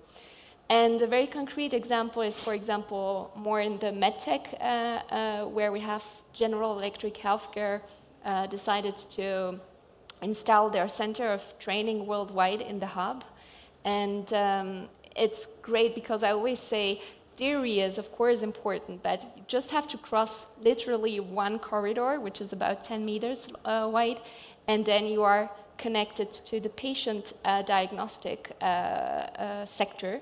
And there is where magic really starts, because the exchanges between all these healthcare actors every day, eating together, working together, that makes a whole difference. All right, moving on to Gaurav. I mean, I think very often innovators or entrepreneurs, they think about the VCs they're only useful if you actually get into the deal with them. And that's not necessarily true, right? I think, and both that's for Abby and for Gaurav, that question, you have deep pattern recognition. You can actually be a mentor and a coach for people, even if you don't invest. And I think that's something one should stress. Maybe you have some examples, how you interact with innovators that are outside of your own portfolio, really. Oh, sure. Yeah. Well, to your point, I mean, and an earlier point, it is about the ecosystem and the network. We obviously focus on our portfolio companies. We have governance roles at our portfolio companies, but are always willing to offer, access to our network and our know-how to help companies and advise them. Because, as you know, Jens, as companies mature, their story may suddenly become a fit, and there's value to that. But I also, want to frame it in the context of your original question. How do we, think about supporting innovators more generally, right? And actually, I could offer some advice now that I would offer to someone not in my portfolio, maybe yet. But and I'll reserve my comments here because I focus on therapeutics, and the products I tend to focus on are, they're either reimbursed by commercial insurance or Medicare Part D. You'll hear about health tech, which I think is an important part of this space, but are not but there's not an out-of-pocket or a sort of self-pay component. And I think the simple heuristic when we're looking at opportunities is, do you have the alignment of science and translational medicine regulatory buy-in, and then commercial potential and commercial buy-in? And so here's what I would advise an innovator in this space that's looking to build their story for growing into a venture capital type story. I think we are seeing green shoots, and it's been discussed throughout this conference on the scientific side and the scientific approach and even the regulatory side. But I think the missing piece still is getting commercial and payer insight to understand how this actually will be reimbursed. And we saw an entire field of genetic medicines really struggle with this to the point that it's not clear how that field will go forward in the future. But just remember, I think innovators just need to remember that the net present value of your equity is the discounted probabilized future cash flows, right? So I think that's a part of the story that I would start advising as an example in a mentorship capacity, just to link a specific example and maybe tie it back to what I would tell, innovators in this space. Yeah, try to pull that whole story together, and then I think that's when venture capital can start to really come in. Abby, some other comments? I mean, this industry is really hard. I mean, it is, and it's hard to imagine an industry with more friction than healthcare. And you use the word friction, and I use it all the time with our teams and our portfolio companies, that we are looking for founders, and we help the founders where they have figured out how to remove friction. So a good example is one of our investments in a company called Kintsugi, which is a voice biomarker, which through voice, usually captured through a call center, will capture voice vibrations. And doing so can detect depression. Compare that to normally how we detect depression, which involves someone going to an appointment and having a clinician ask them a bunch of questions. So now we can passively monitor someone's longitudinally over time as they talk to somebody, the increase in the rate or the probability of depression. That removes friction because it's passive, it's continuous, it's pretty low cost relative to humans, and to your point on commercialization, they incubated it within United Health Group. So when we talk to our entrepreneurs, we just say, where is there going to be friction in the commercial process? Where is there going to be friction in adoption? In my world, we talk all the time about how are you going to get into the workflow, which unfortunately today means Epic or Cerner, the largest, at least in the US. So we're very much focused on reducing friction, and a big piece of that is being close to the commercial customer. So that's why we do spend a lot of time with customers so that we can tell early stage founders, I know you think you've got the best product that's going to change the world, but unless you understand how it's going to be ultimately implemented and reduce that friction, you're not going to get it through. And so I think that's a piece where I get really excited about, and again, I haven't heard the use of AI yet on this panel, and we're 30 minutes in, that's amazing. But I do think that's where technology is helping with adoption, because the systems now are talking to each other with a little less human friction. And that is where I think we're going to see, certainly on the health tech side, faster adoption because of it. Okay, and Manu, finally, tell us a little bit, how you throw some of the innovation that happens in Mayo back into the innovative and entrepreneurial space. You have a little venture fund as well, right? That is a great vehicle to throw it back in and say, go run, or go and try to walk. It's an interesting observation. A couple of things that you all mentioned stuck with me. How are we going to enable innovators is also dependent on how good of an innovator you are and how good as an entrepreneur you are. Because a lot of times, innovators want to be entrepreneurs, and they miserably fail. And if you have the ability to innovate and you have the ability to lead as an entrepreneur, that is one thing. But if you don't, then you bring the right people to it and listen to them. And this is something that we always coach our innovators when they have innovations that come out of our institution. Because at the end of the day, what we are trying to do is to help patients. And Mayo is a needs of the patient come first. place, and we always want to actually have that conversation with every innovator in that regard. So there are intellectual property or technologies or biopharma assets that are developed in our institution that we partner with venture capital groups or biopharma companies to advance them to market, with the expectation that they will actually be adopted when it is commercialized, so that we can serve our patients.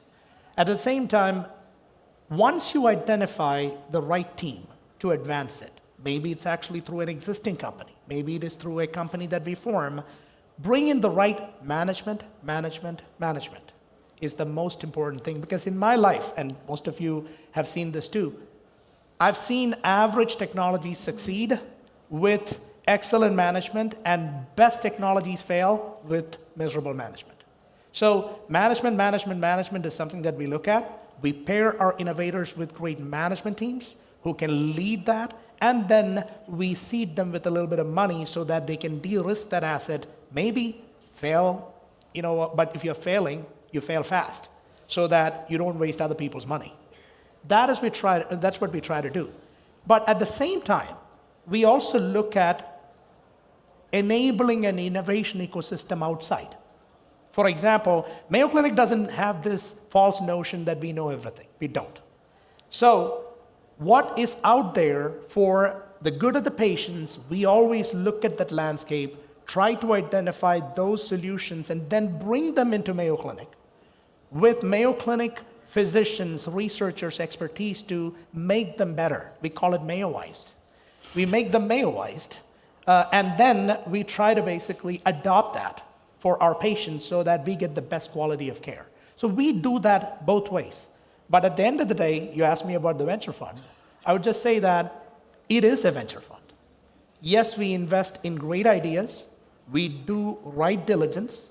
We co-invest with the right venture capital groups so that we actually de-risk our investment, because one of the famous statements that I've heard coming from one of our administrative leaders who was a Catholic nun is that no money, no mission. So so it is extremely important that you have a stewardship with regards to the money that you invest. So we don't just throw it around, we actually invest in those with the appropriate diligence in opportunities that are led by the right team. And who knows at one point of time that I'm not the right person to lead this, I need to find somebody else, which I say growth CEOs come into picture. So it's a mix of things, but to answer your question, management. Okay, so I would like to bring it back now to the title that we're seeding something, because I think a lot of people are always wondering. I think some of us are spoiled because we're coming from ecosystems that are well developed. I mean, I'm in Boston. I don't have to think about the ecosystem. It's just there, and it has been working really well. But if that is not there, one of the big questions is always: do we try to build it top down, or do we try to build it bottom up? So I would just, throw that question out, and see what your thoughts are there. Is it either or? Is it a combination? And if you have some specific examples where you believe that is something that really works top down, or that is the only way, that works, would be bottom up. I would like to hear some examples. If I may actually, because I have a collaboration with Johannes. All right. So I can give you, that's a very good example of what you're asking for. Because Rochester, Minnesota, I don't know how many of you have been to Rochester, Minnesota. It's like 125,000 people. So there's nothing other than Mayo Clinic. And, there is no ecosystem to build biotech companies. It will be a fool's dream to actually think that we can actually build a Boston in Rochester, Minnesota today. I'm not saying not tomorrow, today. But one of the things that we have always looked at is Mayo Brothers used to travel all over the world to learn from other people and bring those techniques back to the Mayo Clinic to help patients. And that is the kind of mindset that we have instilled in the institution. What we try to do is to actually go out into the ecosystems where that exists, build the infrastructure that actually helps our patients, and then bring that technology and that expertise back to Mayo Clinic to make sure that Mayo Clinic can benefit from it, collaborate from that, and contribute to that expertise. Johannes and I are seeded a cell and gene therapy biopharma incubator called Volney Therapeutics. The idea is that we built a mothership. That mothership is going to go out and look for technologies globally, try to find those technologies that are in the cell and gene therapy space to be identified for either company building immediately or de-risking using some initial capital, and then build companies when we know that it has a reasonable chance to next step. I'm not saying reasonable chance to success because it's a long road. Reasonable chance to next step. And what we did is that we went out and brought the management. The people who are leading that are the cell and gene therapy management team members who brought Kymriah into market, who used to basically be leaders of cell and gene therapy at Novartis and Takeda. And we built that with now multiple companies underneath. Why does Mayo Clinic do that? Because we can put our technologies into that incubator. If that is of interest to the incubator, we don't force it. At the same time, we can actually have access to other technologies globally being built there for clinical trials for our patients, co-development of those assets. That brings value to our patients. So we always go into an ecosystem where that exists. To take advantage of it through partnerships is our model that we have followed. Okay, Matthias, you had a thought. I mean, given time, I make it very quick. Yeah? But I want to give a little bit of signal of hope, because this could easily sound like, oh, let's say in the kingdom, the network, the ecosystem is only starting. What can I do as an innovator? And I want to support the innovator. So my example is somebody you know, Jens. I mean, and it might be a privileged example because a 25-year-old consultant from the East Coast was very interested in longevity science, James. I mean, he was crazy about it, but there was no ecosystem around it. He found you, Jens, in Hamburg, I believe. He came to Hamburg as a 25-year-old, gave up his job, got excited, and created a company. My point is, I think the bottom-up nature, I mean, we live in a virtual world, there is technology. I think great ideas. I mean, you might need to go a few years somewhere else to build it and then come back, but it's really possible in this environment because there's money, there's real appetite for good ideas and entrepreneurship. So it might take a little bit a longer road, but it's possible. But I think the coming back is important because I think ultimately if you want to build that ecosystem, you need the mentors, right? You need people who want to come back to actually, foster the new entrepreneurs, and then eventually, build something that's local. Allow me one sentence. What's happening in biotech in China? It's a coming back story to a good extent. Right. That's true. I would also add, the innovation starts with insights. And even if you don't have the product yet, it's the insights that also provides value.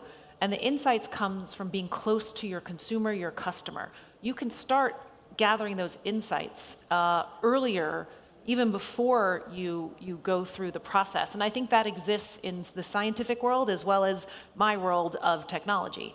And an example, one of our portfolio companies had the insight, which is not that much of a insight in some ways, but that people starting in their 40s, their number one health concern is losing their mind.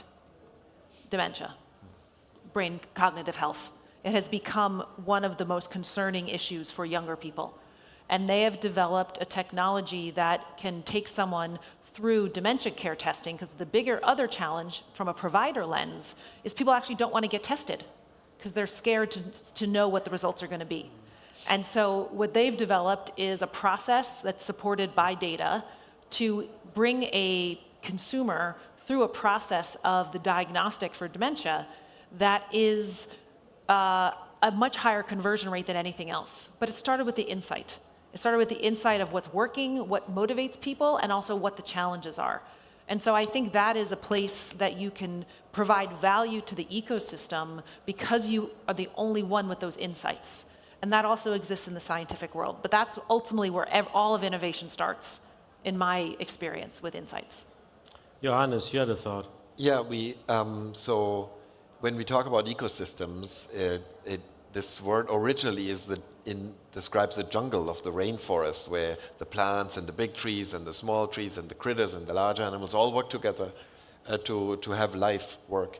In our use of the word, we want to describe it as a place where innovation can thrive and where ideas can successfully move from idea stage to a product that will help our patients. We've now helped set up these ecosystems in multiple places. Starting in Boston, we had the opportunity of observing where naturally a very optimal environment for innovation had come together out of a long history of academic excellence and then regulatory framework that was very clear so that innovators could orient themselves accordingly. And then it attracted the investors, it attracted the pharma. That allows us to analyze very clearly what are the elements of a successful innovation ecosystem. And then as we go into places that aren't Boston, there are rural places in America or some university cities in Europe where there's no entrepreneurship yet, no history of entrepreneurship. We are now able to supplement and work with the governments and the universities to try and build these missing elements. And it's actually a fairly efficient process because now you can put your finger on it and say, oh, you need to work on technology transfer, or you need to work on entrepreneurial training for your scientists because you have excellent scientists who don't know the word of venture capital, or you have to work on affordable housing for your workforce. Now we can describe those elements fairly clearly. It's no longer this vague, it all has to come together naturally. No, we can actually describe in a formula pretty clearly what is needed to create an environment that is conducive for successful innovation. The flip side of that is, of course, that there's probably not one single solution for every ecotope. It has to exactly be adapted you to really have the to environment. adapt. Yes. That's great. Any other thoughts? I'm happy to share one example. Your question was, bottom up or top down. I mean, I'll share one anecdote that maybe weighs in on this, and I think about it as relevant in many settings, but it's about New Haven, Connecticut. So my partner and mentor was one of the co-founders of a company called Alexion Pharmaceuticals. When he started that company in 1993 in New Haven, Connecticut, there was no biotech companies there. There was no lab space available. The first office building that they rented to set up a lab was an old firearms factory with bullet holes in the walls.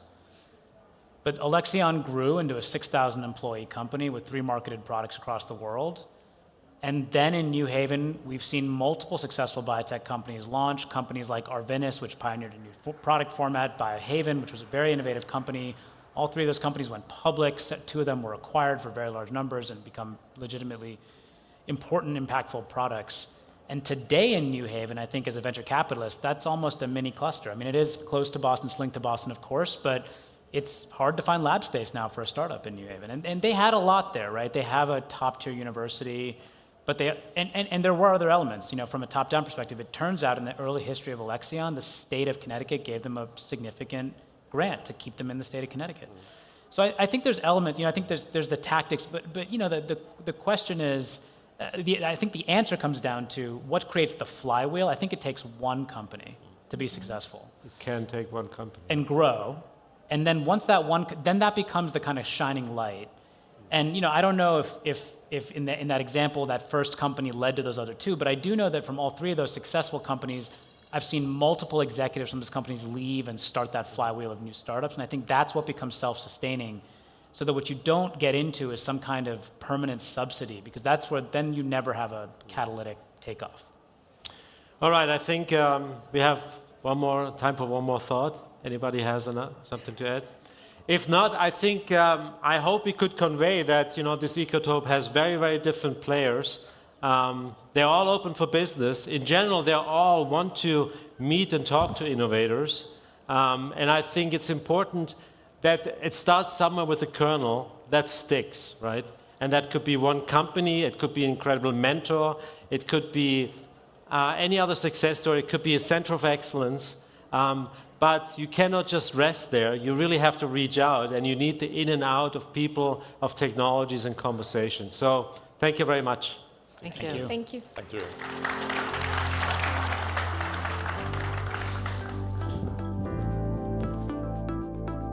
Thank you so much. much, Jens and panelists. Wasn't that an interesting discussion?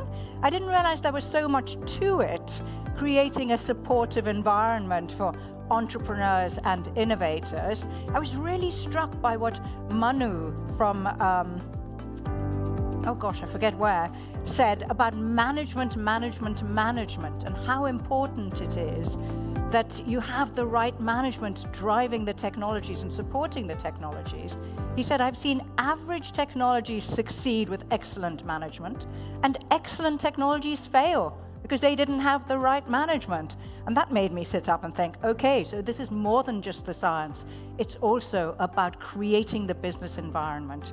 So we're going to move on now to look at how to turn HealthSpan into an investment category. You may remember Jim Scoper. He was on that investment panel that I ran yesterday. Well, he's back. He's a veteran venture capitalist, and he's going to lead a discussion about exactly that. How do investors assess the science? How do they decide whether a fledgling company is worth investing in? Please welcome Jim Scoper, Director of Hevolution US LLC, and his panelists.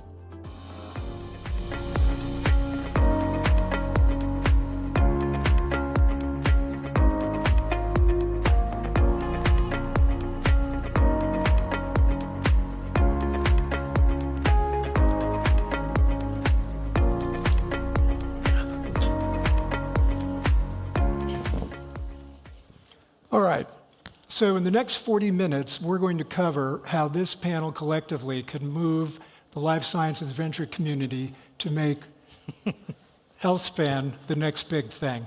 We just need 10 minutes, Jim. We just need 10 minutes? Okay, we'll take even less then. And to have this discussion today, we have three distinguished venture capitalists, and we have a researcher from Novartis, who'll ground us in some of the research that pharma company is pursuing. To my immediate left here is one of the deities in the life sciences community. Right. Hair is glowing? Okay. Srini Akkaraju, who is generally just known by Srini in the community. He's that well known. He's been investing in life sciences since around 2000. He is currently the managing partner at Samsara. Before that, he was at Sofinnova and some other places. And he joins us here today. Thank you. Then we have another veteran from the venture community, Mike Gogan, seated at 2 o'clock over there, who is unusual in that he spent 20 years generating just outsized returns in tech at Sequoia Capital, and then went off to do his own firm, 2Bear, 8 or 10 years ago, which invests both in life sciences and in tech. We thank you for coming, Mike. Then providing the Asia Pacific perspective, we have Anthony Liveris, who is based in Sydney, and he's the CEO of Proto-Axiom. And then last but not least, we have Dr. Colin Ewald, who has a title that did not exist 10 years ago in large pharma. He's Associate Director of Aging and Regenerative Medicine at the Novartis Institute for Biological Research, known as NIBR, among those who love it. So, Srini, let's start with you. Can you give a snapshot where the life sciences venture community is today between investing in the diseases of aging and the biology of aging? Yesterday, very briefly, we saw Jay Olshansky present, who informed us that the benefits that medicine has given us over the last 30 years on longevity have topped out, and that in order to extend longevity and, more important, health span, we would need to start looking at the biology of aging. So where are we today? Yeah, thanks, Jim, and thanks for the intro, and thanks for having me here today. Should have mentioned that yesterday, too, when I was on the panel. It's a great conference, and actually I've come out of the conference feeling more energized about this. Just to back up maybe at a very, very high level from an investment perspective, investing really in HealthSpan is, just to put it bluntly, is challenging. But you have to do it in a more nuanced way. I mentioned this yesterday. The GLP-1s are an incredible drug class. They're the largest drug class in the world, but they also provide some really important lessons. And that, I think the critical lesson from an investment perspective is a drug that can actually do something that is measurable in a relatively modest period of time with a relatively modest number of patients or subjects that you know has a beneficial effect that ultimately could lead to much longer studies to really prove out this. Again, GLP-1 is showing hemoglobin A1C reductions in type 2 diabetics over the course of 12 weeks and longer, and then weight loss, then ultimately heart failure, ultimately neurological disease, ultimately chronic kidney disease. So that, I think, is a key lesson for anything that we do in HealthSpan. Can we find near to medium-term measurements that we feel really confident de-risk? And maybe one of the things that I'll mention, just to be a little more didactic about this, as an investor, we invest in high-risk things. Everything we do is under a risk lens. We have to invest in, we invest in things that are high risk, but we have to make that investment get the company to a lower risk. Lower risk means higher value, means lower cost of capital. Clinical development, whether we like it or not, is a incredibly expensive, high-priced business to do. So you have to get the low cost of capital. If you can't get the low cost of capital, then you get sunk underneath that. How do we do that? Again, it's get to this data with a modest number of people in a trial that everybody else around us can look at and say, that's interesting, that's meaningful, that's valuable. Let's put more money behind this to move it to the next level. And if we are simply going after a super safe drug that may ultimately, after 5 years, provide a benefit, that just realistically cannot be funded. So we have to look at something that's near term, something that's probably disease oriented, that can actually then be expanded. Great. So Mike, in your new firm, you spent a lot of time investing in immunology and oncology, vaccines, adjuvants. What is the opportunity there today in a way that might take some learning from what Srini just talked about in terms of using biomarkers, making your way to discrete clinical trials? Talk to me about that. Well, I think it's been pointed out that, I guess I call them pure plays in longevity on the therapeutic side. You might face some challenges if you just try to map out, even if your therapy works to modulate something, let's say the immune system, that will keep it pristine. How do you do a trial for that? And the money required, the patient recruitment, I mean, what's the endpoint? That seems tricky. So instead, what seems really promising in the areas we focus in tend to be diseases of aging, heavy, deep focus on oncology, neurodegenerative diseases. Immune system plays a role in everything, so heavy focus on the immune system. And what you find, what the world of research has found is, a lot of overlap in some of those mechanisms. Take the immune system itself, for example, immunosenescence, T cell reaching a senescent state, a lot of overlap with exhaustion in T cells in immuno-oncology, or senescent cells themselves being somewhat immunosuppressive. Why doesn't the immune system clear out the clusters of senescent cells? Recent findings, in fact, it's a few weeks ago, what is the receptor? Can't pronounce it. It's GD3 is what they call it. But a receptor was discovered that's overexpressed in senescent cells that's immunosuppressive. NK cells get recruited. There's inflammatory cytokines. They get recruited to the area, these clumps of senescent cells. They don't degranulize the cells, they don't kill them. Mm-hmm. And then these researchers just a few weeks back did a antibody to block that receptor, just like checkpoint inhibitors in cancer. And sure enough, it wiped out the NK cells, in vivo in mice. So I think my point is there's a lot of overlap in focusing on diseases of aging and then findings that are relevant more generically to the science of aging and to therapeutics potentially for aging. And I think if you look at, let's say, the top 20 companies, and I just did this, some of them were on, I think, a panel a few sessions ago in longevity. Most of them pick a disease to go after as a bit of their Trojan horse, you know, to try to get their therapy into humans in trials, focusing on the disease, because that's well understood. There's endpoints, it works or it didn't. But you can easily see it's a Trojan horse strategy because they're really going after some core mechanisms that are, you know, the biology of aging based. So I think the point is, I think frontal assault is a little tricky from a VC point of view, I think, as Srini pointed out, but there's so much overlap with things that are a little bit more traditional in how you'd roll them out, where you can, you know, have a bigger long play with your Trojan horse as the lead. Great. So Anthony, seated in Sydney, what are the research programs that you see in Australia and Asia Pacific broadly that get you excited? Yeah, I think there's a lot. You know, Charles Perkins Institute in Sydney, really great research on nutrition. Similar programs out of Melbourne, Monash. Actually, Andy Phillip, who's here, runs the director for he's the Center for Healthy Aging at the Centenary Institute, and he has some really interesting research on sarcopenia.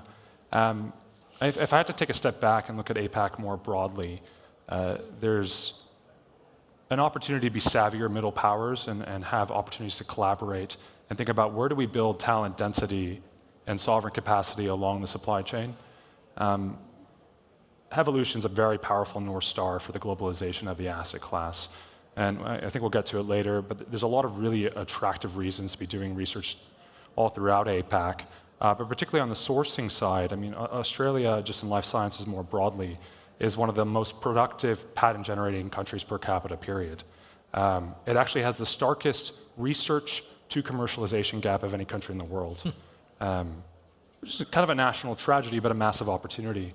You know, what is not a very complex economy, mostly digging iron up and selling it to China, how it leverages that for very specific direct sovereign capacity. And I think these sorts of events are really powerful because they kind of give the hard feedback of here's what other nations are doing and here's what's missing.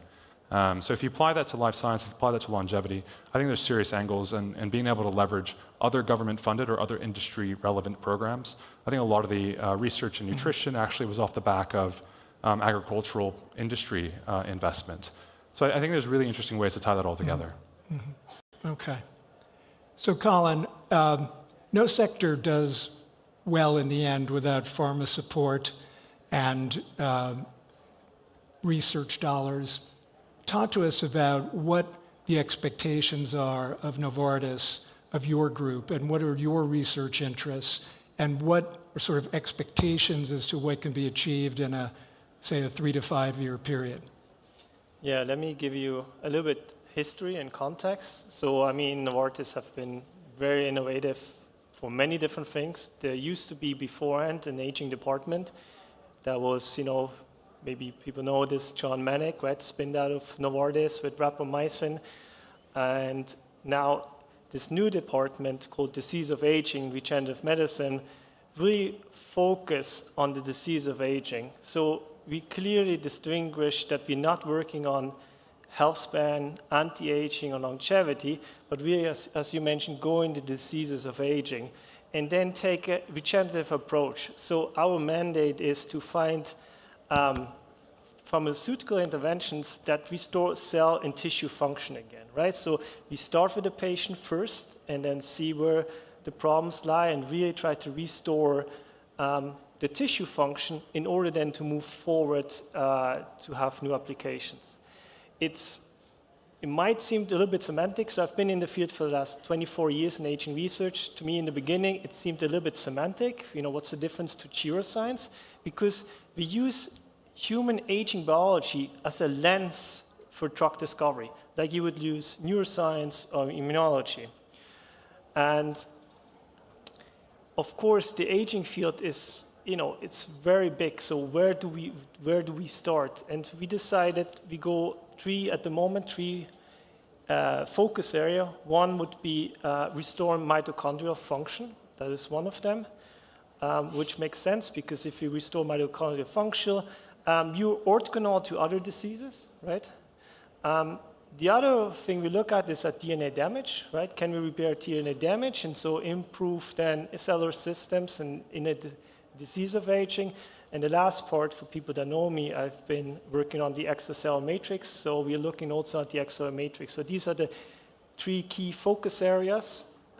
We also look at, for example, energy expenditure or exercise. Can we learn anything molecularly from exercise to be a really good target to move in that direction?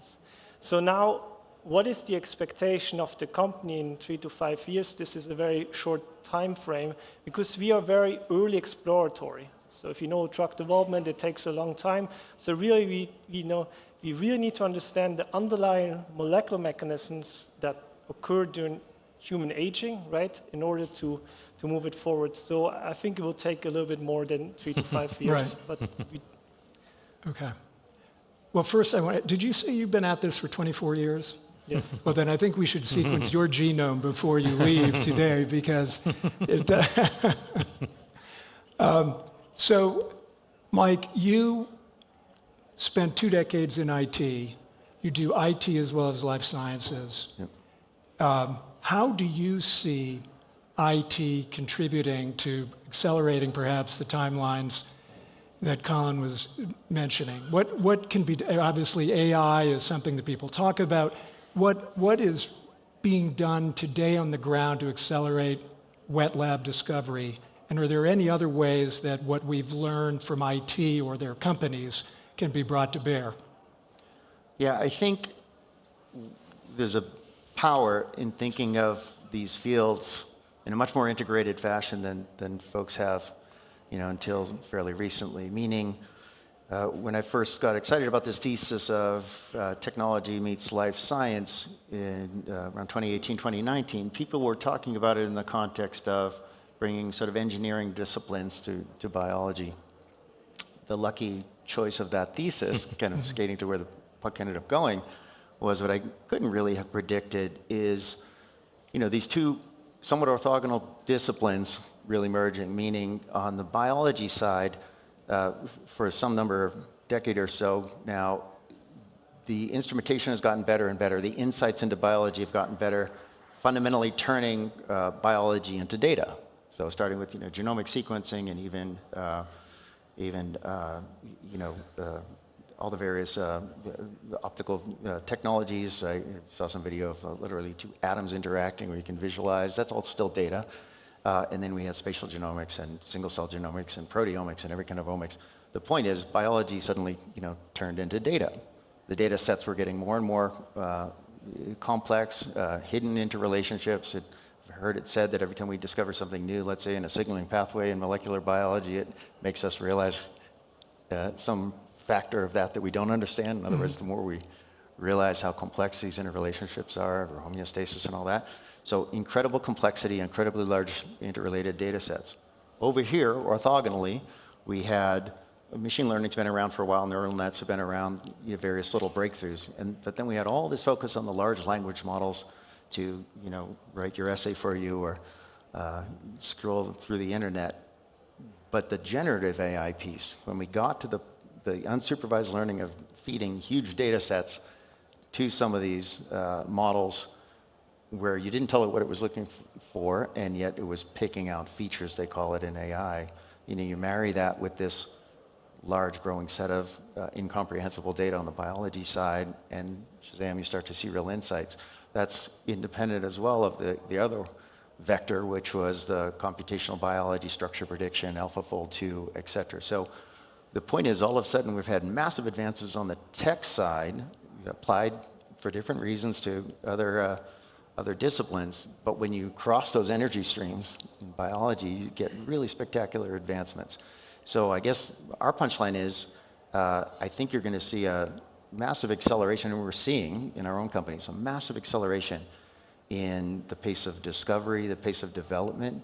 I've been a big believer, by the way, in doing, I think, over 80 companies as a lead investor, that most companies focus only on the output of the black box. So if you're an enterprise software company, you focus on that piece of software you're trying to develop and you're going to sell. Or if you're a biology company, you're focused on that asset, that antibody you're going to try to get into trials against a target. The really spectacular companies, the companies that have been around for a long time that are worth tens, if not hundreds of billions of dollars, focus just as much energy on innovating inside So I'm a big believer in that think different Steve Jobs quote, meaning you look inside and you say, okay, how are we supposed to do antibody development or refinement and so on? What's the standard way? And then you say, does it have to be that way? What's happened in technology? So for every one of our companies from T0, if it's a wonderful scientist out of a cancer lab, we pair them up immediately with brilliant folks on the AI machine learning side, and sort of magic happens. We have several instances where one company in the metastatic cancer space, a couple of 100,000 antibodies to screen through that came from a really novel immunization with a very aggressive novel cancer line. And doing things the traditional way, it just would have been impractical. In terms of narrowing down to what's really interesting there, we did some really novel work on the computational biology side, and the level of efficiency of how many really valuable assets we produced very, very quickly with way fewer dollars, way less time, is sort of unprecedented. Doing the same thing on the molecular diagnostic side.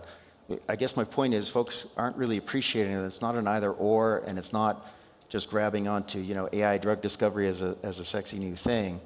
If you're doing a biology company, I think, one of these aging companies, I think you have to immediately recognize how powerful the advances are on the digital side.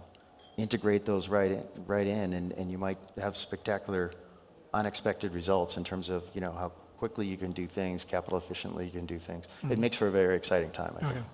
Colin, let me ask you, what tools are, along the lines of what Mike has just covered, are being adopted, at NIBR these days?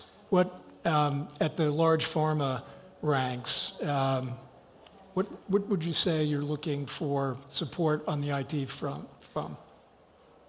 Well, it's so the research front. I mean, we have 5,600 researchers, right? And so there's a lot of innovation happening. Of course, AI is one part of it to accelerate different aspects. I was just going maybe more in that direction for the interdisciplinarity for the aging research field, right? If you just look at big data and biology, I think biology is at the level, it's a very young science, so to speak. So we need to move up and learn from other sciences that are more advanced, like physics, for example, right? Because they have been dealing with these huge data, right? And to make some sense out of emergent properties out of there. So I was wondering, do you also consider have physicists looking in your data to help with the interpretability and move it forward? I mean, I've listened to some companies fairly recently that did exactly that. They had, they were trying to do heavy computational biology approach for, computationally deriving molecules. There's a lot of interest in that, whether it's small molecules to fit a pocket. That particular company was claiming as its advantage that they had baked in a lot of quantum physics along with machine learning, along with more traditional computational biology. So I think all of the above. But I'm a big believer in what Colin just touched on. I think the greatest advancements in human history, I forget who said this, Einstein maybe, have come from when people from different disciplines look at the same problem.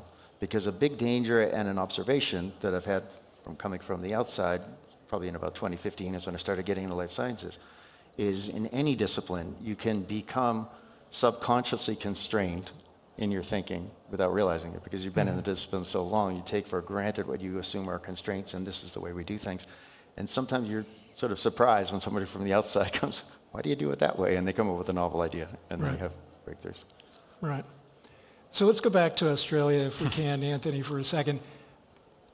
We have touched in other conversations here at the conference on are regulators your friend? Are they constructive? We want to do some creative clinical trials that may not be aimed at the conventional FDA endpoints. In Australia, how is your version of the FDA, TGA, engaging on these kinds of issues? Yeah, it's surprisingly commercial in a lot of aspects. The TGA accepts composite endpoints for biology of aging, which obviously starts the ball when you think about the greater ecosystem, the clinical trials network scheme. Effectively, you can have faster, cheaper trials with a multicultural country. The R&D rebate is probably the one most of us are familiar with, 42.5%, self-administered effectively, surprisingly straightforward. So it's, I think, a rare instance of a government sort of getting out of its own way, getting out of the picking winners and losers business, and deliberately creating an ecosystem. And I think, my old man always would say growing up to us, right, if you're not at the table, you're on the menu, right? And that's a bit daunting when you're 8 and you have no idea what the context is. But in life sciences, it's no more true with government, right? And sort of back to what I was saying earlier, I think there are opportunities for governments to not have to recreate the wheel, but think about simple innovations that help it play in a greater landscape. The thing is with Australia, right, you're never envisioning that as your end market for distribution, which helps liberate this sort of springboard potential. Mm-hmm. Now, I'm not looking for a job from the embassy after this, just to sort of get that out of the way.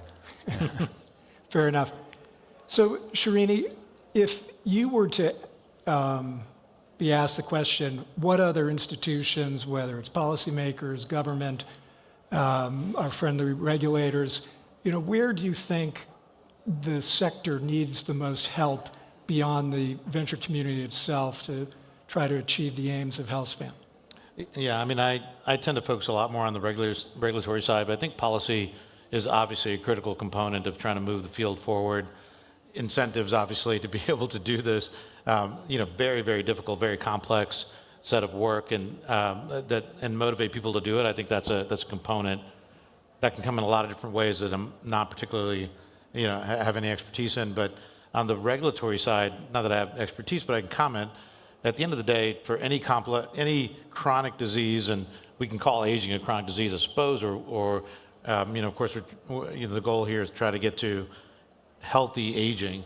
It's still something that requires a validated surrogate endpoint, whatever you want to call that. And a composite endpoint could be what it is. It could be some kind of score. So it could be a measurement of a variety of different biomarkers that basically aggregates up to tell us that we're on this certain pace of aging, or we've slowed that pace down. That'd be incredibly interesting. So I do think the regulatory environment needs to have some degree of openness or flexibility on what that could look like to allow the ball to be moved forward here in a much more effective way. That'll have a big impact. Again, the policy side of it could influence it. I think the other aspects that, again, part of the reason I said that I'm encouraged and energized here coming out of what I've seen at the conference is long-term, large, longitudinal, high-quality data sets and databases of healthy people and people with various different conditions is a critical component of being able to figure out what we're doing and what we want to affect to end up with a healthier population. And quite frankly, I'm amazed to see several great examples here of that actually happening, where people are collecting, this amounts of large data, putting it out, publicly. It's got to be a public-private partnership, I think, to be able to do this. I think, again, that's a path to get to validated surrogate markers, or at least, again, as I mentioned earlier, if we test a therapeutic in a healthy population or a diseased population, what allows us to feel confident that that's doing something beneficial? I think these kind of data sets that can ultimately get to an unbiased approach of looking at something that reveals to us what's a better outcome, and then what's a deleterious outcome, or where things are getting worse, I think is really powerful and a really important part of being able to move the field forward. Okay.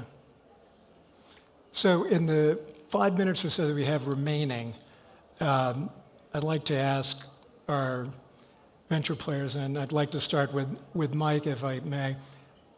The title of this is from ripple to wave, and question is, people sitting in buildings in Boston or California, or in your case Montana, Mike, how do you make that happen? In other words, are venture capitalists people who tend to just ride the wave that people like Colin provide from us and some of the other investigators here in the last couple of days?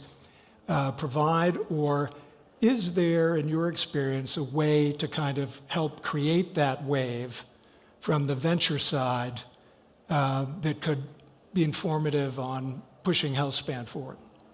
Yeah, I mentioned when we were chatting about this earlier that in tech, to take the tech example, one formula that was always pretty straightforward was, I called it better, cheaper, faster. In other words, where you weren't creating a wave, you had some wave of technology, and a startup would come along, I have a way to do that same thing that is clearly everybody wants and are paying for, better, cheaper, faster. Usually a pretty reliable model to invest and have a pretty good outcome. The trickier ones were when somebody is thinking different. They're thinking, they're seeing a problem or a solution nobody else is seeing, and they might be right or they might be wrong. Those are the bolder moves. I'd say applied to this field, I'm super encouraged. I mean, I think this is a really exciting time for a few of the reasons I touched on. Let me elaborate. First, I think the pace of actual biological discovery, our ability to discover what actually is happening at a molecular biology level, is at the best point it's ever been in human history, and I think it's going to get even better for all the reasons I mentioned, the instrumentation, turning things into data, being able to analyze that data. Number two, I think we've always been enamored with the bolder entrepreneurs. There's too many sort of followers in the world. Unfortunately, it applies to our field as well, the investment community. Everybody likes to follow. There aren't too many that like to take the bold leap. But you don't want to take a foolish bold leap. The way to make those two things turn into a good outcome, meaning back the bold yet not be foolish, is I think having these folks who really think differently about, okay, I'm going to take this more bold leap into, let's say, longevity. I understand the normal capital requirements. I'm going to have some extra clever ideas to dramatically reduce that, and it makes it more palatable. Or maybe they mitigate the risk. Maybe they have other income streams to push things along. And we're involved in folks like that. So I think some of those will hit, and it will be, I guess, the bold and the folks who think differently, as opposed to necessarily, let's take out the old playbook, let's try this thing that's harder to recruit for trials, gonna cost $1 zillion. It feels that I'd be afraid of that. I like the bold players who think different. So, Srini, do you have anything to add to that, having lived from genomics to today, seen a lot in between? It's almost worth asking, how do you avoid being too early? Yeah, I mean, I think, we are, to Mike's point, we are in an incredible time in innovation and in understanding human biology. We understand less than 5%, let's be realistic, but we're learning at a logarithmic pace. The consequences over the next 20, 30 years, there's going to be an incredible number of new drugs that actually help patients quite a bit. I'm extremely confident about that.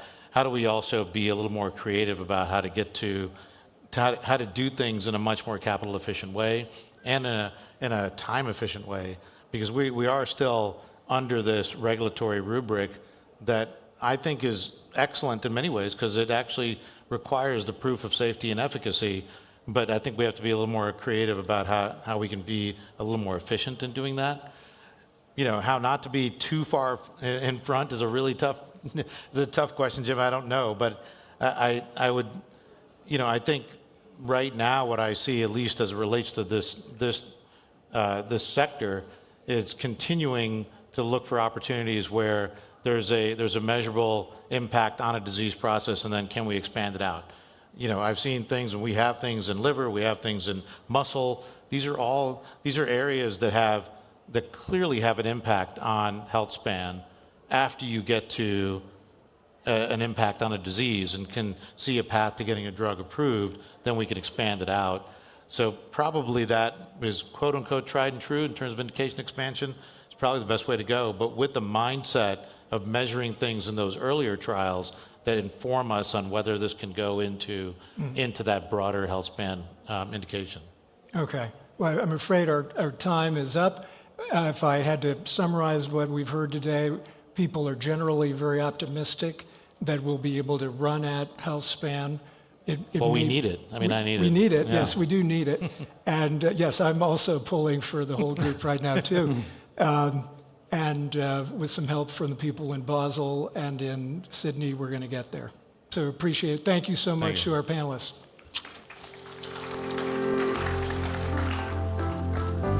Thank you very much indeed. Thank you, Jim. Thank you. That was first class. Thank you, everybody. Good to see you. Thank you. Honoured guests, ladies and gentlemen, we are moving through the second half of our second day at the Global Health Span Summit, and I hope that you will agree that we have put together a very wide variety of guests and subjects indeed, and this conversation to come is no exception. Here's a thought. If we solve for health span and we still have Alzheimer's, will it have all been for naught? Let me put that a slightly different way. Imagine today you are blessed with 4 children. 2 of them will live to 100. 2 of them will live to 100. 1 of them will have Alzheimer's. So with that sobering thought in mind, it's an absolute pleasure to welcome up our next conversation. It is about aging, it is about Alzheimer's, and I know that alongside the challenges, there'll be a good dose of hope as well. So in the chair is the Chief Executive of the Alzheimer's Drug Discovery Foundation, based out of the United States. Please welcome with his 2 brilliant guests, Mark Rothmeyer.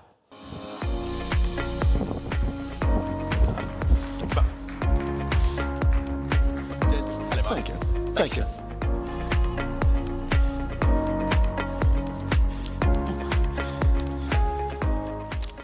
Well, good afternoon to all, and I just want to do a big thank you up top. First, to the Kingdom of Saudi Arabia for convening Where East Meets West around the biology of aging and the great vision of that. I also want to congratulate Hevolution. Talk about conveners. Nobody convenes in the way they do. The resource Hevolution is putting into this biology of aging space, whether it be through their intramural grants or whether it be through their investments, is literally changing the world, and we can't wait to see what comes next. I am joined here on the stage today by Dr. Andy Dillon. He's a professor of genetics and genomics at University of California, Berkeley. And also Fraser Hall, who's to his left, which is the president of Intercontinental Region at Biogen, and I am your moderator, Mark Rothmeyer. The title of this session is Aging and Alzheimer's, Where is Science, Where is the Science, and Where is it Headed? I think I'd like to refer this as an academic, an industry exec, and a philanthropist walk into an aging conference, and this is what you get today, so hope you'll enjoy. Andy, yes. You've been in and around this field for a long time, and for decades we heard that we're curing Alzheimer's in mice, how great that is, but we couldn't do it in humans. And all of a sudden, in the last couple of years, there is some hope now. So can you kind of just quickly, what was that historical perspective, and bring us up to today? Yeah, thanks so much for the question, Mark. So there's been lots of preclinical studies of, as you mentioned, treatments of mice that have Alzheimer's disease and being able to cure them or at least delay it for a significant amount of time. And lots of hope going after that, and that's following the A-beta and tau hypotheses. And out of that, people have been trying to clear out tau and A-beta, and it's been met with a lot of skepticism and a lot of troubles, but recently, in the last few years, there's been a couple of biotech companies that have been able to triumph and have been able to take that hypothesis and made some gains actually in humans, which is very exciting, and been able to do the clinical trials and get FDA approval for some of these drugs, which is now leading us in a path of how we actually going to get these drugs in with new approaches. And we can talk more about what some of the newer approaches are going to be and some of the newer hypotheses are going to be. Terrific. And one of the key elements of these new drugs coming to market that we're going to talk to Fraser about in a second was the advent of a PET scan biomarker, taking a look at who might be best to get into these trials for these drugs and how do we monitor them along the way. So we've heard a lot about biomarkers here today. You're going to hear more about biomarkers on this panel. But before all that, Fraser, we were together on a panel here 14 months ago. Thank you, Hevolution. At that time, Biogen and Eisai had just gotten an FDA approval for their monoclonal antibody. Since that time, Lilly has gotten an approval for its monoclonal antibody. So kind of what are these drugs and how do they work? And when you look where we are today, if you go out 2 to 3 years with these monoclonal antibodies, where do you think we're going to be? Yeah, thanks for the question. So you're right, we've entered a new phase, and Andrew very kindly kind of introduced that. You know, we have now the beta amyloid drugs, the two drugs we have, lecanemab and donanemab, and they are the first crack in the door of Alzheimer's. We've seen, you know, if you just look the past 8 years, we've seen 96 drugs fail in Alzheimer's. So to get something to market is already a major advance, and what we see is that once you open that door just a little bit, that opens the door to hope, and that leads to funding, and it becomes a virtuous circle. So what we're seeing is that next part is going to be the tau, anti-tau drugs. We're seeing good progress on there, and then ultimately, I think if you were to compare where we are with Alzheimer's with where, say, oncology was 20 years ago, I think what we'll start to see is, one, a deeper understanding of how you moderate or how you use treatments on an individual basis, how you get to patients earlier, and then how you combine the drugs to maximum effect. And I think that's ultimately where we're going to go. Yeah. And these new drugs that Fraser's talking about have come to market at about 30 to 35% effective, and we'll come back to that. Andy, the other thing that we're hearing now is that Novo Nordisk is going to have a readout on a phase 3 clinical trial this year, and it's around one of the GLP-1s. So can you comment about that a little bit? Yeah, in the last session, we heard a little bit about GLP-1 and how effective they are for weight loss and having all these other panacopia of other maladies that they're affecting. And now people are moving them into neurodegenerative diseases because of the different aspects that those drugs are actually affecting whole body physiology. And I would not be surprised if there's going to be positive data coming out of that. I think that those drugs will probably at least alleviate some of the vascular issues that are affecting Alzheimer's disease patients, and at least alleviate that. And so, as Fraser said, you could imagine someone taking Ozempic and then taking one of the Biogen monoclonal antibodies and actually seeing some synergy. So I think it's actually opening up a new door that, with aging research, the Ozempics and the semaglutides, those type of drugs went in after a single target, after a single indication, with a single pathway, and they're seeing these broad effects. And I think with aging biology, the research that's done there is that there are single genes that are having broad effects. And I think that may be the new future that we're going to be looking at, is that using aging biology, we're going to see many different diseases treated by affecting one single target. And we're going to come back to that in a second. Fraser, I want to pivot for a second, because the other big thing that's happened since 14 months ago when we were here is the advent of blood biomarkers in Alzheimer's. Yep. And there are companies out there, C2N, Fujirebio Bio, Alamar. It's a crowded space right now. There's anticipation of some FDA approval of these blood-based biomarkers and then reimbursement from that. And I bring up a point just for this conference in general around everything. Science leads regulation, leads reimbursement. So science of these biomarkers, what are you seeing from and what are you expecting from Biogen's perspective?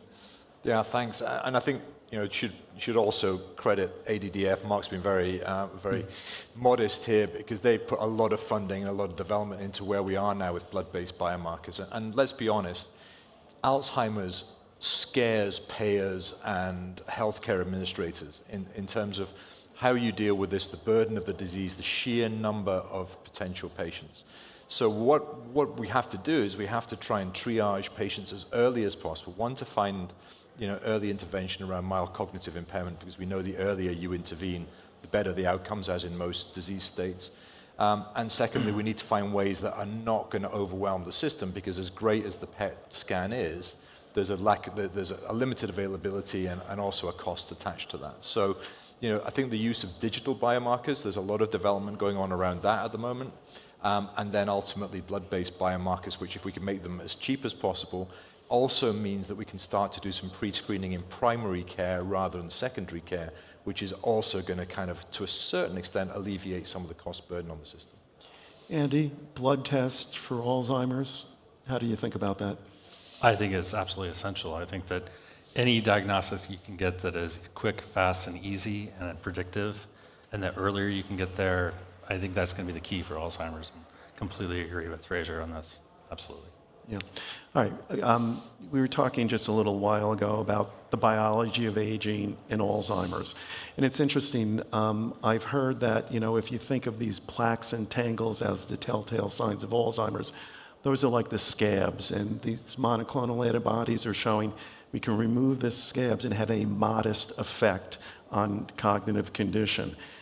But it's really what's causing those scabs underneath. And that's where this biology of aging, pathways of aging come in. And it's an interesting fact, of all the clinical trials in Alzheimer's that are out there, 5 years ago, 75% were concentrated on amyloid and tau, and 25% of what I will just generally call the biology of aging.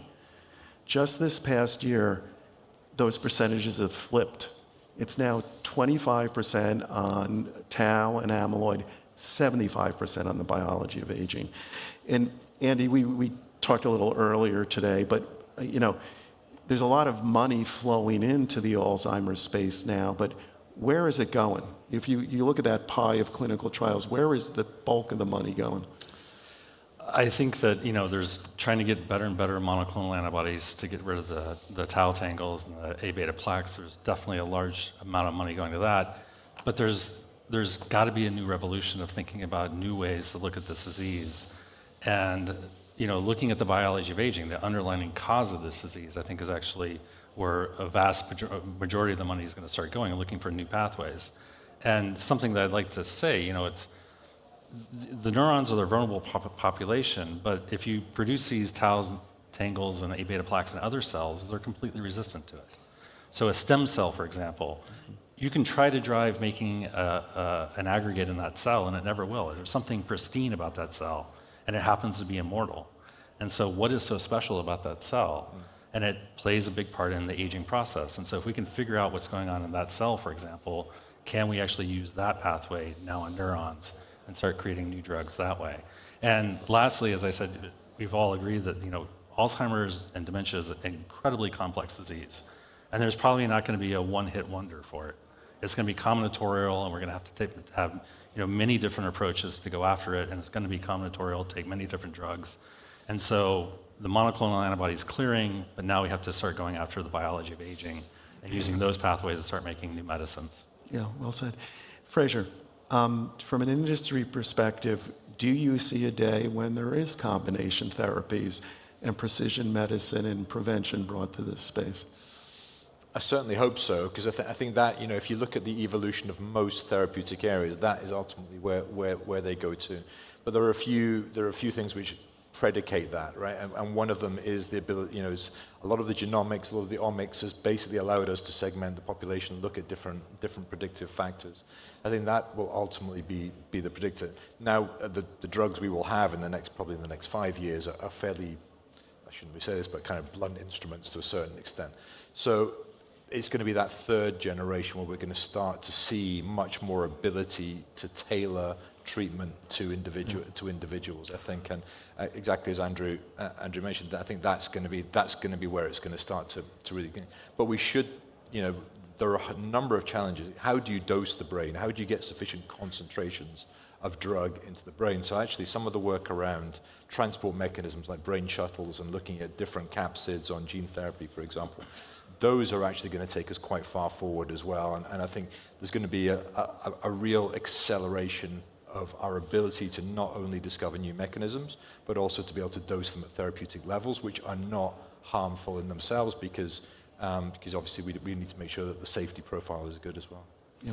Can I comment on one? Another thing that I think that we'll start seeing is that we've been reaching for the stars. We've been going after Alzheimer's, trying to hit Alzheimer's, and we haven't stepped back and say, is there a surrogate disease that may be easier to go after, to test our medicines on, actually see if they work there? And surrogate diseases that look a lot like Alzheimer's, for example, inclusion body myositis, is Alzheimer's of the muscle. And it's much easier to access, much easier to go after. So you might start seeing drugs come out of those trials that people pivot and start putting into Alzheimer's trials, taking different approaches that way. And just kind of for those of you who are following along here, this biology of aging, and there's repurposed drugs there, there's novel therapeutics there. that is ripe for opportunity, and by that I mean investment, and they're underfunded right now. But there is no question this is coming. Is it second stage? Is it third stage? Well, that's all about capital, because capital can make things flow faster, and if time permitting, we'll get into a little bit of that. But I want to take us to a little bit of a tricky space, and I'm going to put you both on the spot a little bit here, okay? And it's been interesting, I think, for all of us here for the last day and a half or 2 days. It's been fabulous. A lot of talk about longevity and a lot of talk about health span, and I thought Dr. Khan was quite good at putting a fine point on the health span piece of it. Attending so much that's around these four walls, you're still hearing a lot about longevity, right? And it's a couple of things about this. At the foundation that I am the CEO, we get exposure to industry, biotechs, VCs, government. It's like a privilege as a foundation that you get to see all this and hear those point of views. The longevity scientists, and I get why there was a disconnect kind of between the longevity and the health span. Longevity scientists, they talk about prevention, and I think health span talks about prevention. Longevity scientists talk about disease modification, and I think that's where, right, because we hear about health span, we're not thinking of any one particular disease. And then there's certainly with the longevity folks, and I apologize to my brethren here who are that, there is this living forever. Right? And it gets into all these supplements, and it gets into some stuff that's kind of fairly creepy science, like if you can live to 120, can you still keep the skin on your bones? All stuff like this, right?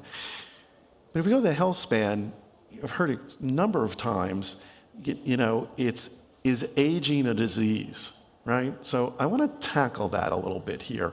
So Andy, you've been attending everything. You've been hearing a fair amount about longevity science here. You hearing anything new? Is it the same? Does it give you great anticipation? Does it give you pause? Yeah, well, first, is there a trap door here? I want to make sure that I'm not going to be ejected or something when you have the trap door. Yeah, so that's a great question. So I've been in the field since 1998 and looking at the hypotheses that are going forward. And, you know, the hypotheses are still relatively the same. We have a few new players, you know, a few new aspects from 1998. We have stem cell biology. We have a lot of new technologies that are happening. But is actually the approach to changing the aging process differed in the last 20 years? And I'm not convinced that it actually has. It's, you know, 20 years ago we were talking about biomarkers. 20 years ago we were talking about, you know, DNA microarrays, things of that nature, actually measure things. Now it's the methylation clocks. You know, it's new technology on the same questions that are happening. And so has there been a revolution that's happened so far in the aging research? Possibly. You know, people looking at different longevity of different organisms, you know, that is actually possibly revealing new biology we don't know yet. It has the opportunity to. But also within individuals, you know, different cell types and different organs, looking at those, that's beginning to tip the scale that there may be something revolutionary happening there, but it's not there yet. And so I would argue that we're still, you know, still in the same place we were 20 years ago. The hypotheses really haven't changed much, but the technology's definitely changed a lot more. Fraser, from an industry perspective, because I'm not sure that this point has come out so much here, but industry and health span, how do you look at that? And from an industry perspective, do you need a disease to solve for versus just healthy living? Probably the answer is yes, and the reason for that is, I think, is most various. And one of the reasons I like this conference and this kind of area is because it adds context to diseases and it adds context to what we're trying to achieve. But equally, the system is really built around that. And if you start to look at, if you look at the regulatory pathway, for example, it's really built around individual treatments, around individual diseases. So there needs to be, if we're really going to pivot to that, there needs to be a change in the way we evaluate drugs in the context of not as a single one, perhaps as a combination or as part of an entire treatment paradigm. So I think that would be part of the shift. and also, you mentioned it earlier, personalized medicine. As we move much more into being able to really personalize medicine, then that is also going to force a shift in how we look at treatments. But I think the other bit, just kind of building on what Andrew said, there's inevitably in any system there's a lot of inertia, and healthcare systems particularly there's a lot of inertia, and breaking through that is going to be key to making this work. And also kind of one of the things that we do very well in my industry and is really helping the system adapt to new treatments and new modalities. And I think that ultimately is going to be where we're going to play a very strong role moving forward. I have a statement I'm going to make, and I'd like the two of you to respond to it any way you would like. That so the point of view I think I'm going to put across here is that longevity and health span have a common foe. That the greatest danger to longevity is Alzheimer's disease, and you can't win health span without conquering Alzheimer's. Andy, jump ball goes to you first. Yeah, I mean, it's very well said. We're always looking at the major age-related diseases. Cancer is being combated every day.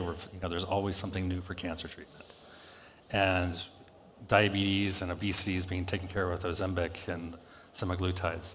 And then when you look at it, at the end of the day, what are you going to be left with? Which disease is going to be affecting the aged population, even if we are successful with longevity and health span? And it's going to be Alzheimer's disease. And so that's going to be the linchpin to this whole hypothesis of increasing health span and longevity is we're still going to be capped with Alzheimer's disease. Fraser? Yeah, I think that's 100% right. And we are so chronically underprepared for what is going to be required for us to act on this, because it's not going to be about a drug. There's no miracle drug coming that's suddenly going to wipe it out and take us from this existential threat which we have with the aging population, increased lifespan, and then inevitable increase in the incidence of the disease. So we have to be ready for that. And it affects individuals, it affects families, it affects entire groups. And both the economic and the kind of social impact is absolutely enormous. And it's been very low on the agenda up until now, but inevitably it has to come up the agenda. We've seen some countries like Japan, for example, which are better prepared for that. They had the Orange Plan, which they put into place about 10 years ago, and it's one of the reasons why the new Alzheimer's drugs have been taken up pretty well in Japan, is because they were ready for it. They've been very aware of the aging population and the consequences of that. But I think there are many other very, very well-developed economies which are not as prepared. That's great. I'll put a fine point on this, and then I have a final rapid-fire question, final round.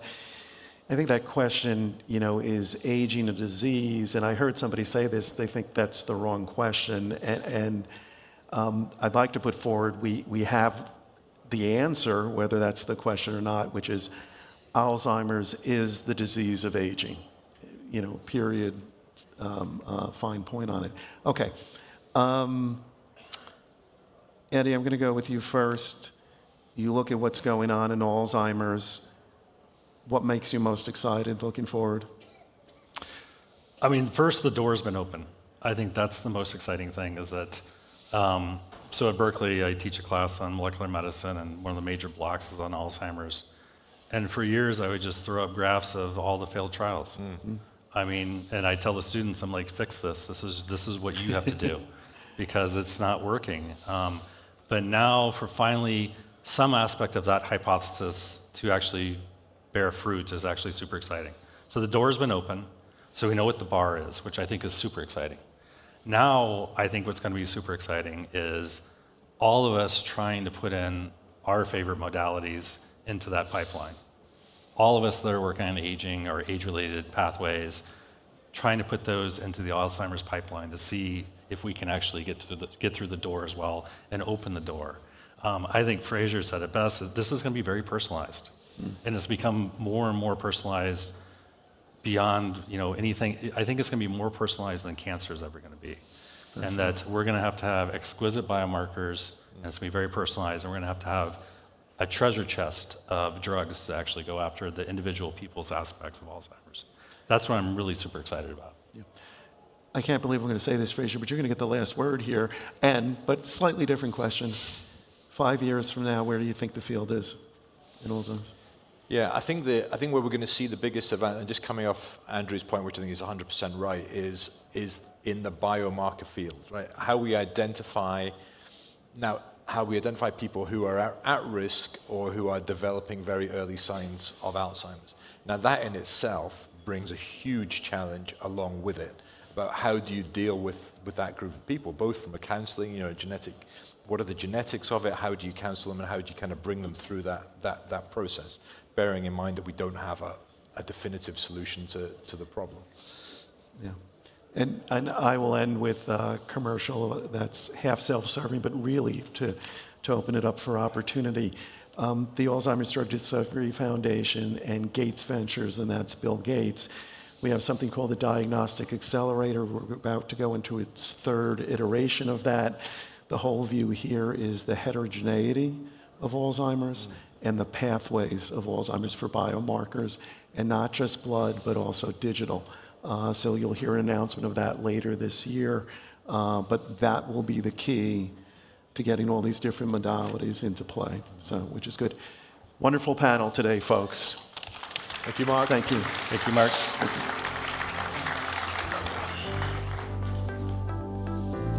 Thank you so much, dear panelists. That was such an interesting discussion and answered some things that have puzzled me for a while, which is why is it taking so long to really tackle Alzheimer's and other dementia diseases?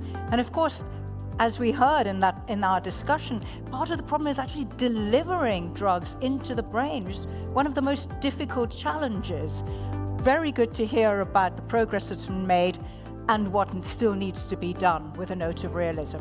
We're now going to pull out from the particulars of one disease or one disease system, dementia, to something extremely big and challenging. I'd like to introduce you to our next moderator, Dr. Michael Ringel, who's on the board of Hevolution in the US, and he's going to draw together the connections of our discussion today and ask us, well, what does it really mean to live healthier for longer?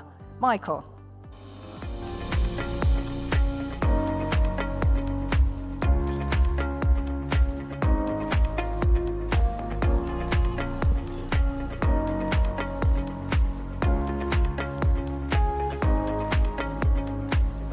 Assalamu alaikum and welcome. Thank you for that wonderful introduction. Actually, it's not going to be my task to synthesize this entire event. Our esteemed colleagues have the unenviable task of trying to take away what are the lessons over the last 2 days and what are we going to see in the future. You, as the audience, have the much nicer task of listening to this, equally esteemed, and then making your own reflections on what the day yesterday and today have meant. I would ask you to reflect on just 3 questions as you go through this. The first is, what have you learned substantively that was new and can take you in unseen directions? The second is, what connections have you forged or reinforced over these last 2 days that you want to continue to invest in? And the third is, what do you want to do differently over, let's say, just the next year to improve the ecosystem of this collective effort we have in HealthSpan and increase your role in making it come to fruition? So with that, let me turn to introductions of our guests. And just look at my notes for this to make sure I get it all right. So first we have to my immediate left, Dr. Pad Chivukula. He's co-founder, chief scientific officer, and chief operating officer at Arcturus Therapeutics. His company uses nanoparticle technology to discover and develop medicines, particularly RNA therapeutics and vaccines. Dr. Chivukula holds over 100 publications and patents and has a PhD in pharmaceutical chemistry from the University of Utah. Next, we have Dr. Ana Maria Cuervo. She's a distinguished professor and co-director of the Institute for Aging Research at Albert Einstein College of Medicine. She's a world-renowned expert on the role of protein degradation in age-related diseases, with an emphasis on metabolic and neurodegenerative disorders. Her awards include the Valencian Royal Academy, the Spanish Royal Academy, the American Academy of Arts and Sciences, and the US National Academy. Next, we have Akira Matsuno. He's co-founder, president, and CFO of Tune Therapeutics. He was previously in leadership roles at Lyell Immunopharma, Juno Therapeutics, and JW Therapeutics, and has both a private equity background from Vulcan Capital and an investment banking background from Lehman Brothers. And then lastly, we have Dr. Ramin Shakur, professor of genomics and precision medicine and the director of the Brighton Integrative Genomics Unit at the University of Brighton, also co-founder of Cambridge Heartware. He uses a combination of computational modeling in silico and induced pluripotent stem cells in vitro to identify targets, particularly in inherited cardiovascular diseases. So please join me in welcoming our distinguished panel. Okay, so we're going to get right to the heart of it and ask the hardest questions, and maybe I'll start it at the far end.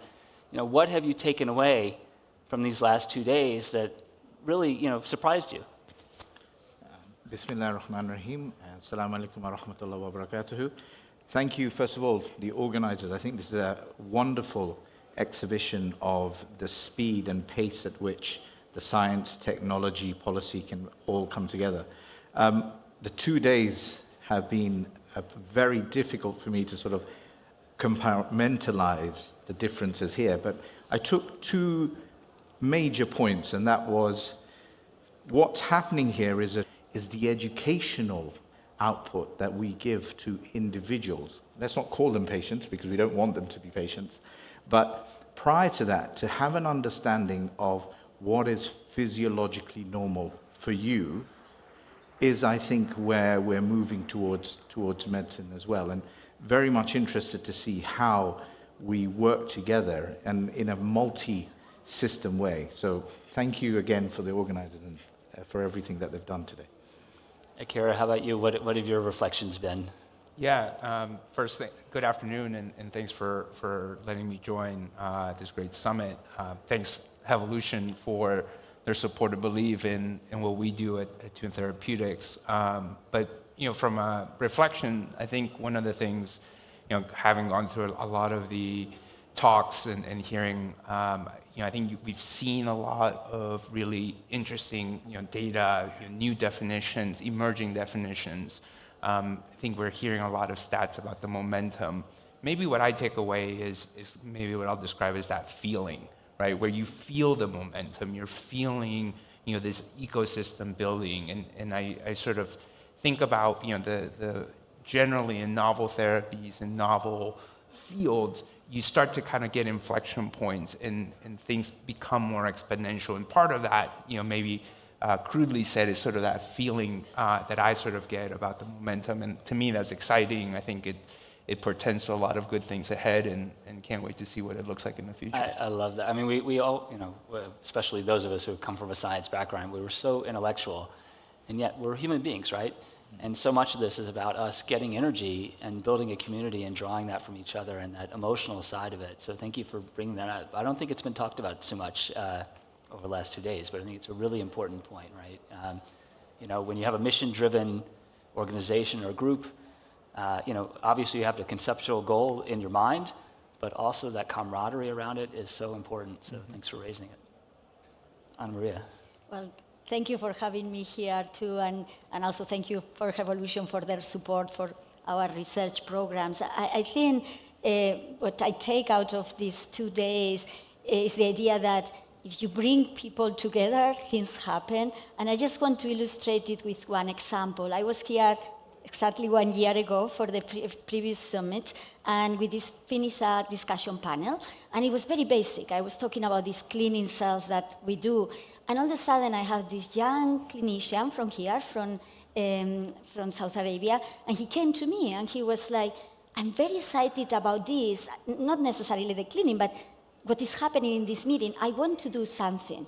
And, I put him in contact with a couple of people, and then I was not sure, sometimes you finish these meetings, you get energized, but you don't know what happened. And today, while I was waiting outside, he approached me. He has been in touch with the people that Andrea Meyer, they are working together. He has his first paper published that is like, this is somebody who was a clinician and has embraced this. And he was just telling me he has become his patient's advocate to continue this mission. So, it's one person at a time, but that kind of tells us that it's not just we are talking and then we go home and everybody forget. Things are happening because we are bringing the right people, the different aspects of science and aging together. And I think that's very exciting. Great. Well, Pad, you can round us out. So you've heard the reflections of the other panelists. What resonates for you? What would you add to it? I would say, again, thank you. Thanks for the invitation. And very excited to be here. At least, I think the panelists have said a lot, but I think one thing that really struck me to my heart was we are going to solve some of these issues in the next few years. I feel like we are going to figure out the biomarkers, and we are going to start clinical trials and start to figure out and chip away at what are the key hallmarks of aging. I think that's going to happen, but I think one of the things was how do we make this equitable? How do we really have a lot of access to this technology, not just through the team here, but really globally, and what are the challenges that are going to be faced? I think there's a lot of discussions around that, and I think we're starting to address some of that, but I think we need to have more discussions around some of those key aspects. Okay, so we've raised some larger policy issues. The equity question at the start of the conversation, we talked about how we're going to pay for all this, if there's long-term benefit but near-term cost. So I want to come back to those. But before I do that, I actually want to talk about something else you talked about, which is the individual technologies that we're all excited about. And of course, each of you have made kind of bets in certain areas that you think are going to pay off. And so I'd like to hear you talk about why you're excited about it. Maybe Akira, I'll start with you. And tell us about Tune. Assume people don't know anything. Yeah. And what is it, and why should we be excited? Sure. Yeah, happy to. So Tune Therapeutics is an epigenome modulation company. What does that mean? So maybe I'll start with the premise that every cell in our body has the same DNA. Yet each of these cells have their own specific function. They have their own specific characteristics. And what controls that and what provides the instruction set, if you will, for that conduct and those characteristics is the epigenome. And so what we try to do at Tune is leverage that science and that biology to be able to modulate gene expression in any cell without doing any DNA damage. And what that translates to, if you think about it in the context of the broadest diseases, is most of the diseases are not characterized by having a gene or not having a gene. They're primarily, if not the vast majority, defined by the misregulation of expression of genes. And so what we hope to do is actually be able to address through this technology the common and complex diseases that really impact the broadest set of people around the world. One of maybe the twinkle in our eye, if you will, is the opportunity to get genomic medicines to every corner of the world. And we think that we can be a contributor to this more broad initiative of trying to improve human health span by doing our part in hopefully being able to transform this really novel science to really potentially transformative medicines using the modulation of the epigenome. Great, thank you. Ramin, so I think one of the other panelists said they made it through a whole 30 minutes without once invoking AI, so I think we're about 15 minutes in, so we made it through 15. But you work at this intersection of biology and in silico, and particularly the use of AI. I think we all know it's going to be transformative. I personally don't understand how, so maybe you can explain it to us. What can we expect? Yeah, so I'd like to maybe give it as a story. You mentioned about founding Cambridge Healthway. I had no inklings of doing any business or any sort of AI sort of business, but for clinicians, we're essentially patient first and disease. And it came about from my perspective is this very annoying thing where you get as a cardiologist is to see patients who have a stroke or cardiac problems and they say, well, what's the ECG show? And it's amazing everyone goes through medical school, but very few actually learn, especially in cardiology. That's basically our bread and butter. We basically tell you, he's had a heart attack, or in my case, when do we want to fit in a defibrillator or a pacemaker? So the point there came where, from a clinical perspective, I was getting a lot of these referrals to say, these patients have dangerous rhythms or irregular rhythms. Why couldn't we pick this up earlier? Why did we have to wait for someone to have a devastating clinical outcome, such as a stroke, morbidities, a lot of them mortality? Why could we not do this in a non-invasive way using our clinical points? And it goes back to an interesting point that was mentioned. The interface of what we're seeing biologically, we already see in a number of physiological outputs. And so the Cambridge Hardware story came about is how do we engineer medtech, which is devices which are wearable and equitable. And my own personal view on that is women's cardiovascular health is really astonishingly poor. I think very poor. In terms of what's happening in the kingdom, it's the biggest killer. Cardiovascular disease worldwide, we're still the biggest killer, ischemic heart disease. And heart failure is essentially a good marker to say, well, the cardiology teams have saved, but we're not dealing with the outcomes of that, the remodeling that the heart undergoes.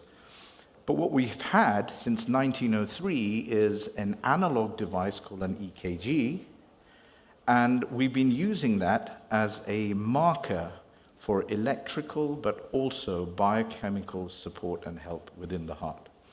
And what we did is essentially, during my wife says, the stupid years, where I went back to do a PhD in sort of understanding deep neural networks and how can we come to a term where we're moving into, which is, and we talked about this earlier, AI, which was defined as two vowels, artificial intelligence. For healthcare, I call AI as assistive intelligence. Mm-hmm. And I like to think that the majority of my colleagues have good intelligence as physicians to help you to actually manage that. I would love this point because this is, I don't know, many of us have probably been to the Bay Area and you can get a self-driving car. Amazing, right? The intelligence that these systems have developed. But I think there's a lot of evidence that systems that work together with humans actually work even better. That's a wonderful point. Maybe Ana Maria Cuervo, I'd love to hear, you work in autophagy. First of all, tell us what that is, and then tell us why that's important to health. Yeah, so autophagy is a very basic, essential cellular process that happens in every single cell of your body every single day. And basically what it does is to remove the garbage. So you have these organelles that they call them garbage containers, and every single day you have to remove what is bad. But the beauty, and just to glorify a little these garbage containers, they are really the most perfect recycling system in the world. Everything that you eliminate that is damaged, you chop it in pieces, and you take what is still functional and recycle. So that makes it very energetically efficient, and make sure that every day you are going to do that, because when you don't eat, you have to look for energy. So the cell has to look, it's like, what is wrong, what is bad, so I can break it down in pieces and get the energy and the building blocks. So I think this coordination of nutrients coming to your body and cleaning, giving the motivation that you have to clean, is what maintains us healthy. And a while ago, we identified that this process declined independently of disease in everybody as you get old. So our goal is trying to maintain or enhance the autophagy that our elder population have in order to keep their cells cleaning and really working. Reduce, reuse, recycle for the body. That's great. So Pat, round us out. Tell us about Arcturus. Tell us why nanoparticle delivery is so important. Yeah, absolutely. Arcturus Therapeutics, we're a commercial mRNA therapeutics company, and we've been around for about 10 years.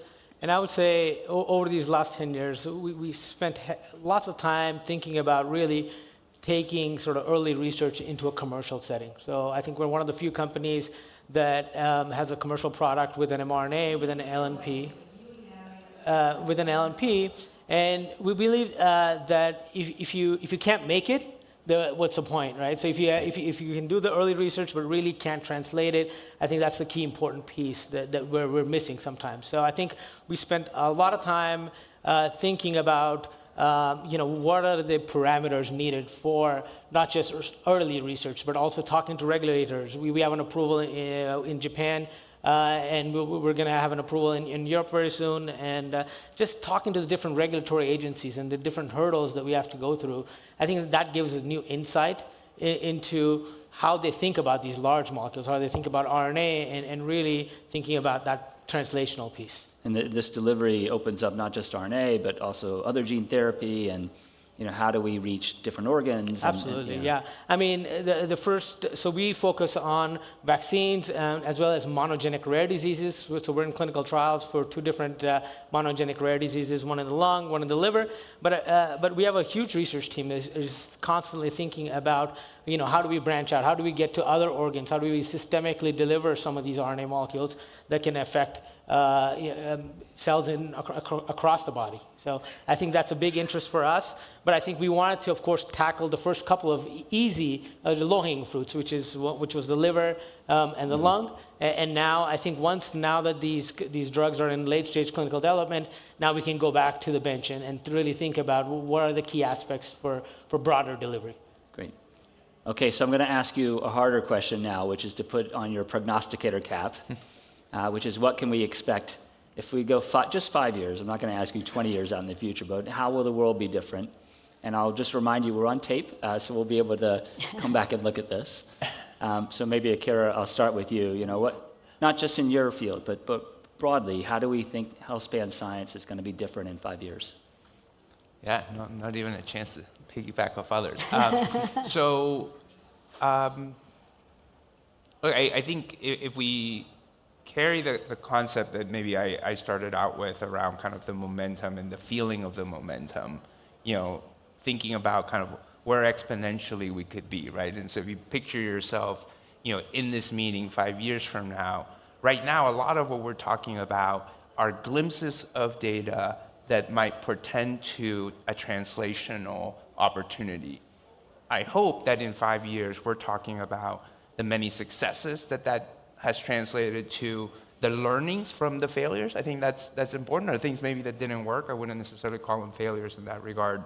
And so that's kind of what I would see. I would want an ecosystem that not only has now validation, I think we all share the mission and the importance of it already. That's why we're here, and that's why we're doing the work we all collectively are doing in the ecosystem. But I would think a little bit about, what would this meeting be like? Do we need 4 days? Do we need a bigger venue? Are we talking about what's happening across such a much bigger inclusive ecosystem of opportunities? And I'd say at the same time, kind of a balance with the fact that not everything's going to work, right? There will be setbacks, but I think then it's sort of holding on to the horizon of the importance of this isn't what happens in the next 5 years, it's actually what happens in the next 20 to 30.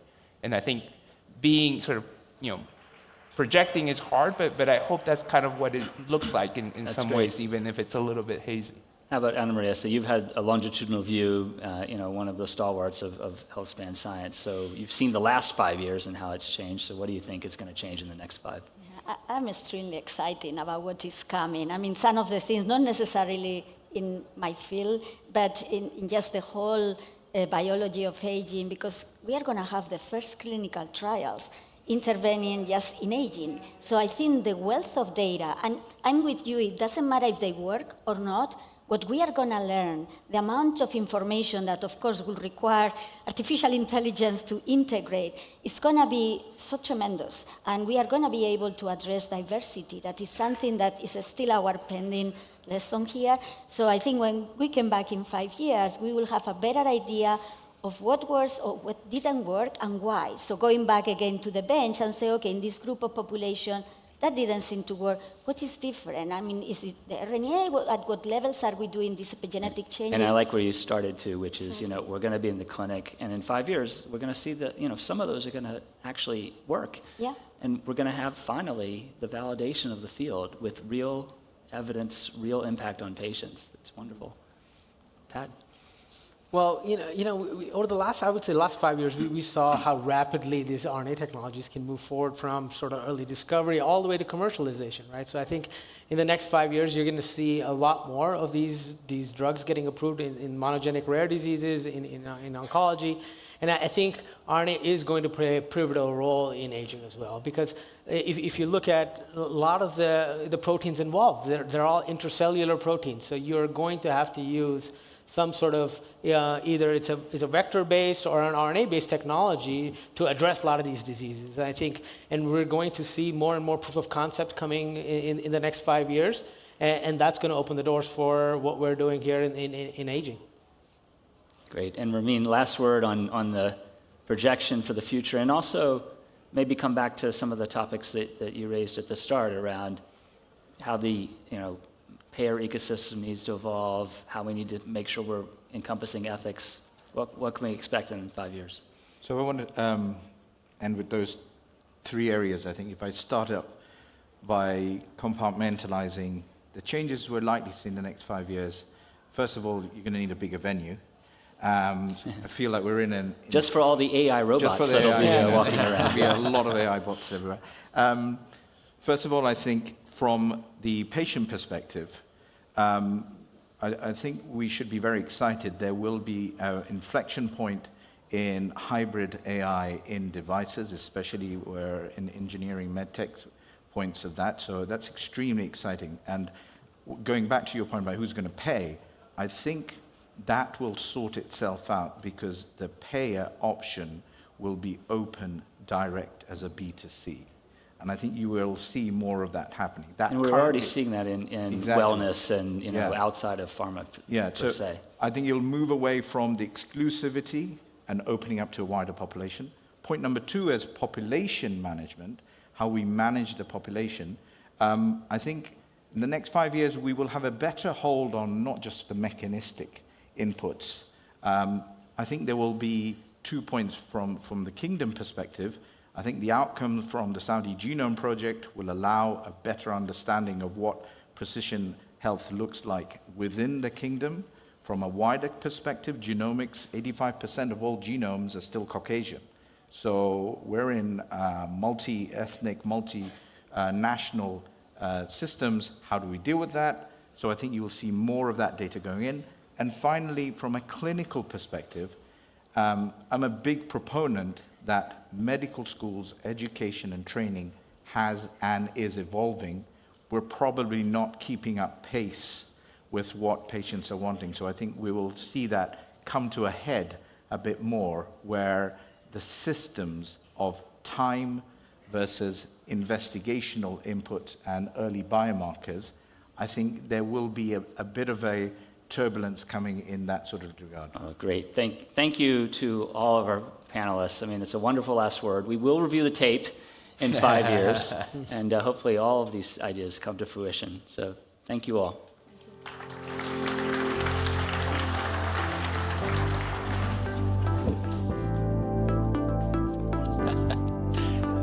Well, thank you one and all. As our final guests leave the stage, let's give them another huge round of applause for that excellent conversation. Well, I cannot believe that we are nearing the end of this year's Journey Together. Our Global Healthspan Summit is about to draw to a close. Nisha, how are you feeling? How am I feeling?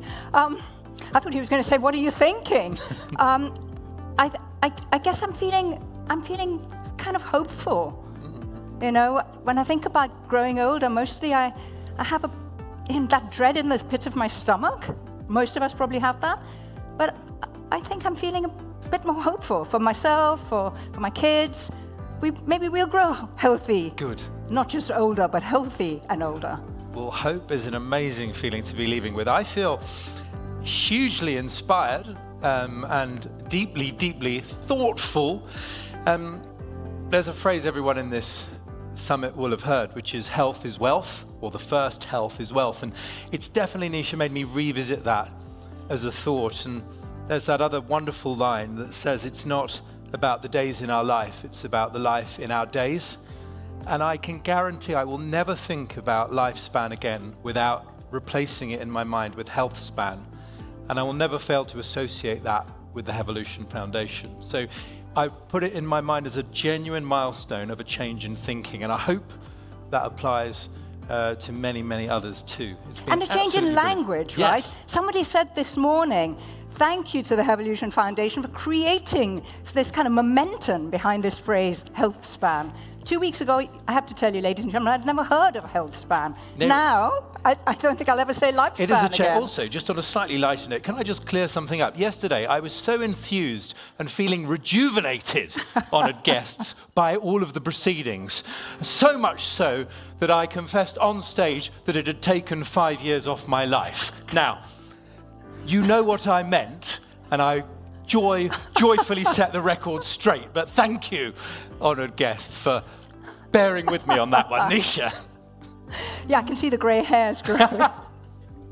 Actually, it's been a great, great pleasure being able to share with you not just the learnings of our community and the way we've brought together so many people, so many stakeholders, but also letting us share this experience, right? Thank you. But we shouldn't have the final word, should we? Very shortly, we're going to be joined by the Hevolution Foundation CEO, Mahmoud Khan, to give us his final thoughts. But first, Ollie? Well, but first, and with that sincere gratitude in our hearts, why don't we have a final reminder of why this is just so important?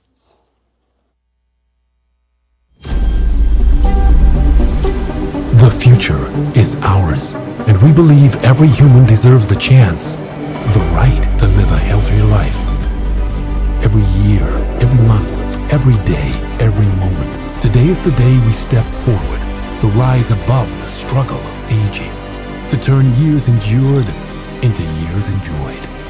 Your action today will determine 8 billion tomorrows. Now is the time for us to come together. As scientists, as innovators, as change makers, and as humans. Across every discipline, across the globe, across every border, driving science and society forward. Faster, further, to build a life of brilliance, to change the world for the benefit of everyone. A future we anticipate, the future crafted by our hands. This is our time. The future is ours as innovators. Are you with us?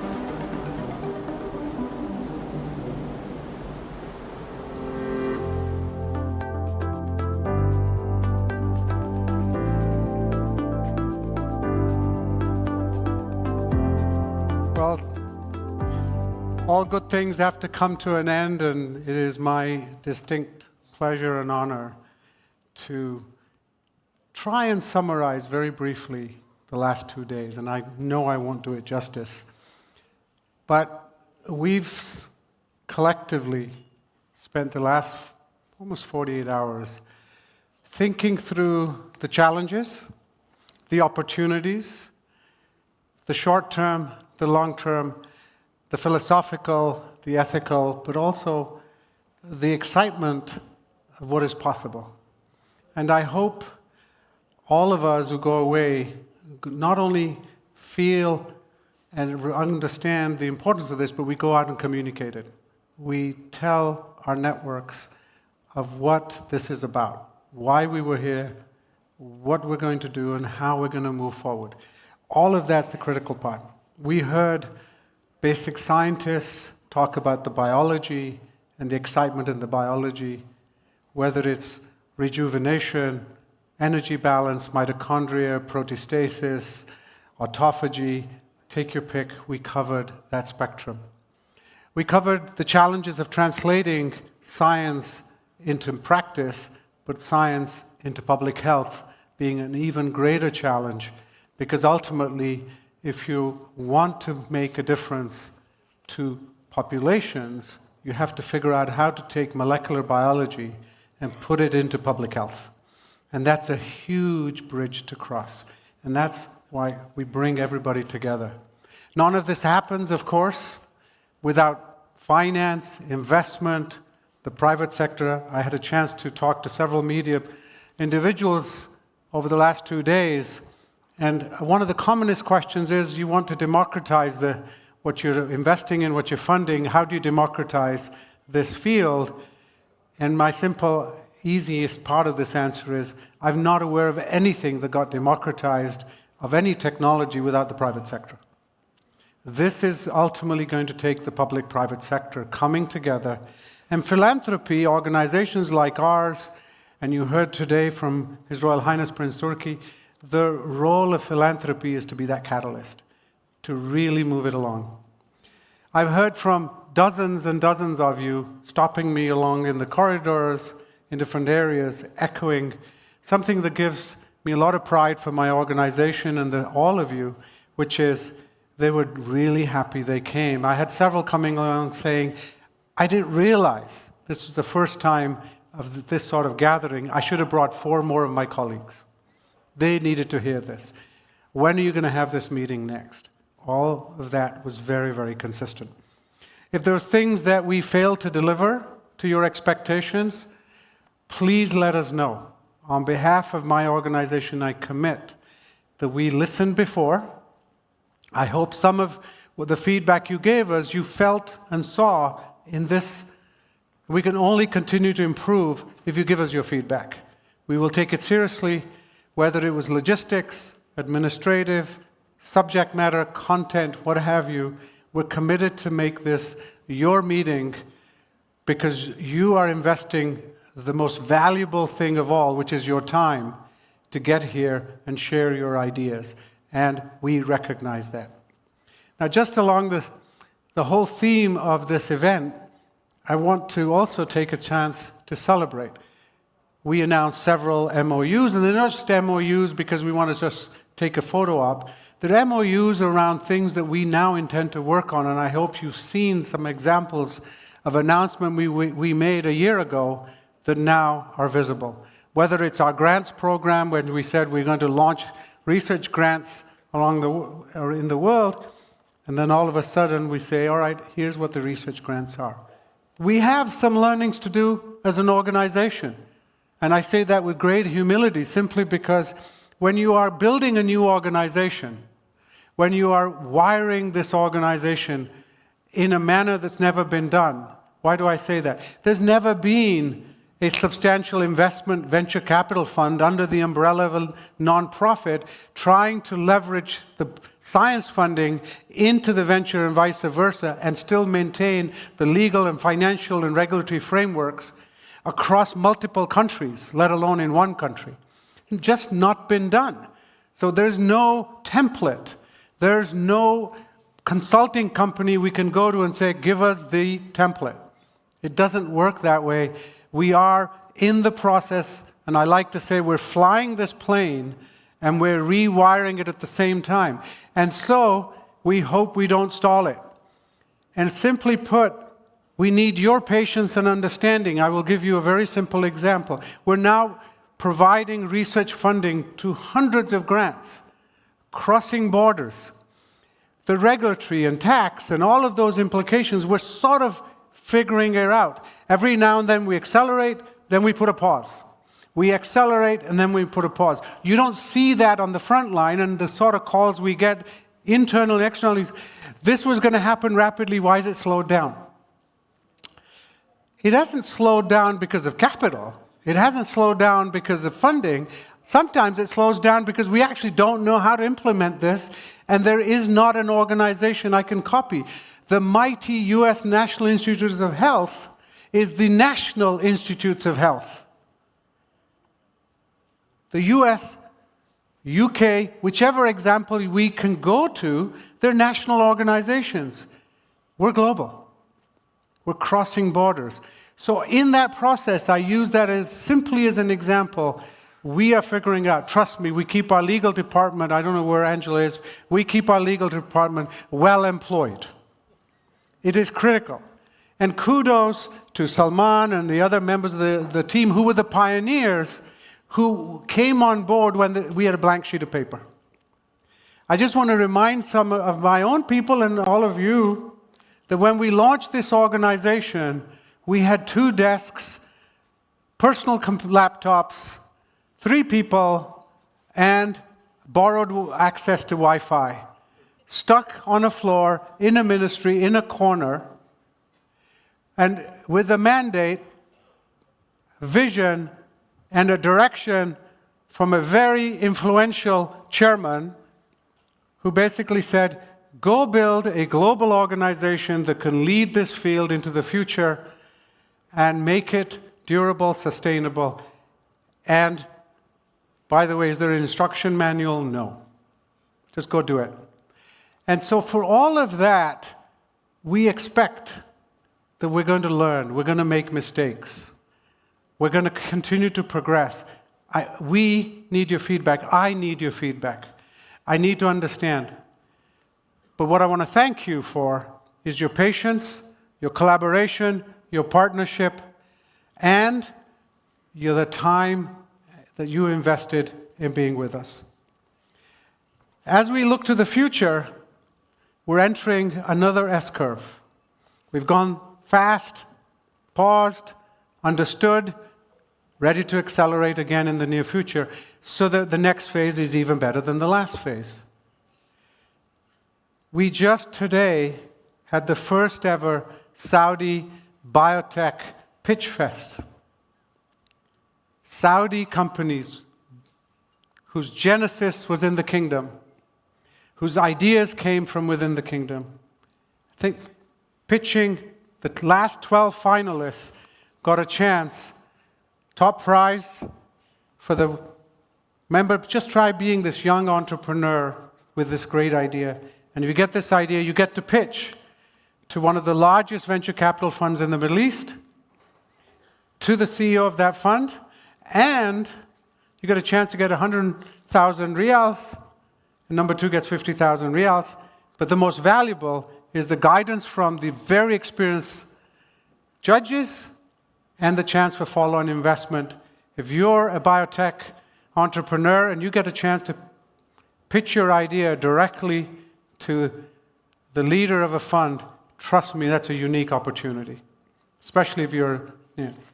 And two of those individuals won the prize today to start off. Let me mention their names. It is Mahmoud Al-Jandi.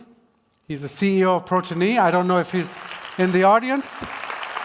If you are, please stand up. And Dr. Wareed Al-Anaini from Twin Health. Congratulations.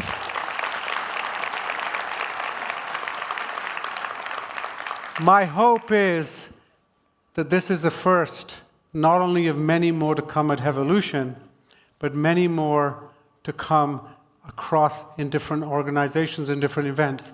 Just think about this. We've gone from the genesis of investing in biotech to now help nurture homegrown companies in the region to actually contribute on that global platform of what the future of biotech and life sciences has to be, not can be, has to be in the GCC, because we are part of that ecosystem. So I congratulate all of the competitors, and even more so the winners. By the way, the ones who did not win, you're welcome to come back on the next time and this. And look at this. And in the audience when you were pitching were not only the judges, but were dozens of other potential investors that you can now connect to and follow on. Let me bring, before I close, if you've experienced the environment, the meeting, the hospitality, really the credit goes to several parts of this team and this organization. Let me congratulate all of the support team, RAA associates, the people who literally make it work, working on the ground, and we're going to recognize them all together at the end, and I'll ask you to hold your applause. But none of this happens without the people that stand up every day, day in, day out. And I can tell you, there is nobody who owns this project more than two of my youngest individuals on this organization. One is Saeed. Stand up, Saeed. And the other, on my making sure I get to the right place at the right time, which I can tell you is very difficult, is Aya and Eid. I don't know where he is.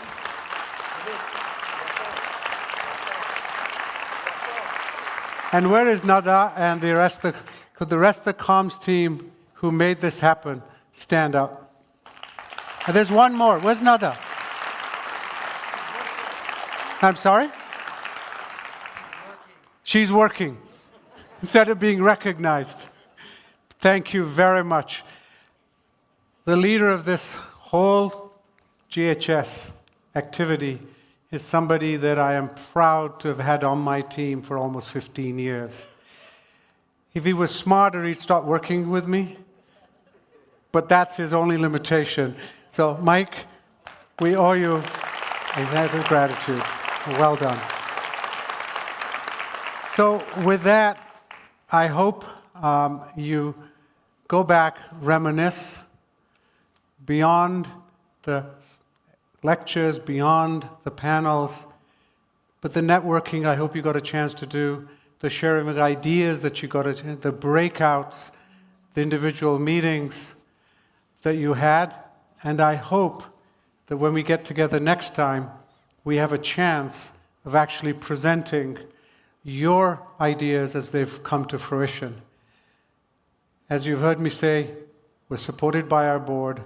I'm supported by a wonderful executive team that collectively get things done in the right time at the right place. But most of all, it is the scientists, entrepreneurs, investors, advisors, our board members, panelists, all gathered here that together have shaped Evolution in 4 years from being non-existent to arguably one of the driving forces of the field of healthspan, headquartered in Riyadh, a Saudi organization that was built not just for Saudi, but for the benefit of the world. I thank you for all of your support.